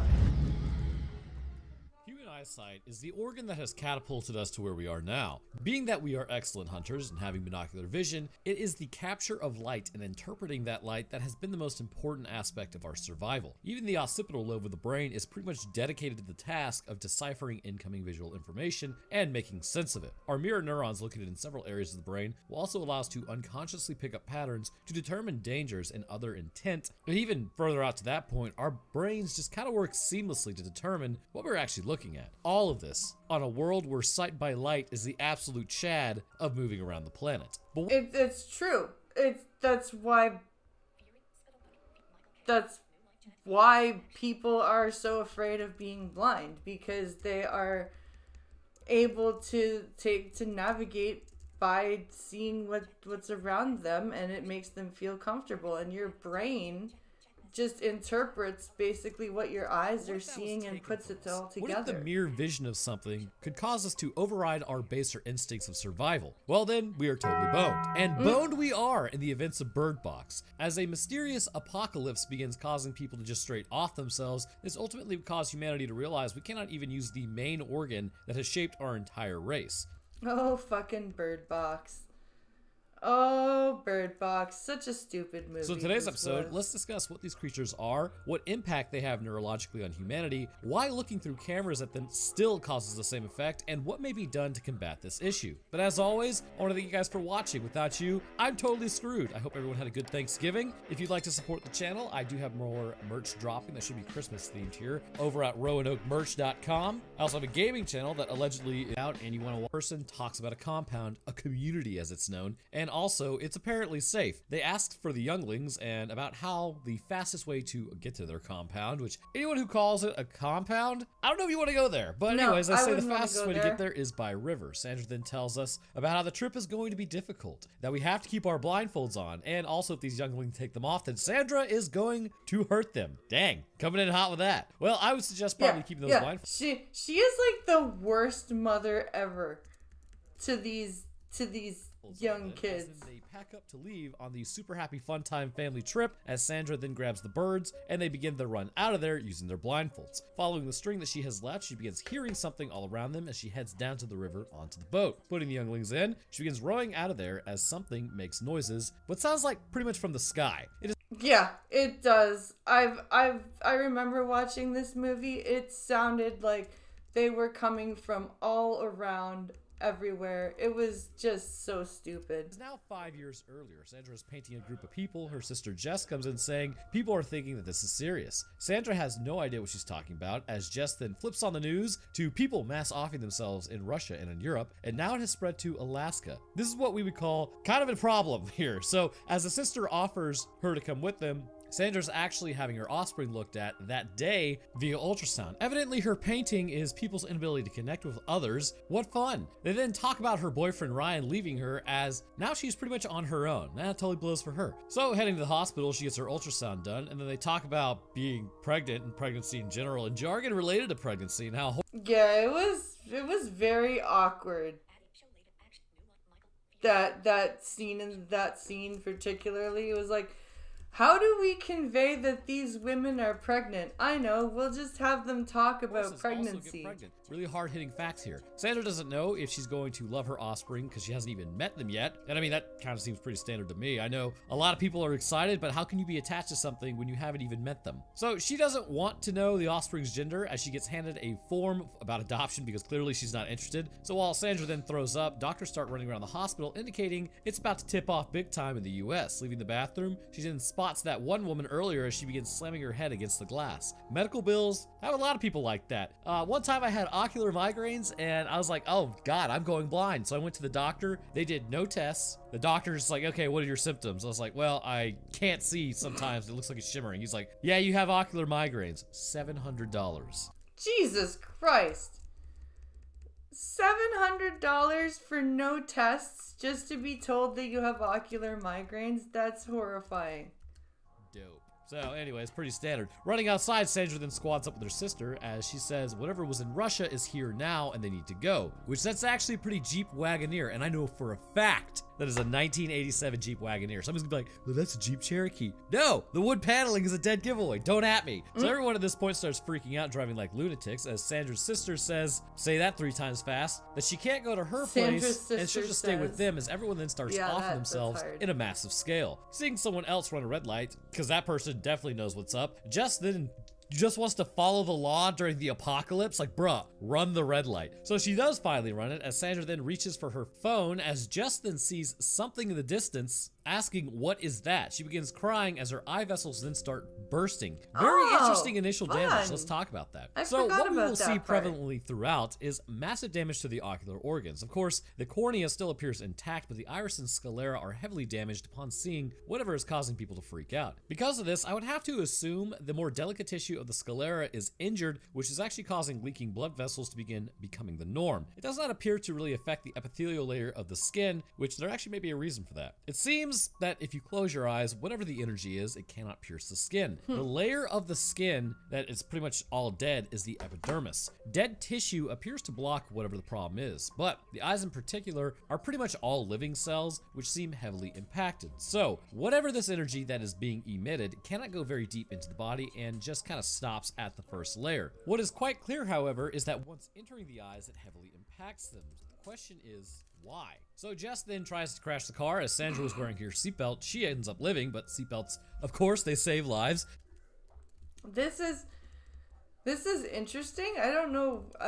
I'm trying to figure out what. Crawl out as Jess steps in front of a truck and gets totally shreked. Well, that wouldn't be a traumatic event at all. Everyone then starts running away from whatever is causing this, but the problem is nobody knows where it's coming from or in which direction to run. One woman then runs out to Sandra named Lydia to help her, as then she sees her mom telling her not to go, and then she just kind of goes and just walks towards a burning car, gets in, and then it explodes. Again, we never. Yeah, why are all these people just doing shit that will kill them? See what causes this, but we can start to figure out the pattern and what actually is affected by the visual stimuli. Now, we know light, it's just photons, and photons behave like a particle but also a wave. So as photons come off of this creature, I believe what's actually happening is the creature is emitting these photons. It's not just light hitting it and then you seeing it.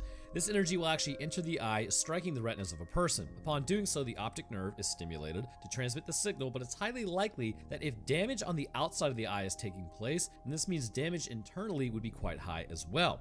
Traveling via the optic nerve, it will then head to the occipital lobe as is standard, but something more begins happening. Other areas of the brain appear stimulated more, which would be considered normal from what we would expect. But as a result of this, memories and possible hallucinations are induced. And again, we have to ask, how does this happen? Well, to understand that, we need to know where the optic nerve travels past. On the underside of the brain, around the midbrain, past some very important endocrine glands such as the hypothalamus, amygdala, pons, medulla. Those are not endocrine glands, but they are associated with the endocrine system. Pineal gland, which is also associated with the endocrine system, but many other autonomic areas of the brain. Essentially, the optic nerve has almost a direct line to these areas. In fact, so this is why I could not have my because my optic nerves are still attached to that part of my brain, but my eyes are completely detached from my optic blue light, nerve. for instance, is known to affect the pineal gland and affect your ability to sleep because this higher energy wavelength causes certain signals to be tripped in the optic nerve, which in turn will tell the pineal gland that it is daylight and you need to stay awake, which is why you need to wear blue light blocker glasses about 3 hours before bed.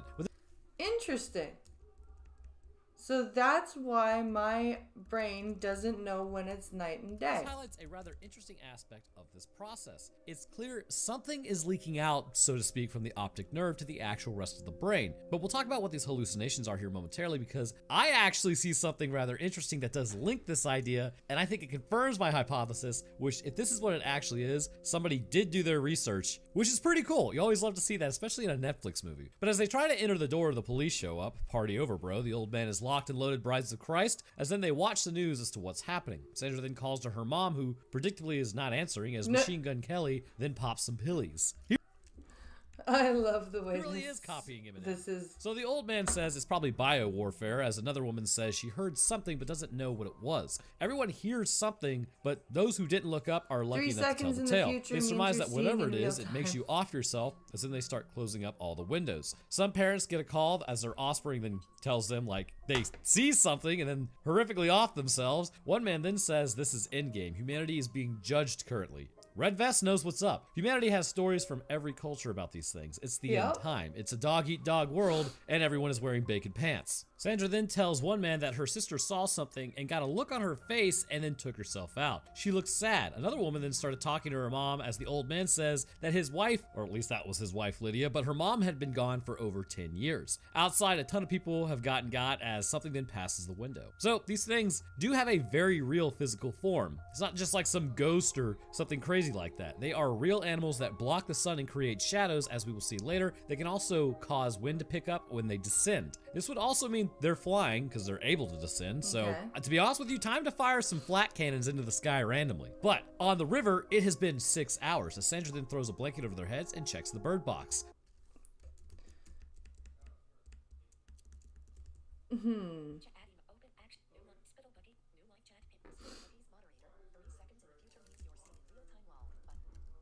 He said it. She then calls out on the radio, but nobody answers. She gets only static as the birds start chirping as something comes overhead, but she can't see what it is. It has now been 3 days that they've been stuck in the family fun house. Over on the radio, though, they say not to go outside, and as long as you don't look, you won't get got. Honestly, I'm not saying that I would do this, but like pound for pound, the best option is to literally disable your own eyes in any way that you can. Not saying it's the perfect option, but if your eyes are eliminated, these things can do absolutely nothing to you, which is That's true. Take out your eyes, take out your vision. That's the best way to survive the bird box, I guess. Forms, but this indicates that they are afraid of the Giga Chad Homo sapien, and they have to rely on their virgin scary form to take you out. They literally cannot physically impact humanity. It's so bizarre. But the squad then talks about how long the food is going to hold out at this rate, with the old man saying, not very long. Tom then heads towards the door, hearing someone knock on it as one woman says they need to help her. Sandra grabs the handheld to pull on the old man as he was going for it and just gonna leave her out there because this guy kind of obviously sucks. But as everyone covers their eyes, the woman covers the door and then they let her in. The old man says Sandra doesn't know how that thing works anyways, and then she shows him by unloading a shell. See, everyone should practice with a handheld. It's a tool, not a dangerous snake. So this pregnant woman's name is Olympia. That's quite the name. Also, someone needs to slap this old guy because he just kind of sucks. The owner of the house then says, well, I have cameras all around the outside, so we should be able to look at this thing without it directly looking at it because the images are not direct. They're just pixels. I don't know about that. Theory, that should work. So they need to take a look out there, but obviously there is a risk doing this. So they tie down the owner of the home so that he doesn't take himself out. They do it very poorly. Maybe they should have given him a better chair, as in they hand him the remote so he can take a look around. Checking the area, he doesn't really see too much, but apparently the old man is suing him because of what this guy was building on his own property. Again, just somebody kneecap this dude, that's all I'm saying. So Recruit is just randomly stretching in the kitchen as she tells Machine Gun Kelly he doesn't have a chance of hitting that, as the old man goes and gets a drink just tasting it. Perganonat then takes some prenatal vitamins as Greg keeps focusing in on what he's trying to find, which is anything, but he really doesn't see much of anything. Yeah, you know what? We're gonna...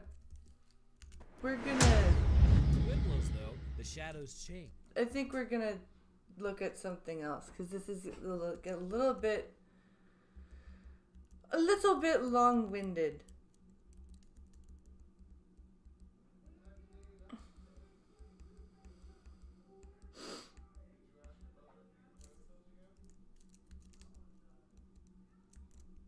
Let's see.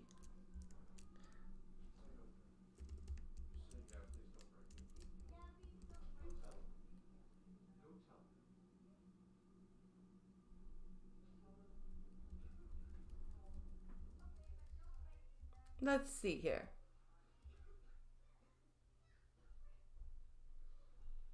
Oh, God. Haven't Preached just dropped a video. Make racism great again. Oh, this should be good. This should be funny. Let's see here. Today's topic. Yo, we're tired of this shit. We want to say nigger. We want to say f*** it. We want to call these Jews f***s. We want to... Sorry, we're going to bleep him out. He wants to be able to say these things. We want to be able to say what the f*** we want to say. We want to call Italians or Indians f***s. Oh, are they talking about the Eskimo versus N-word again? Is this what we're tired of the fucking toll policing. Make racism great again. Make bigotry great again. Make fun of just for being stupid. Call them bimbos. Call them sluts because they fucking are. And we just want to call a spade a fucking spade. If I gotta be the one to fucking be one of the few streamers that says this shit because all the other ones are scared about losing fucking endorsements and deals, fuck it. It is what it is. Jesus Christ. I can't believe that is... Why is this a thing? Okay. So if you aren't aware, Myron's been spending a lot of time online just yelling at random people, calling them the N-words all day long. If I made a compilation, it would last an hour plus. Just what he's doing. He's having a lot of beef with a lot of different groups. But now he's doing it like, man, listen, I'm going to be the one to do it because all these other streamers are too scared. Is there anything brave about doing this? No. Myron is not a brave person. Myron is just Myron. Myron is what Buzz Lightyear would term a sad, strange little man. No. After you get demonetized? No, it's fishing. It's called fishing. Talk to me. Yeah. It's just fishing. It's okay. He's fishing. Fishing for? Whatever he can fish for. That's what people do when they're starving. You start to not look at the fish or the size of the fish. You're just trying to bait people into something. You're just trying to fish. Fish what? I don't know. But motherfucker, I'm starving. Yeah. And motherfucker need to eat. So they're going to go and bait whatever they can. Gotcha. It is what it is. It makes me think of that Chris Brown song. I don't see why you're hating from outside the club. You can't even get in. He's already been demonetized, so it's easy for him from outside the club saying, bitch, I didn't even want to be in there. I want to be out here with the cool kids. Weren't you just yelling at I don't want your money anyway. For getting y'all demonetized Screw your on money. Twitch? I don't want it. I can say whatever I want now. Yeah. 1 day suspension for hateful slurs is what it says. So could have been anything. Nigga. 100% that's what it You was. think so? 100% because you said I don't know, man. And you admonished him. And what did he do? Fresh stood up to him, didn't he? Wait. Yep. Well, he tried. Fresh tried to stand up to him. This is crazy. Is it Fresh that got us banned? Nah, bro. Don't put it on me. we ain't putting no. He said, bro, you gonna say that shit to me? No. After all the stuff you did? Yeah, after all the you stuff- gonna say that to me? And now a couple weeks later, he's acting like it was his idea to be flagrant. It was his idea to do all this stuff. He's fishing, but it's okay. He told Fresh to take accountability. Wait, am I wrong? I don't know why that's so funny. Because he's having this issue now with the black people, right? cloths Where a lot blocking of black up people are together. mad I at him don't for think what he so. did to that black woman, calling her all kinds of names and having her thrown out, right? And he's been calling, like, he's been... I only watched Bird Box once, and it was such a dumb movie. I tried to block it out of my head. His DMs are flooded with people saying, yo, I'll come fight you, I'll beat you up. And he's like, black people are so violent. You black people can't fucking scare me, bro. You black people. Dude, you're a black person, Myron. We're gonna fight where you at. We're gonna come to you. Ooh. Come do it. Come do it. Keep calling you monkeys like I'm Frieza. Myron is only fans for racists. Yes. Yes. That's all it is. He's throwing all these slurs and all these words. Why? Because it attracts the racists. The same way OnlyFans model, they like throwing out all these titties and ass to attract the guys who are needy and desperate. It's no different. You know, these guys who love to lean their stuff, he's like, oh, I want to be able to say all these slurs. Why? Yeah, exactly. Why? Why do you want to be able to say all the shit that you're saying? Like, what's the point? What does it get you? Why?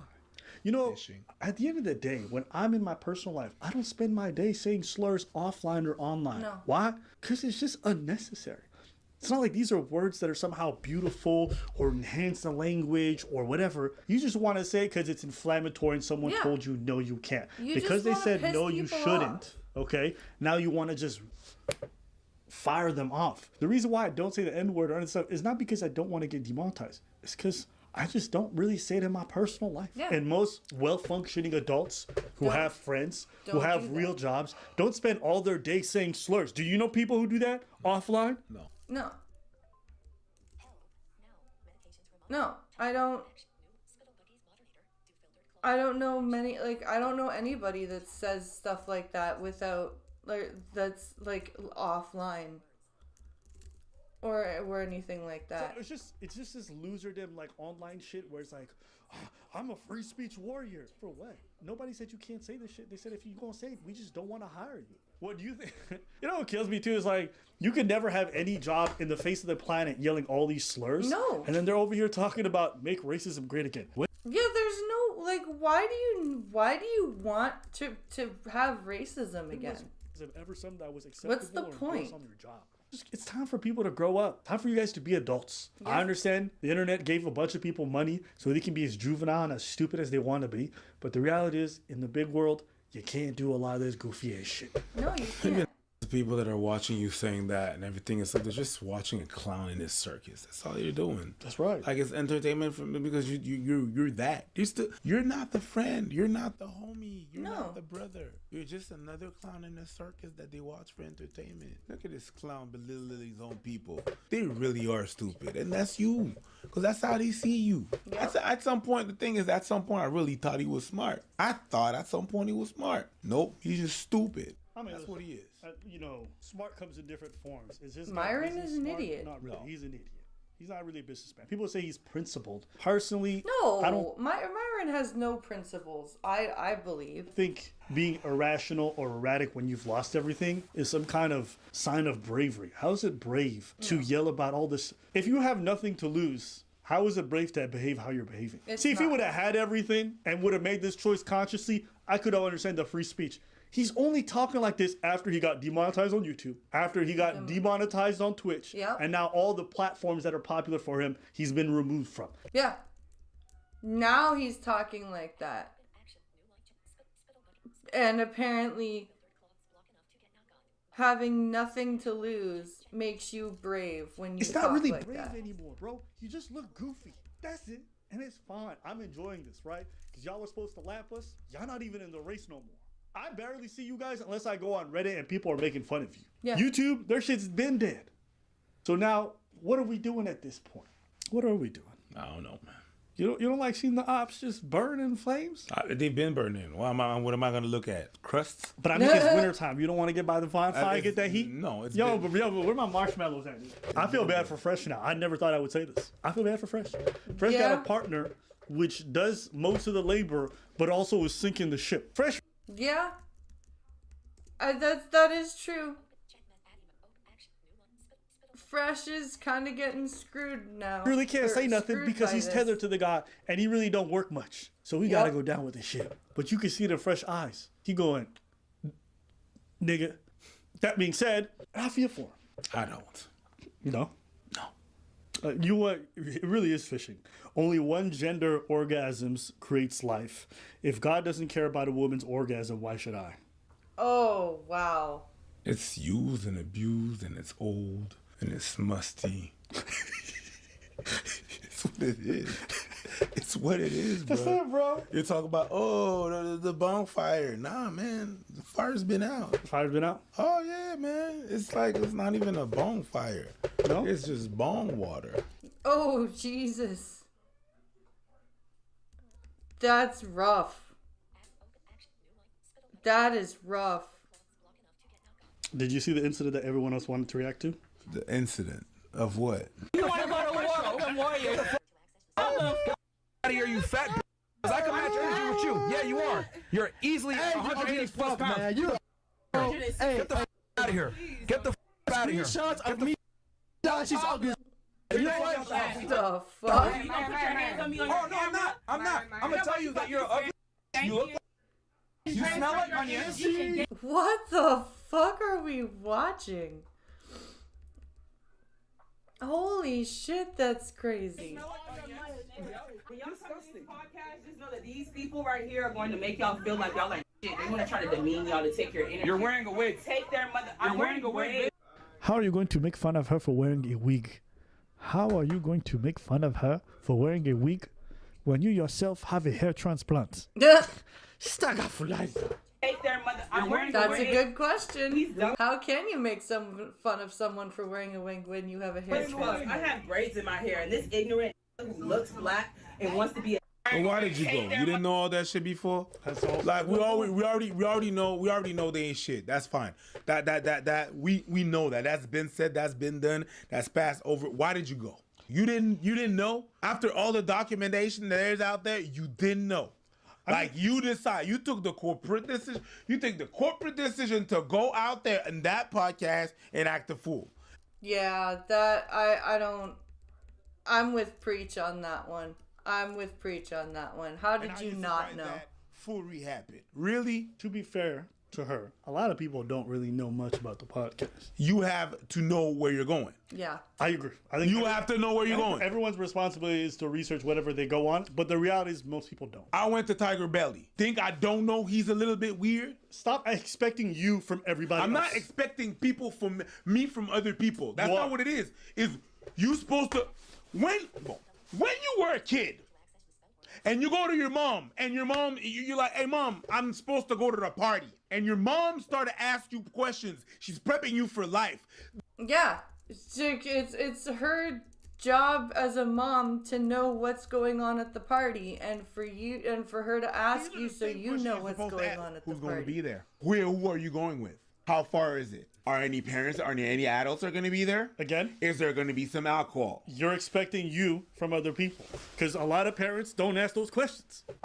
Listen, you would be shocked how often I've put out casting calls for things and people ask 0 questions and know nothing about the platform. People don't ask. People don't ask. They don't know about what they go on. I agree with you, they should, but they don't. And that's just the That's reality. insane. Because you know why? People hear there's going to be a podcast, it's going to be thing, and I'm getting paid to go on. They're going. You will never stop finding suckers who are going to show up on these things. Because everybody wants some clout. And clout is more important than water. Clout is more important than having booty.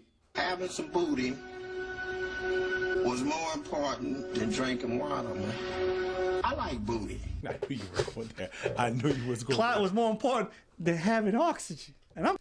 It's true though. They clout to these people is like water. It's like air. It's like any of this shit.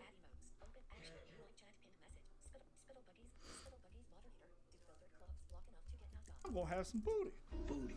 A man's butt. I see a gentleman and I say, you got some clout? And I want it. Now we could do this the hard way, or we could do this the easy way. Chauncey, yours, right? All right, but I agree with you. She should have. But we're in this bubble. You're going out there like a total imbécile, right? You're going out there. La kounya la mes amis, ou pa konnen ki moun le ki sa nou pral parler, sa nou pral faire. La kounya la, on est imbécile. La kounya. I love when he goes into the French. It makes me laugh so much. But you know what? Also, in their defense, just like the yacht party, the women don't always know that they're going to a Fresh and Fit event. They have women recruit other women and basically tell them they're going on a podcast, they're going to get paid to go. Yeah. And because a woman's approaching them to get them on, they get a little bit disarmed. That's true. If you do get somebody from like a woman to come up to another woman and be like, hey, you should come on this podcast, it's more likely to happen than if Myron were to show up and do it. What did I say that was not right? You said everything right. Okay. It's not about you. Okay. Listen, the people want us to watch this, so I'm gonna watch what they want. This is all over our subreddit. This is our subreddit. This is the most viewed post. What do you want me to do? Let's give the people what they want, and on our bank accounts too. Sure.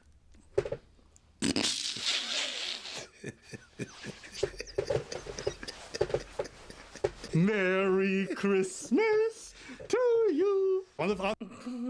This one video, I'm gonna get you something nice. Until it's time to be one, doesn't even know what braids are. Internet. You won't have no motherfucking job after me. What job? That's their job, girl. That is their job. Their job is literally this. This is all their job is. Okay, you really don't know. Okay, you really don't know. Oh, l'éternel. Let's get it. You ain't gonna have a job after they don't. That's their job. Hold up. This interaction is their job. When you do this whole scene and you record, this is when they get all of their interactions. Yeah. This is their job. Boo boo.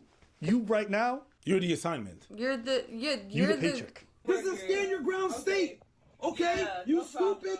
You're so This is dumb. what they No. do to black 67 women. IQ. This is what they do to black Get the f up out of here. This is the same I love that you came though. at No. Asian doll. This I is love you. Jesus I love Christ. you, It's bro. the same that came at Asian I doll. love you. I'm finna get them hitters from Dallas to Do come it. for your Do it. Don't Do worry. it. Do it. This is the Please. same that came Do from it. Asian. Do it. Ain't nobody catching a case for them. You ain't gonna do shit. This is Nobody's gonna roll insane. on them. Nobody's gonna do nothing. No, It's okay. nobody cares. No, this is just sad and pathetic. That's all that is sad and pathetic. Hey, never say never. You disrespect enough people, and one day you're going to disrespect the sibling of the wrong person. America's full of unhinged people. I mean, look at it. We're watching two people yell. Only one of them's getting paid, and the other one's supposed to be stoic. Nobody's stable in this environment. No. You'll be surprised. I see people get shot for less. Yeah, I see people get shot over McDonald's fries not having the right sauce. That's true.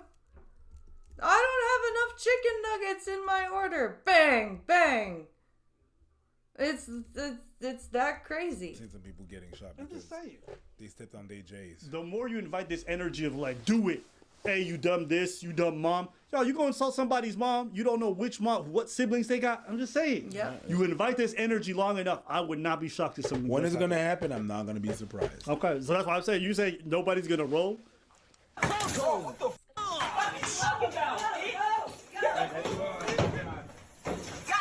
Bro, see, and here's the thing. They can f you up. This is Florida. Yeah. They can literally fuck your ass up, but I'm not taking them on.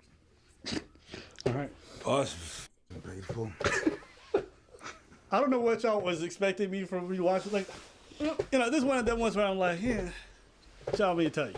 And now he getting threats every day because he calling everyone the N-word online and all this. Like, you know, it is what it is. It is what it is. It's exactly it. It is what it is. That's exactly what it is. It is exactly it. Alright, we're gonna do a quick be right back. I'm going to go to the bathroom and then we'll come back and see what's what.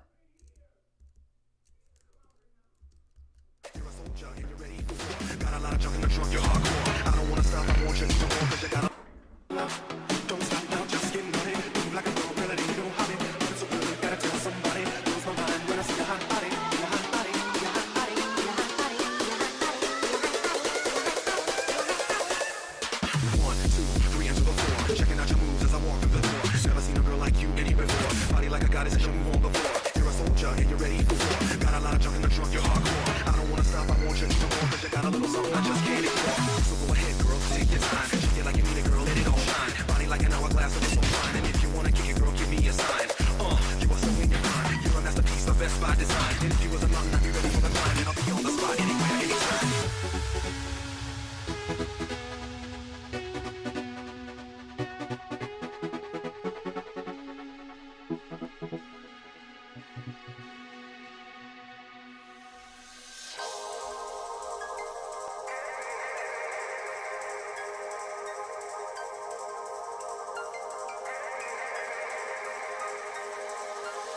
I'm terrified and loving it. No regrets to keep me up at night. Feel so alive and loving it. I'm too scared, so I finally learned to find left to cry for the fun of it. Now I finally see the light. Don't wanna waste a single minute. And I finally have you, got you by my side.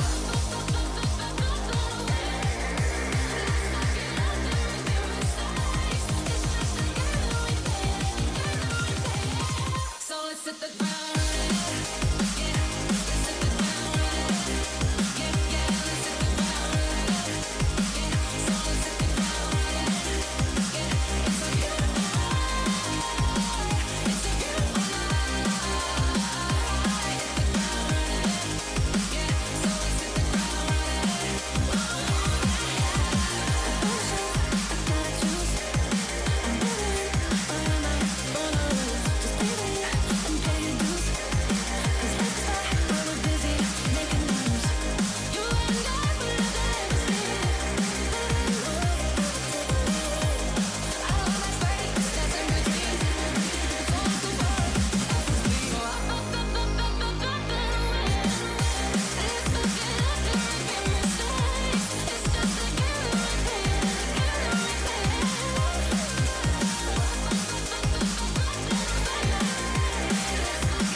Okay.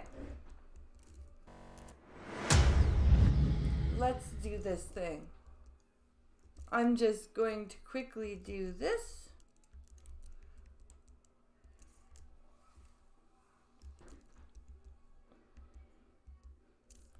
We're just going to quickly go and get... Just gonna quickly make a quick post.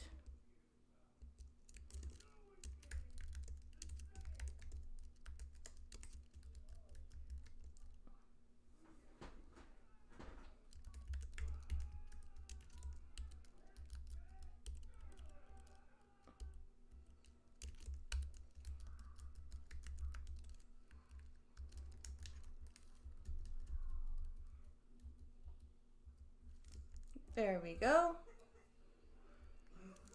Okay, what do we have here now?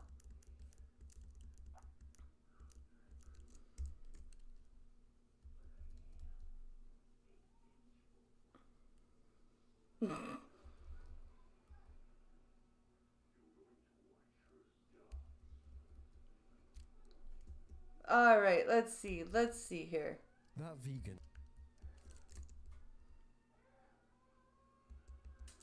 How TikTok's worst vegan. Ugh.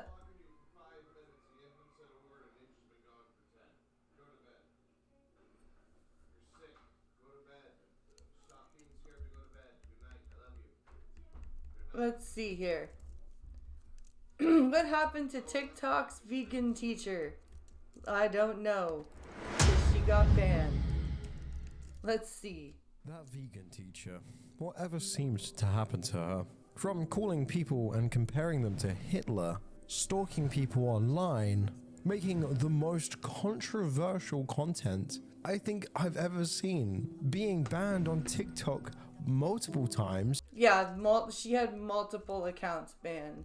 Even making a song about us. It is for a blaze. And starting the most unexpected internet beefs with people like Gordon Ramsay. That was the funniest beef ever. And most recently, nearly dying in a hospital in Italy. Good morning from my hospital bed in Italy. Today, we're gonna have a look and see where things went wrong for TikTok's worst vegan activist, that vegan teacher. Should she have remained banned? Should she have stopped being a teacher? And did she ruin her reputation by coming on to social media? Yes. Yeah, yes, and yes. That's my answer. Dive deeper. And we'll get right into all of the shenanigans that the vegan teacher has done. But before we do, today's comment shout out. And that goes to Hippie Skipai. Thank you so much for your comments. If you guys want to shout out in the next video, please leave a comment down below saying hello. I'll reply to every single one of you, and I'll pick one of you lucky ones for a shout out in the next video. Miss K. Oh, well, thank you for that. That sounds like a good idea, actually. Katie. Well, she was born in Montreal, Quebec, Canada in 1964, which honestly makes her one of the oldest TikTok. What is again with the Gen X people being crazy? Honestly, in my opinion, somewhat of a good job keeping relevant, even in present time. I mean, she still uploads pretty frequently, but that's where the positives really come to an end. Pretty early on in the video. She made her TikTok account in 2016 on June 27th, and well, ever since then, things have certainly been quite controversial for her. Not before making some absolutely delightful songs with her ukulele.